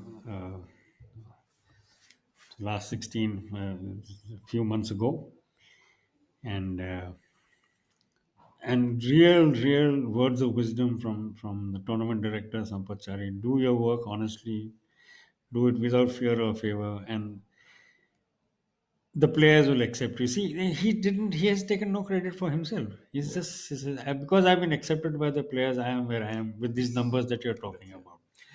And before, of course, before Amandeep, we had Uttam Singh Mandi, who did a sterling job as PGTI CEO for 15, 16 long years, helped, you know, give this body direction. And Amandeep, along with its president Kapil Dev, giving it further impetus and new direction once again. And a really fine gesture, I think, on behalf of the PGTI to recognize this, you know, the sterling service and the kind of. But Mr. Chari here was being very low key. The players live in, let me tell you, they live in terror of him, because he is the one who cracks the whip when it comes to, you know, keeping time on the golf course. And boy, do they know when he is chasing them, they respond. They know they better do. So it's wonderful to see this little moment in front of you all. Rakesh, I'm sure you have your thoughts on this as well. Yeah, sure. Because I know Chari for more than 25 years. And there was a week, I remember we were in Srinagar at the spring, the Royal Spring course, beautiful course. I think one of the best in the country. And that was also the time when Chari was on a fitness drive. He had lost, tons of kgs, I must say. He was looking super slim. He was following a certain diet, and then and every evening he would run. I mean, after doing the job for whatever 8 to 9 to 10 hours on the course, you would actually find him, going for a jog. And that was also the kind of track where then Chief Minister's son Omar Abdullah would actually come on a, like on a bicycle. So you would see Chari running ahead and Omar Abdullah on his bike. So I still remember those days. And he would never talk about, his fitness and stuff. It's only when I asked him, I said, "You seem to have lost a bit of weight." And Chari, being as modest as they come, he was saying, "No, nothing much. I'm just looking after my diet a bit." But then, of course, he really worked towards it. So here you are, 27 years of service, great service to to professional golf. And of course, he's a terror. No question about it. There's a lot of people who have taken up golf. After he took over the reins as the tournament director, and they haven't seen anybody else in their careers. Tournament after tournament, they see the same face.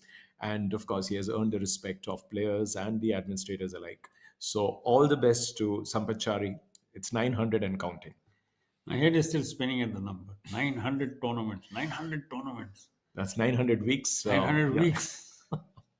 That's a lot. Wonderful. Great stuff.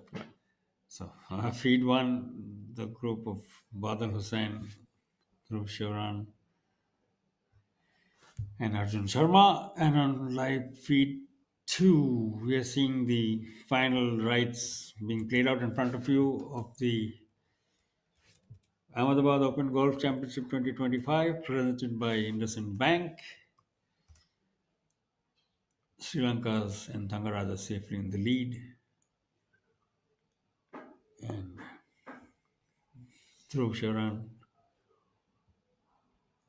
putting on the 17th green. 621-yard par 5. One of the longest obviously on this course, and probably one of the longest in the country. Badal Hussain is up next. Arjun Sharma, the third member of this trio, has putted out. And on live feed 2, we're seeing the lead group teeing off on the par 3 16th, where Manu Gandas a little while ago almost had a hole in one before picking up a shot, making a birdie to retrieve his round somewhat. And it started well, went into a bit of a decline at one point in time, but we have seen him bounce back. And in all of this, another veteran, M. Dharma, also a man from Bangalore, has quietly crept up the leaderboard. He's currently in 6th place, and because he has completed his 72 holes, his score of 1 over par 289 is actually now the clubhouse target. Even though Thanga is way better than that, but technically, I think Dharma's 289 is the clubhouse target. Rahul, you said your head was spinning by the very number of that mention of 900 events. Just to simplify it, if an individual had to do week after week 900 events, that would actually come to something like 17 years and 3 months of non-stop golf without missing a single week. If you had to do it on the trot, 900 events would be spread over 17 years and 3 months. That's perspective for you, Rakesh. Thank you. 17 years and 3 months of non-stop golf. Non-stop, week after week. That means you work for 4 days, 3 days for travel, and moving from one event to the other, doing the pre-event, all the work, looking after the event. On the eve of any event, and doing it for more than 17 years. They say that at 21 years, a child comes of age. Once he or she attains 21, and the same thing about 18 years for a girl. So imagine you are doing it almost for a generation. Chari used the word passion. I think it's more than that. Much more than that. But it's brilliant. This is the sort of dedication that builds golf sports traditions. That's been part of our lives for close to 4 decades between you and me. So 8 decades now. True. This is what builds the sport. This is what builds sport. This is what builds sports histories, the communities, the traditions. So great going. One more flight with our hovercam on this par 3 hole 16. Manu Gandas just missing out on acing this hole. Today the flag a little more in a slightly friendly place than it has been on previous days.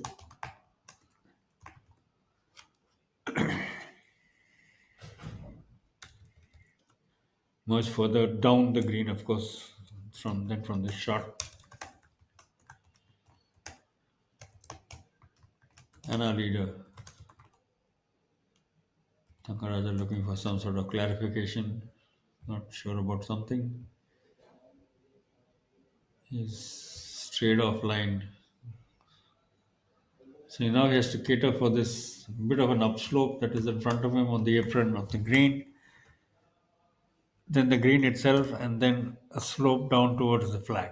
Not going to be an easy putt. He's in the tricky. Luckily, he's inside the rough line. Had it been on the verge between the two, or he's swapped his putter for a wedge. Sensible thing to do. And he's checking again with his caddy. Where do you want me to land the ball? Where do you think I should land the ball? Which is the best place? I don't want to leave it short, and I don't want to overhit it. 15 holes completed, 3 holes to go. Sitting on a lead of 8 strokes on 10 under par. The Sri Lankan. Thanga opts to bump and run the ball on this par 3 hole and sends it to what should be for him a fairly straightforward convert, because he is not let anything slip by him. Keeping a clean card, 15 holes completed. This will be his 16th, and he has yet to drop a shot on this final day of the 2025 Ahmedabad Open presented by IndusInd Bank.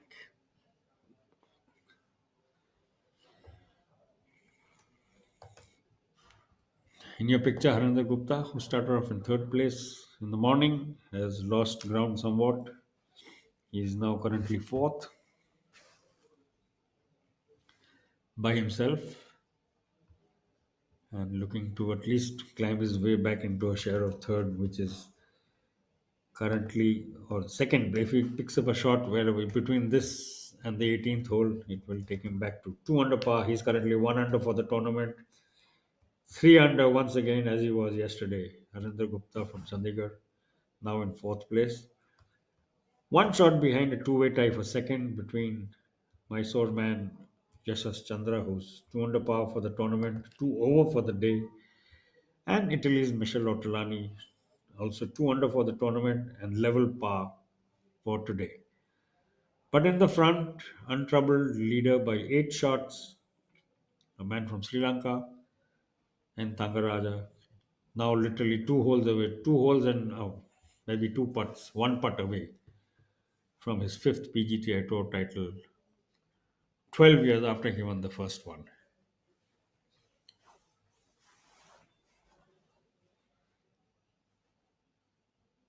Chandra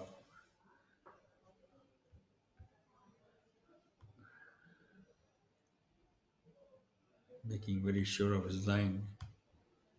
A birdie here will give him sole possession of second place. Rakesh, and you have done the math earlier. I'm sure you have a better idea of what it means to the final check between shared second and sole second.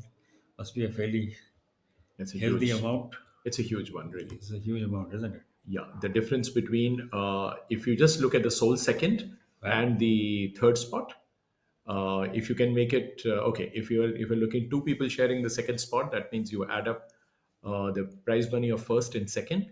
That comes to about 16 lakhs, close to 16 lakhs, just under. It is 15 lakh $99,800. So even if you hold it at 16, so it comes 8 each. But if you win it outright, you get 10. So that 1 putt could be worth 2 lakh rupees, 2 lakh and $200 to be precise.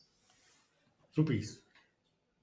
In terms of rupees, yes, in terms of rupees. Gosh. Because it's a 1 crore event. You had me, so you I'm had sorry, me it's worried not dollars. for a couple of minutes.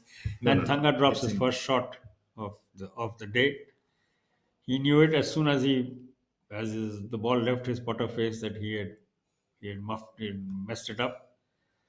And So- all he can do is smile, because that dry smile you can make out, but of course nobody likes to drop a shot. But here on this day, in the given situation, the kind of tournament situation that we are in, he wouldn't mind that. It's definitely not going to hurt. Yes, it's going to blot his card just that wee bit. Otherwise, he was having a pretty clean card so far. goes into the final 2 holes, still seven shots clear. Maybe 6 if Yashas has actually converted that. If that is indeed a birdie, which was when he putted it, which he putted in front of us. So if that was indeed a birdie and this a bogey for our leader, then it becomes a 6-shot lead. Still plenty to play with for Tanga.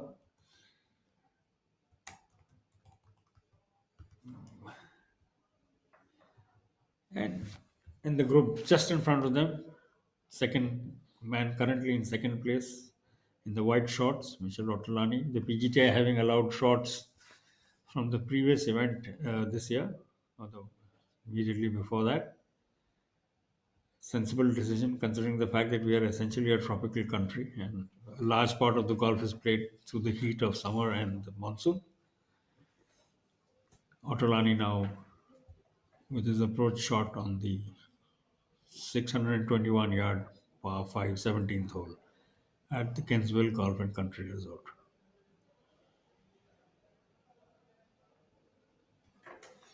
If he does finish here, Rakesh, it will probably be Ottolani's best result on the PGTI. On the PGTI. At least. And those talking about, I mean, those interested in numbers or stats, the record winning score or the record winning margin on the PGTI tour stands at 11 strokes. That was won by Mukesh Kumar, who shot a 21 under to win the 2008 Madras Gymkhana Club golf. I mean, I'm sorry, it was a Tamil Nadu Open Golf 2008. Incidentally, Mukesh also held the record in the pre-PGTI days when the sport was governed by PGAI. He held a record of, I mean, that was a crazy record. I think it was something like a 27 under, or rather 30 under 250. That was a score because it was not a 70. It was not a par 72 hole course at the Kutub Golf Course way back in April 2005, which was a DDA Open tournament. He shot a 30 under, and his best round was 59 under. That was 11 under 59. So the course was a par 70 course there. And once the PGTI was formed, soon after that, we heard, we saw the same Mukesh Kumar, who has ruled in the domestic tour like no other, bounces back and makes a new record of 11 under at the Tamil Nadu Open. So today, of course, it looks unlikely that that record would be broken. But Thangaraja is right up there, comfortably ahead of the field. So let's just look at, Thangaraja's career, Thangaraja's, the kind of success that he's had on the Indian soil. And he's been pretty consistent, as Rahul also said, that he has already won 4 times. A short while from now, he's going to grab his 5th without a doubt. And it's not just his success, at the top. I think his consistency is what has stood out.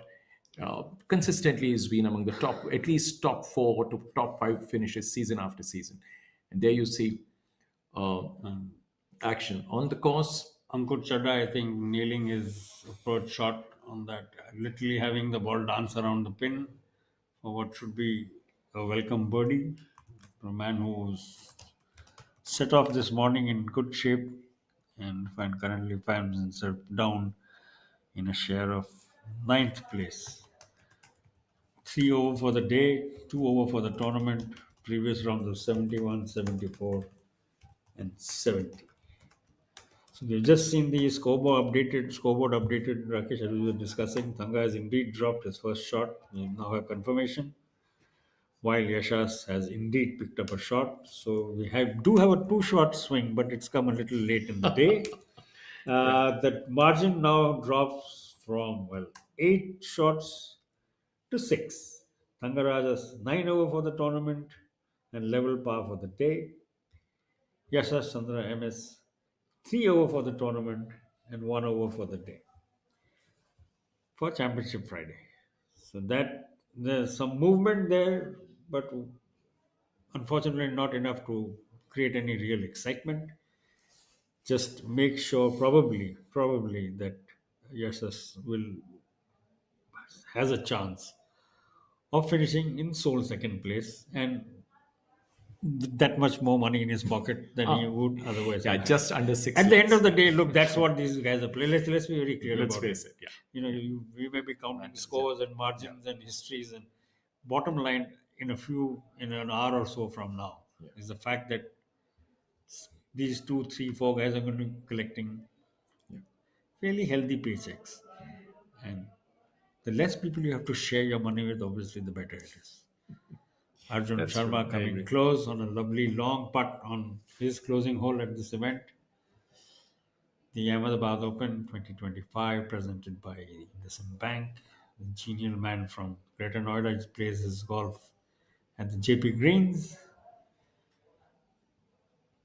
So that one shot, should the last two holes end up as pars, or if they both match each other's score, Yashas is going to stay ahead of Otlani, not just by the one shot, because that one shot is going to prove to be worth 4,200,000 rupees. Yeah, so now it's a clear cut 1, 2, 3, 4 situation Yes, from by the looks of it. 9 under for the tournament, 3 under, 2 under, 1 under. Harinder Gupta still hanging on to the top 5. Varun Parik at one time was way up the order. He was joined third at one point in time. But those two bogeys after making the turn, Rakesh have dented his hopes. Yeah. But he's still sole fifth. So he's one ahead of Dharma, who's back in the clubhouse on 1/289 for the tournament. Badr Hussain, another man in the wars, been in the trenches all day. Seen some mostly lows, not too many highs, unfortunately for him. See, Harendra, he's looking at finishing the round with a second successive 75. Now, 3 over in succession, and still you're holding on to the second spot. That speaks for itself in the sense that it's a reflection of how tough this field has been, how others have struggled. If you just leave out the champion to be, all others have struggled. They've had pretty high scores. Thangaraja is even that par round of today, even that has kept him out of the harm's way. So it's a reflection of how everybody has struggled. If you see the top three, so far it looks like a par, 1 over par and par. They've been struggling to break par on this day. And that's why, Dharma's 2 under for the day has seen him jump to the tied sixth spot. Whereas Manu Gandas has finished with 1 under, and he remains in the sixth spot there. Varun Parekh just about. He's about. He's a couple of shots ahead of the rest, so that shouldn't hurt a lot of people. Varun is there on par. That means he's 1 shot ahead of the rest of the people. So, should he par the next 2 rounds, he'll hold on to the 5th position.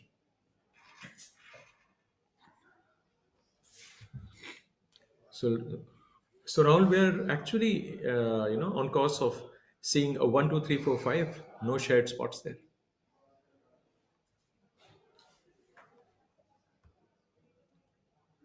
These boys are going to be celebrating, obviously. 1, 2, 3, 4, 5. Who finishes in what order? True. They are not, like I said, they're not going to be sharing any of the moolah. What's theirs is theirs. And those interested in the numbers, the first prize is 15 lakh rupees. Second is 10 lakh rupees. Third is 5,99,800 rupees. Fourth is 4,99,800 rupees. And the fifth is 3,99,900 rupees. So all these will go individually to those taking those spots. Whereas from the 6th spot onwards, that is 6th is 3,50,000. Thereafter, it will be shared. So far, that's how it looks like, unless somebody jumps from the 6th to the 5th spot. And but It's unlikely because all of the three who are currently in shared sixth, Rakesh, Yeah. are all finished for the day. Yeah, but then So someone has to but then fall out if of yeah, but then contention. if if we have the fifth spot currently with Varun, and Varun has two shots to play, should he drop a shot? Yeah, so someone can Then fall yeah, out now. yeah, Nobody then can climb up. yeah, there. nobody can climb up. Yes, they all have finished. So So Arjun Sharma is just finishing off in front of us. In the group before, this is Otolani on the par 5 17th. He's done with the penultimate hole of the 2025 Ahmedabad Open. Presented by penultimate hole also means that was the last par five on the hole. That's Mostly you see that the last hole of the course, more often than not, is a birdie hole, a par five. But on this course, this is the penultimate one, so that leaves them with a par 4 18th.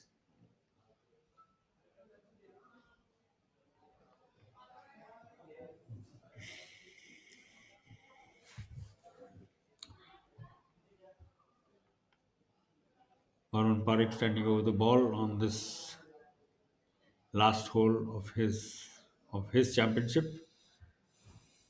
Has a driving iron in hand. Put away the 3-wood, put away the driver. Just opted for a driving iron on this par 4 closing hole.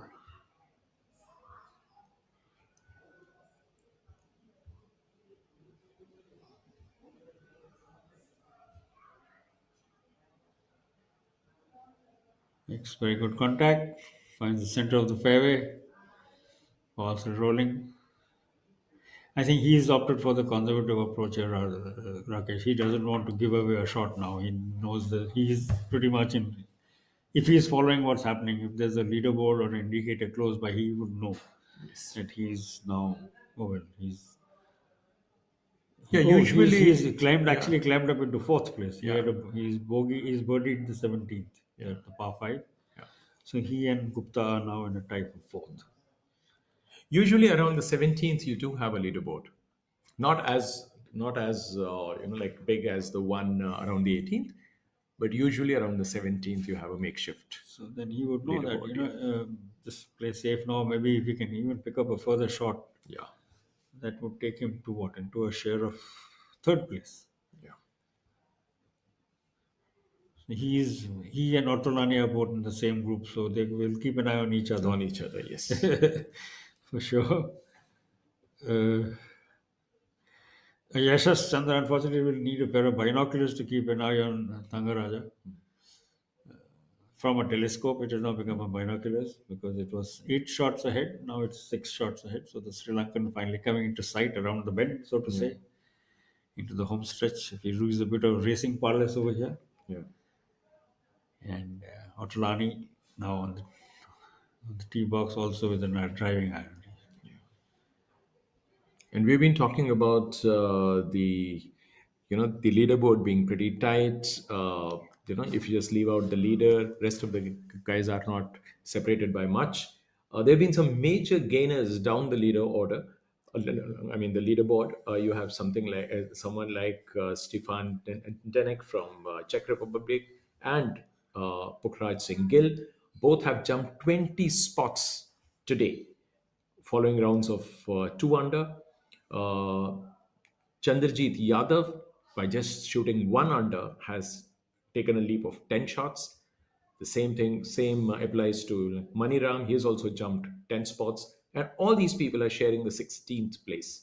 So it gives you an idea of how difficult it was for people to do it. And M. Dharma, again, he shot a -2 for the day, and he jumped 8 spots to be part of those sharing the 6th spot.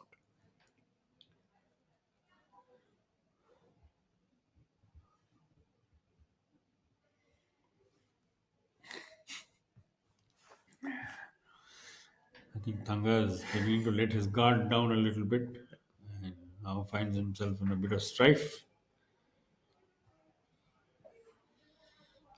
Luckily, this is a par 5, but still, I mean, he just now will not want to give away too much over here. This is exactly what I think he has been guarding himself against all this while. And just coming to the last 3 holes, he just looks like to have taken his foot He off just the lowered his guard accelerator just a a little wee bit. But bit. then again, that's not Yeah, it's not going hugely to hurt him, damaging. yeah. That was off the edge of the green. He's not in any rough along the fairway. So that was his third shot that went. Second shot maybe that went a little long. So he's back on the dance floor. No real damage done. I think even if he plays with his putter from the fairway on the next hole, he's still going to win it. That's it's giving huge. his putter a lot of work. structural, not just work, structural strength. It has to be a really strong putter. He's going to hit it 350 yards down the fairway. No, from the fairway. I mean, you mean from I'm the talking fairway? about the approach. Yeah, I thought you meant tee shot, I not the thought tee you shot. meant from Definitely the not. tee itself. Yeah, definitely not the tee shot. I That- said that from the would've- fairway, if he Okay. begins his approach, I think he can just finish the job and still seal the title. But believe me, it's just last week I actually heard of somebody who uses his putter of the tee box. It's a putter 120, 130 yards. Some putter, I must say. Some putter. That's exactly what I thought when I heard that story. Yeah. I think it's a story. Lovely putt there. It's just grazing the edge of the hole as it went past. I like set shots. Well measured. Gupta trying to make up a little bit of ground if it's possible for him. He does have a second birdie of the day somewhere a little earlier down in the round, but it's been a hard ride for him. So from where he was on day 2 yesterday, he was really had a hard day.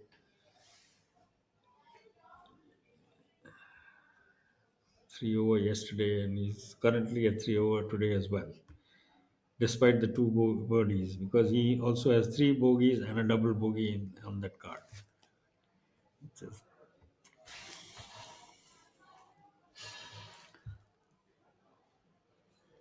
So could we see another 2-shot swing here, Rakesh? Because Yashas, if he's putting for birdie, and if our leader bogeys once again, so the margin, which is 6, will come down to 4 with the last hole to play. To the last hole to play. I still So maintain now, that. now you see, now you can feel the excitement building. So imagine had the been margin a little different, yeah.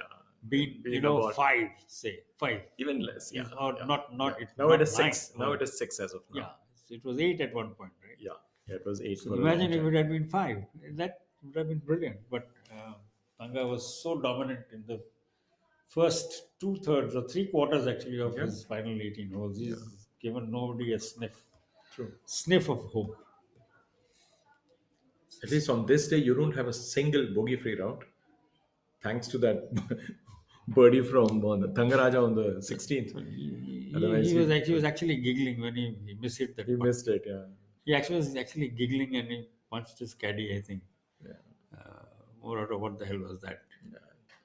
Par 3, Yeah, you miss a birdie in a bit. But we also seen him turn in the best card of the tournament. That opening 7 under, Opening, I think gave him a very good feel of what this course needs and is required. Yesterday on the second day, it was his putter that went cold and let him down a little bit. But thereafter, he seems to have brought his game back on track.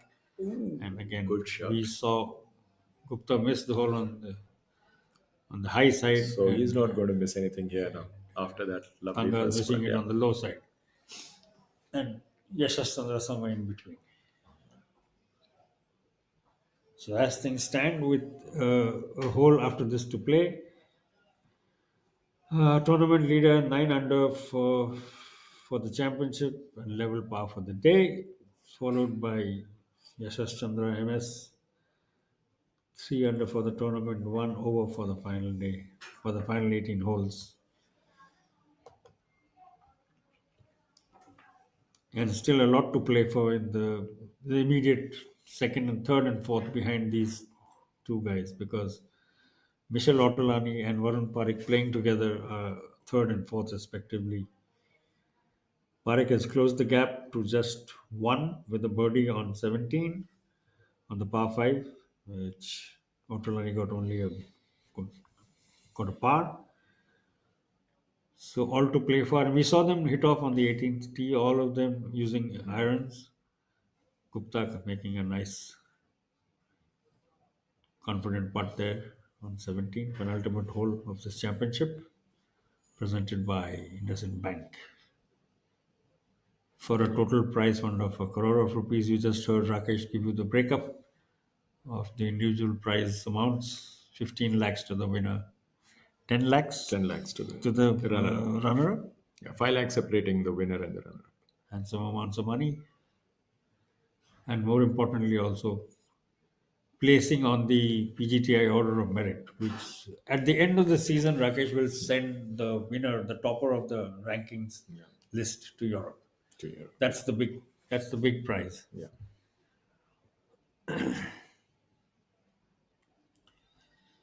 On to the final hole for this group. We were talking about how the Indian golf has grown under PGTI, formed in September 2006. It's almost 2 decades now, close to 2 decades. And what we have seen is that the domestic tour has gained credibility, it has gained credence, it has gained in stature. It attracts world championship points. The winner of it goes to the European tour, and that kind of that playing right on the tour, that itself is a huge incentive for everyone. And what I like is that Indians have taken these small steps. They haven't really aimed too high, but the kind of building the base, building the foundation. I think Indian golf has really made that progress, and increasingly it looks sound. It has been able to get the sponsors even when the times were difficult. We saw how they could, kind of shorten the calendar. Obviously, they couldn't have had the full calendar. Things were put in the deep freeze, and rightly so. You couldn't have had players traveling during the pandemic. And thereafter, if you see how they've brought back the sponsors, and reignited the spark all over again. And a lot of credit goes to those who have worked behind the scenes, and that has been fantastic. And I give credit to those who don't normally come to the forefront, and they work silently. And on the organizational front too, on the technical side too, I think this game has got some excellent people, some excellent hands doing the job. And I just wish and pray that it gains from strength to strength. And I mean, once it moves from strength to strength, you'll have also see that at the top with Kapil Dev around, and with his kind of a persona and kind of contacts, and it really gives PGTI a very different look. And credit again to those who have worked silently.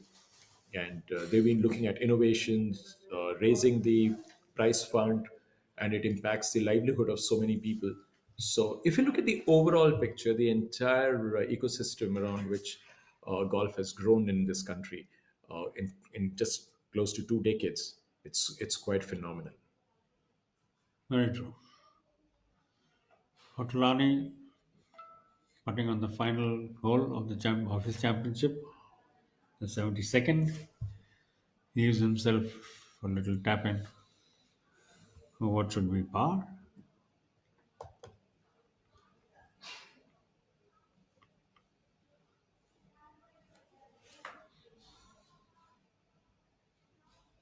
That's his championship done. No great expression on his face, fairly calm. Shakes hands with his caddy. As we speak, Rahul, we are back to where we started the day. The gap between the winner, I mean, the potential winner and the closest contender is down to 5. This is exactly where we started from. 5 shots separated Thangaraja from Yashash Chandra, and with 1 hole to go, we're back to 5.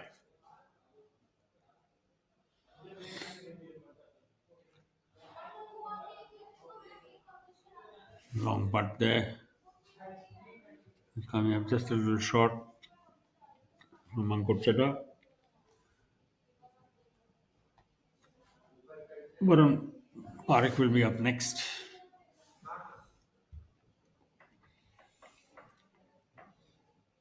Bogeys in succession from Thangaraja also means that the top 5 finishes, none of them is going to break par today. It's a remarkable testament to the course, then, and how it's been set up to sort of really test the players. Again, we're going back to the fact that the PGTI is returning to the Kensville after 6 years. So a lot must have probably changed since they last played here. There are many new faces on the PGTI who have never seen this course in its professional setup before. And even the older hands would find something new, something different, something challenging over here. Warren Parikh standing over his ball, what he would want to be his last putt of the championship. Unfortunately, the old story. stopping about a foot short of what he would have wanted to be the last putt. Finishing rights, there's a finishing on a level par, so they will probably finish as and where they are. 2 under and 1 under for third and fourth place. Michel Ottolani taking third provisionally. Warren Parikh holding on to fourth place provisionally, and a share of fourth rather with Harinder Gupta. That could change because Gupta is playing in the group behind. He's the final flight that contains our event leader, whose lead, like Rakesh pointed out a minute ago, is now down to 5, where it was when the day started. He had swelled it to 8 at one point in time over his pursuers. But Yashash Chandra has plugged away at his job what he needed to do, despite dropping a double bogey on the 9th and then three further shots on the back 9, but then recovering with 2 bogeys, while Thanga now obviously feels like he's coasting towards his 5th PGTI career win, dropping shots successively on the par 3 16th and the par 5 17th, where normally he would have been pushing for birdies. Chada now with his final rights of the championship. And gave himself a little bit of a heart flutter with that one. Ball running around the edge of the cup before falling in. Handshakes all around.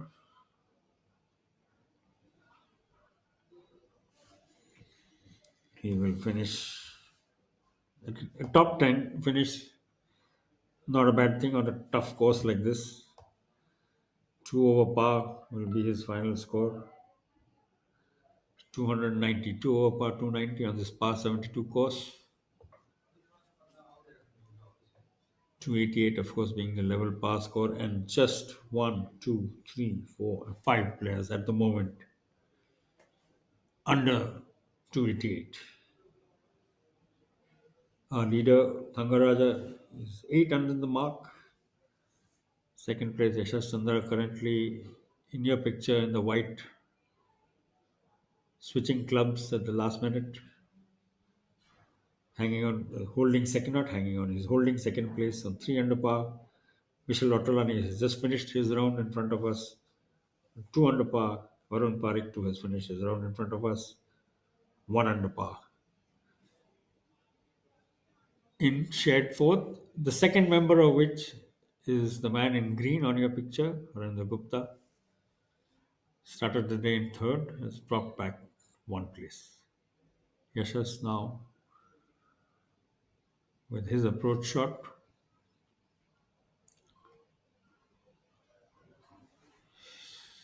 But just leaving it on the apron. Not too happy with that result.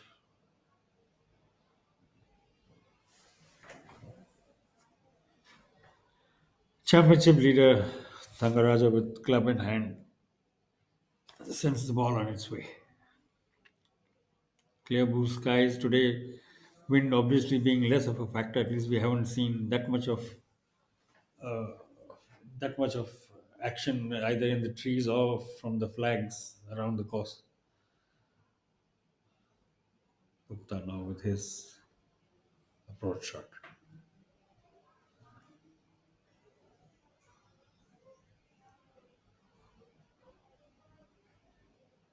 So he has a very awkward Very backswing. handsy looking in front. Not much of body there. It was more hands than anything else. His top.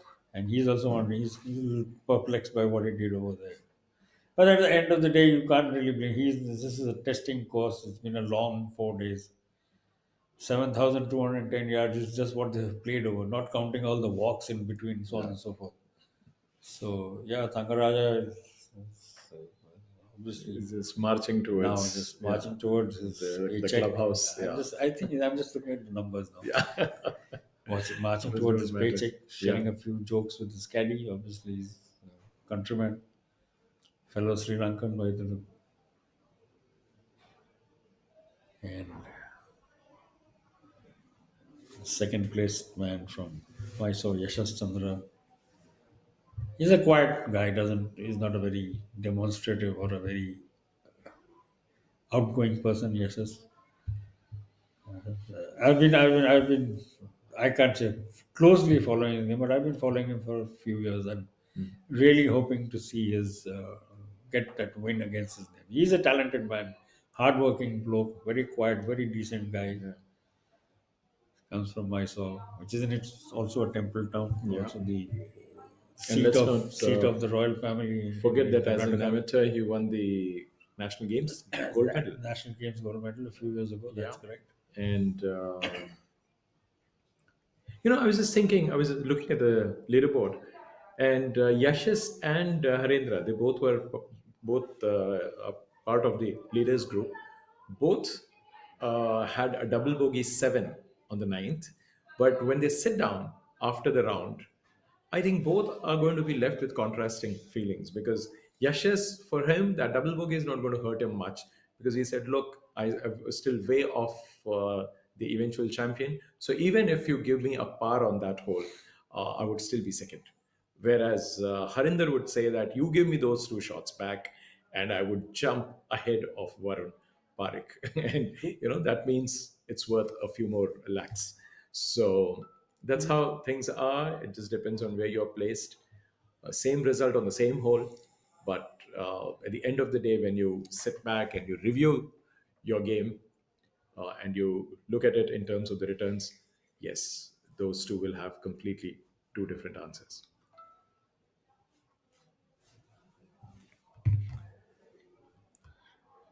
Well, the final set of players on the last hole of the championship.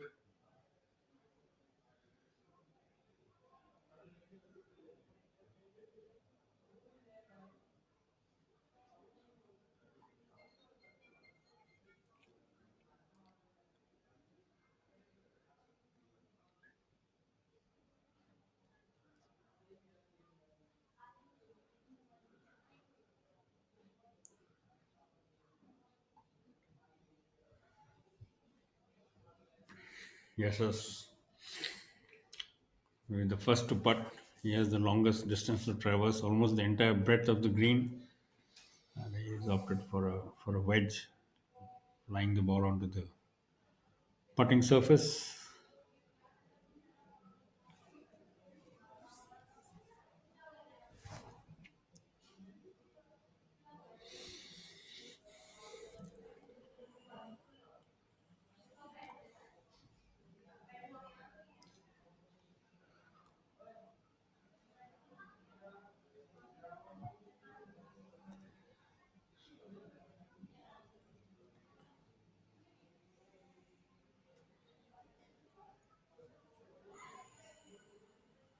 In this trio, I think Harindra is the only one whose paycheck is going to look at a little different if he can birdie. For the other two, a birdie or a par makes no difference.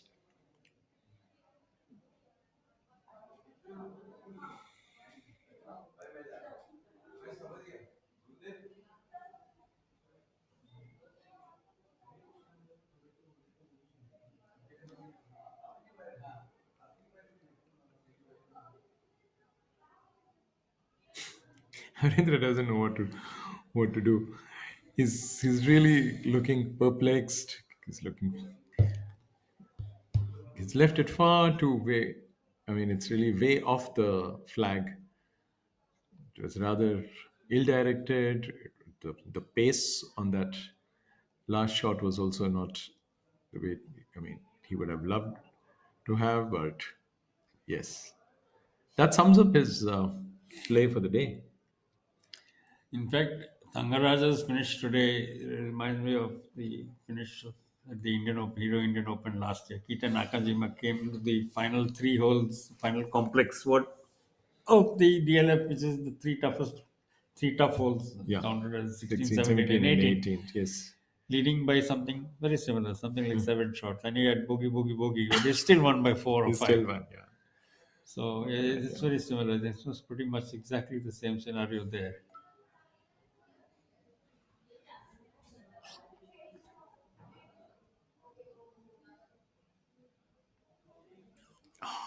And he drops yet another shot, I think. Doesn't make a difference. Probably to him. another I think bogey he's just- for the man from Sri Lanka. Bogey finish probably to his campaign for a fifth. Second? Pardon? Was this his third shot? Yeah. Or a fourth? I think he will finish with a bogey. With a bogey here, Yes, by the looks of it, yes. By the looks of it, yes, because I think and he's He still was- enjoying it. He was over the green in 2, chipped back on in 3. And this was his par putt. This is a power putt, okay. So, see again, this is the kind of shot that's not going to hurt him one bit. He knows that. He this knows is it. C. He knows it. It doesn't really, the final numbers are only for us to talk about. Yes. And what will go into the record book. So what matters to him is what's written on the check. Yeah, what's written on the check, yes. That's that's the only writing So and the and then numbers that he's finally- concerned about. Not 5 under, 7 under, or 10 under. He couldn't be. I don't think he's. At this point, maybe at some point later in his career, you might think, oh, I had a chance to make a record. But right now, the only numbers he wants to see are what will be on the winner's check. So yeah, why not? I mean, that's what they play for. That's why they're here. True. Completely understandable. And Yash's doesn't make a difference what he does here. It's just that he's assured of the second spot. A $1 million check. A $1 million rupee check, rather. Sounds nice.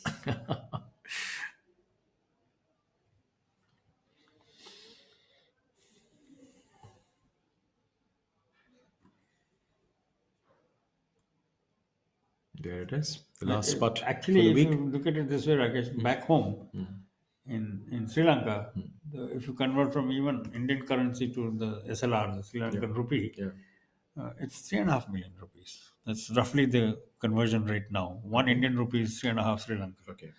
So 10 lakhs or a million Indian rupees is 3.5 million Sri Lankan rupees. And he can celebrate, he can enjoy, he can smile.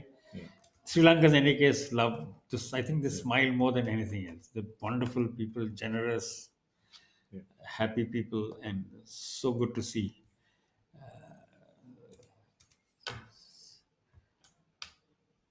This real hardened veteran of the PGTI bring home his 5th tour title.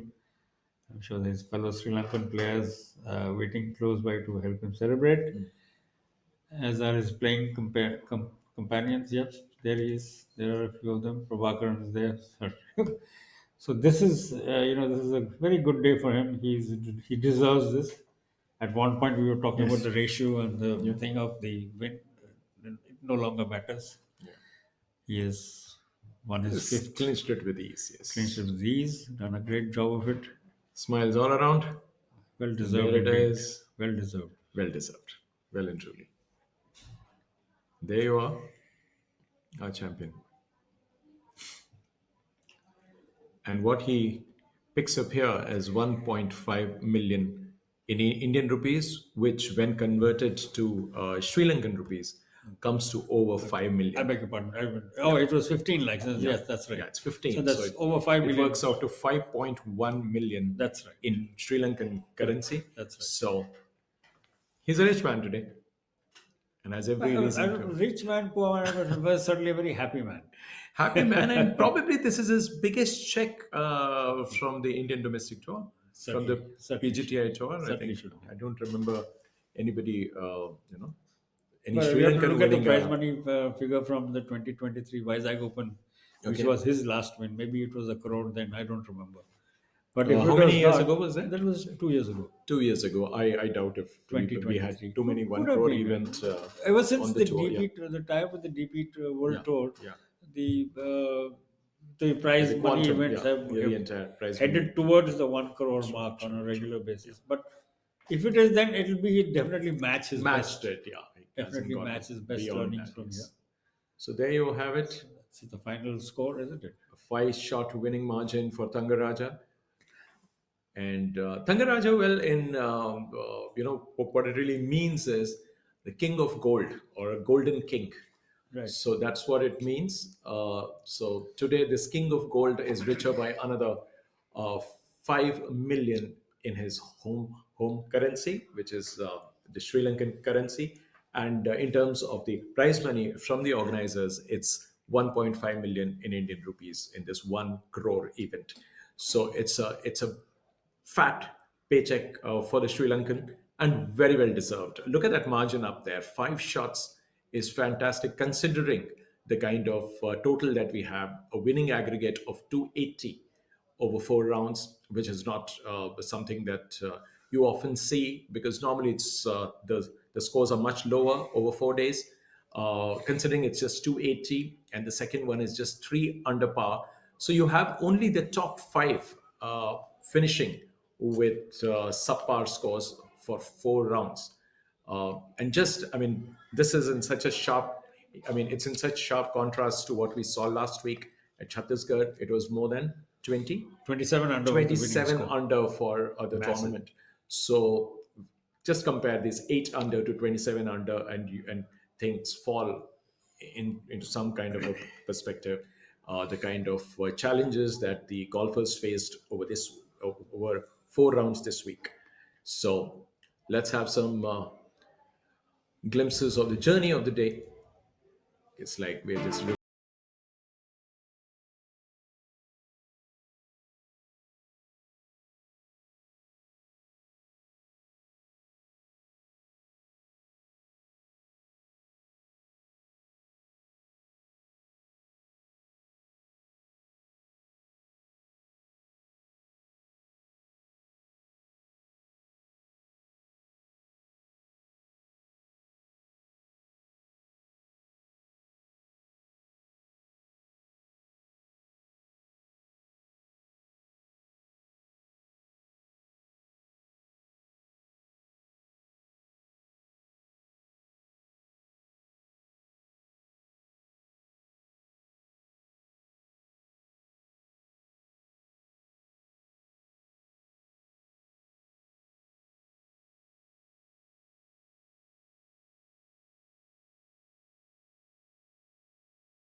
We welcome you 8 to the prize strokes ahead presentation of the nearest ceremony challenge. of the Ahmedabad So Open Golf Championship there we come to the prize 2025, distribution presented and by hand it over IndusInd to Bank. Nikhil.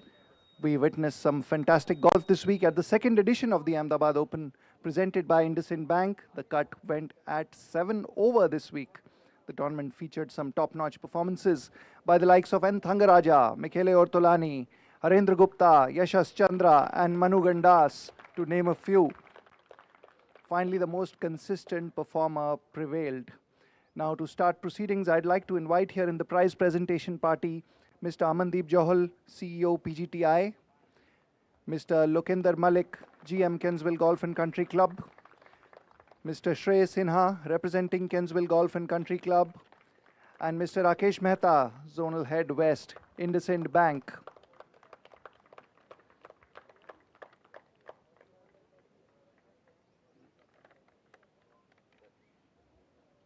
I would now request Mr. Amandeep Johal to kindly say a few words. Thanks, Nikhil. We make you feel richer. I think that's the IndusInd tagline. And that is what I want my PGTI players to feel. My professional golfers want to feel richer. Thank you very much, IndusInd Bank, for this fantastic sponsorship, for this fantastic partnership. And then what my president Kapil Dev always say, we care dil se. That too.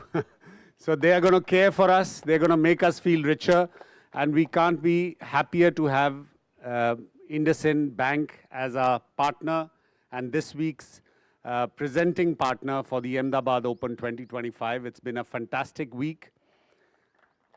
I think the applause says it all. My professionals have loved it. I think Loki Malik set it up very difficult, which is why there are very few underpass scores. But I think it was fair. The weather gods, the wind, I believe, was very high in the first few days.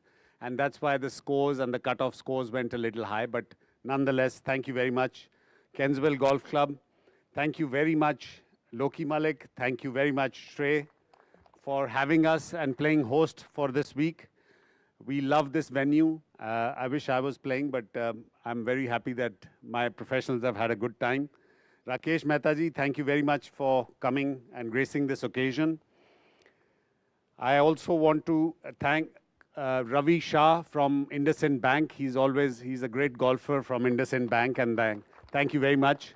He plays 36 holes every Sunday, so that is fantastic.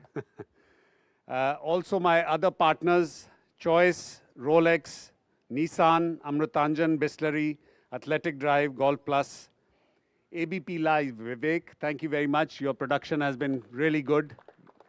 Thanks to you, the entire country and the world get to see fantastic Kensville Golf Club and my players performing. Waves OTT, that's Doordarshan. We've had a good partnership with them. Special thanks to Sanjay Shah. I think the players have enjoyed your food. Thank you. Thank you very much. It's a very special occasion for PGTI, and I want to announce it first, and then I will call upon the legend, Mr. Sampath Chari. It's his 900th event. He's truly a legend for us all. He's longer than PGTI, he's longer than professional golf, he's longer than everybody. And he's the backbone of PGTI. 900 events as a tournament director. It's not a joke. Thank you, Sampath. Please join us here. We are proud to have you. Proud to have you. Thank you. And my entire PGTI team with Vikas, Nikhil, JP, Prabhash, Arushi. She's a fantastic addition to us. She brings social media to another level. Poonam obviously at the back. Wilson, Allah Razi, Mukesh, aapke bagair ye tour nahi chal sakta. Thank you very much. Pramit, Shahnawaz, new additions to PGTI family. Jeetu, Diksha at the back end. Gagan Chadda, Pradeep and Vikas looking after the accounts. Thank you all. And finally, a thanks to Vivek from ABP. And thank you to all my professionals. I want to congratulate Thangaraj for a fantastic week and a very convincing win. You've taken the trophy away from India, but you've kept it in the Indian subcontinent. That's what I'm happy about. Many congratulations. Thank you, sir. I'd now request Mr. Lukinder Malik to kindly address the gathering.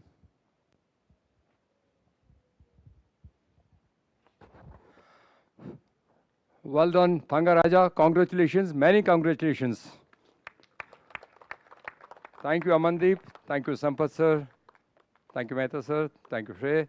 And I would like to first thank you, my team of my supervisors, Praveen, Suresh, all irrigation guys, all F&B guys. Thank you very much for putting up such a beautiful course.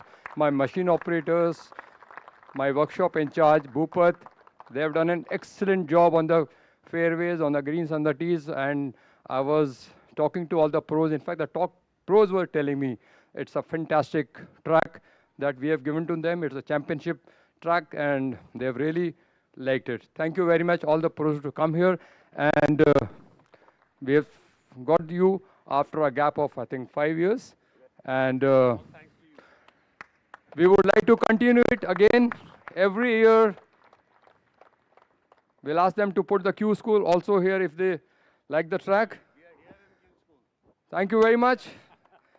That goes a lot of work for you guys. आप लोग के लिए बहुत काम है अभी. Thank you very much again. Thank you everyone. Thank you everyone.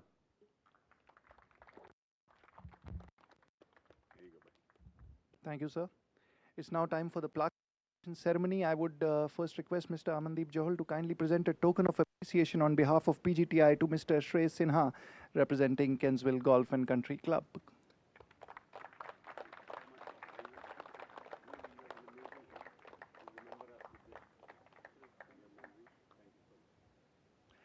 I would now request Mr. Johal to kindly Pachari, Tournament Director PGTI, for officiating in his 900th hand for him.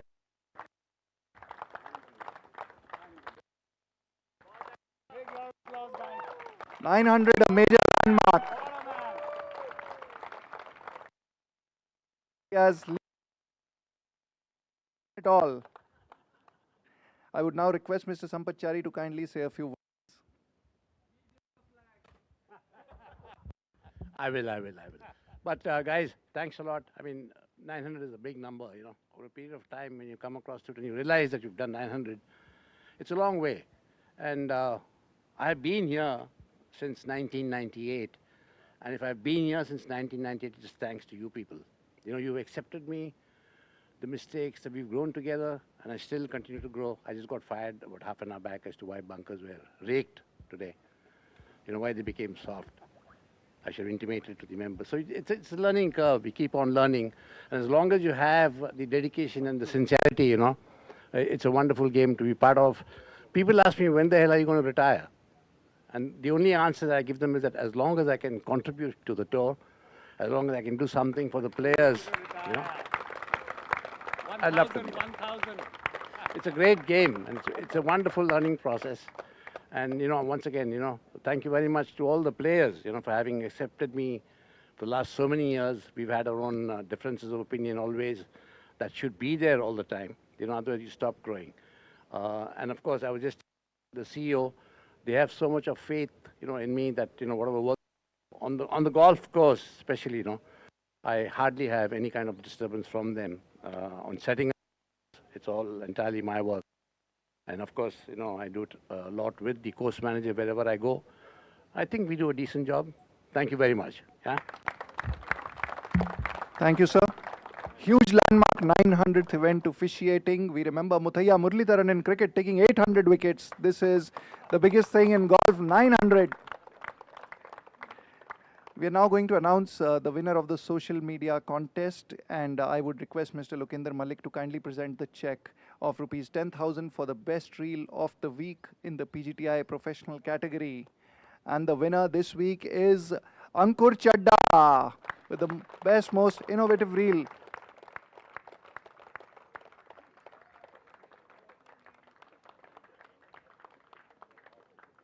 I don't know if you saw that. That was absolutely fantastic. So it was. So another career coming up. actually. No. I'm going to play some great golf. Well done, buddy. Well done, Ankur.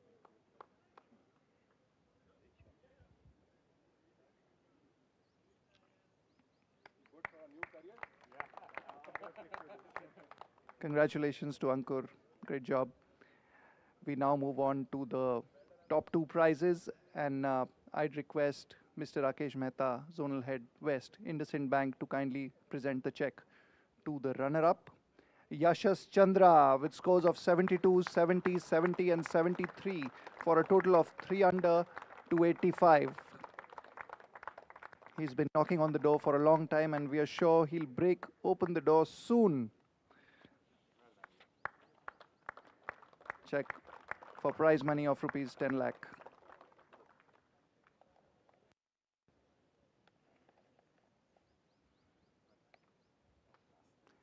It's now time to announce the winner, and I'd like to request Mr. Shreyas Sinha, representing Kensville Golf and Country Club, to kindly do the honors by presenting the trophy to the champion, Thangaraja of Sri Lanka, his 5th PGTI win with scores of 65, 73, 69 and 73 today for a total of 8 under 280, a massive 5-shot win, and he's getting a grand welcome there from the coach staff.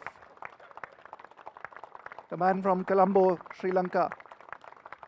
His 5th PGTI win, his first since 2023.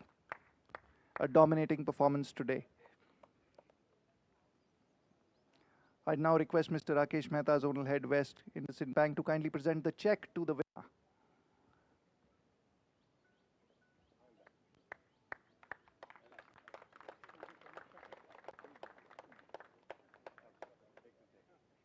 That's the most important part. With the trophy and the check.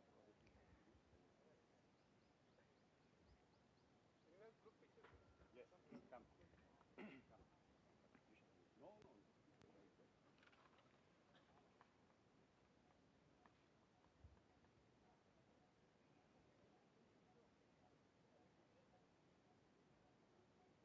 Are we done? Okay, it's time for the customary winner's speech. So would request the winner to kindly address the gathering. Good afternoon, everyone. Thank you so much, Gujarat Tourism, IndusInd Bank. Thank you so much your support. PGTI, all sponsors, Kensville Golf Club. But very beautiful place, nice golf course. Condition is so good and play so well. Beautiful golf course. All the players, all the caddies, thank you so much. Special thanks my wife. Thank you so much, darling. You give me a good support. My home course, Royal Colombo Golf Club. Thank you so much, all members. Thank you so much, Kensville. Give me a full support. All the support. Thank you so much. Oh, sorry. PGTI staff. Thank you so much, JB sir. Sampath sir, everyone. Thank you so much, sir. Thank you so much. Beautiful golf course. Thank you, sir. Congratulations to the winner once again. Winner, can you please collect your trophy from here? Many congrats to the champion, a man of few words, very shy individual, Thangaraja. He lets his clubs do all the talking on the golf course. Finally, before we wrap up, we'd like to thank presenting partner IndusInd Bank, associate sponsor Gujarat Tourism, host venue Kensville Golf and Country Club, Mr. Lokender Malik, GM, Kensville Golf and Country Club, Mr. Sanjay Shah, who's heading the F&B here, all players, referees and officials, and of course PGTI's tour partners, a big thank you to them, Rolex, IndusInd Bank, Victorious Choice, Nissan, Bisleri, Amrutanjan Electro Plus, Golf Plus Monthly, Athletic Drive, ABP Live for their fantastic coverage, and Waves OTT by Prasar Bharati for also beaming the pictures live. Thank you and look forward to seeing you all next year.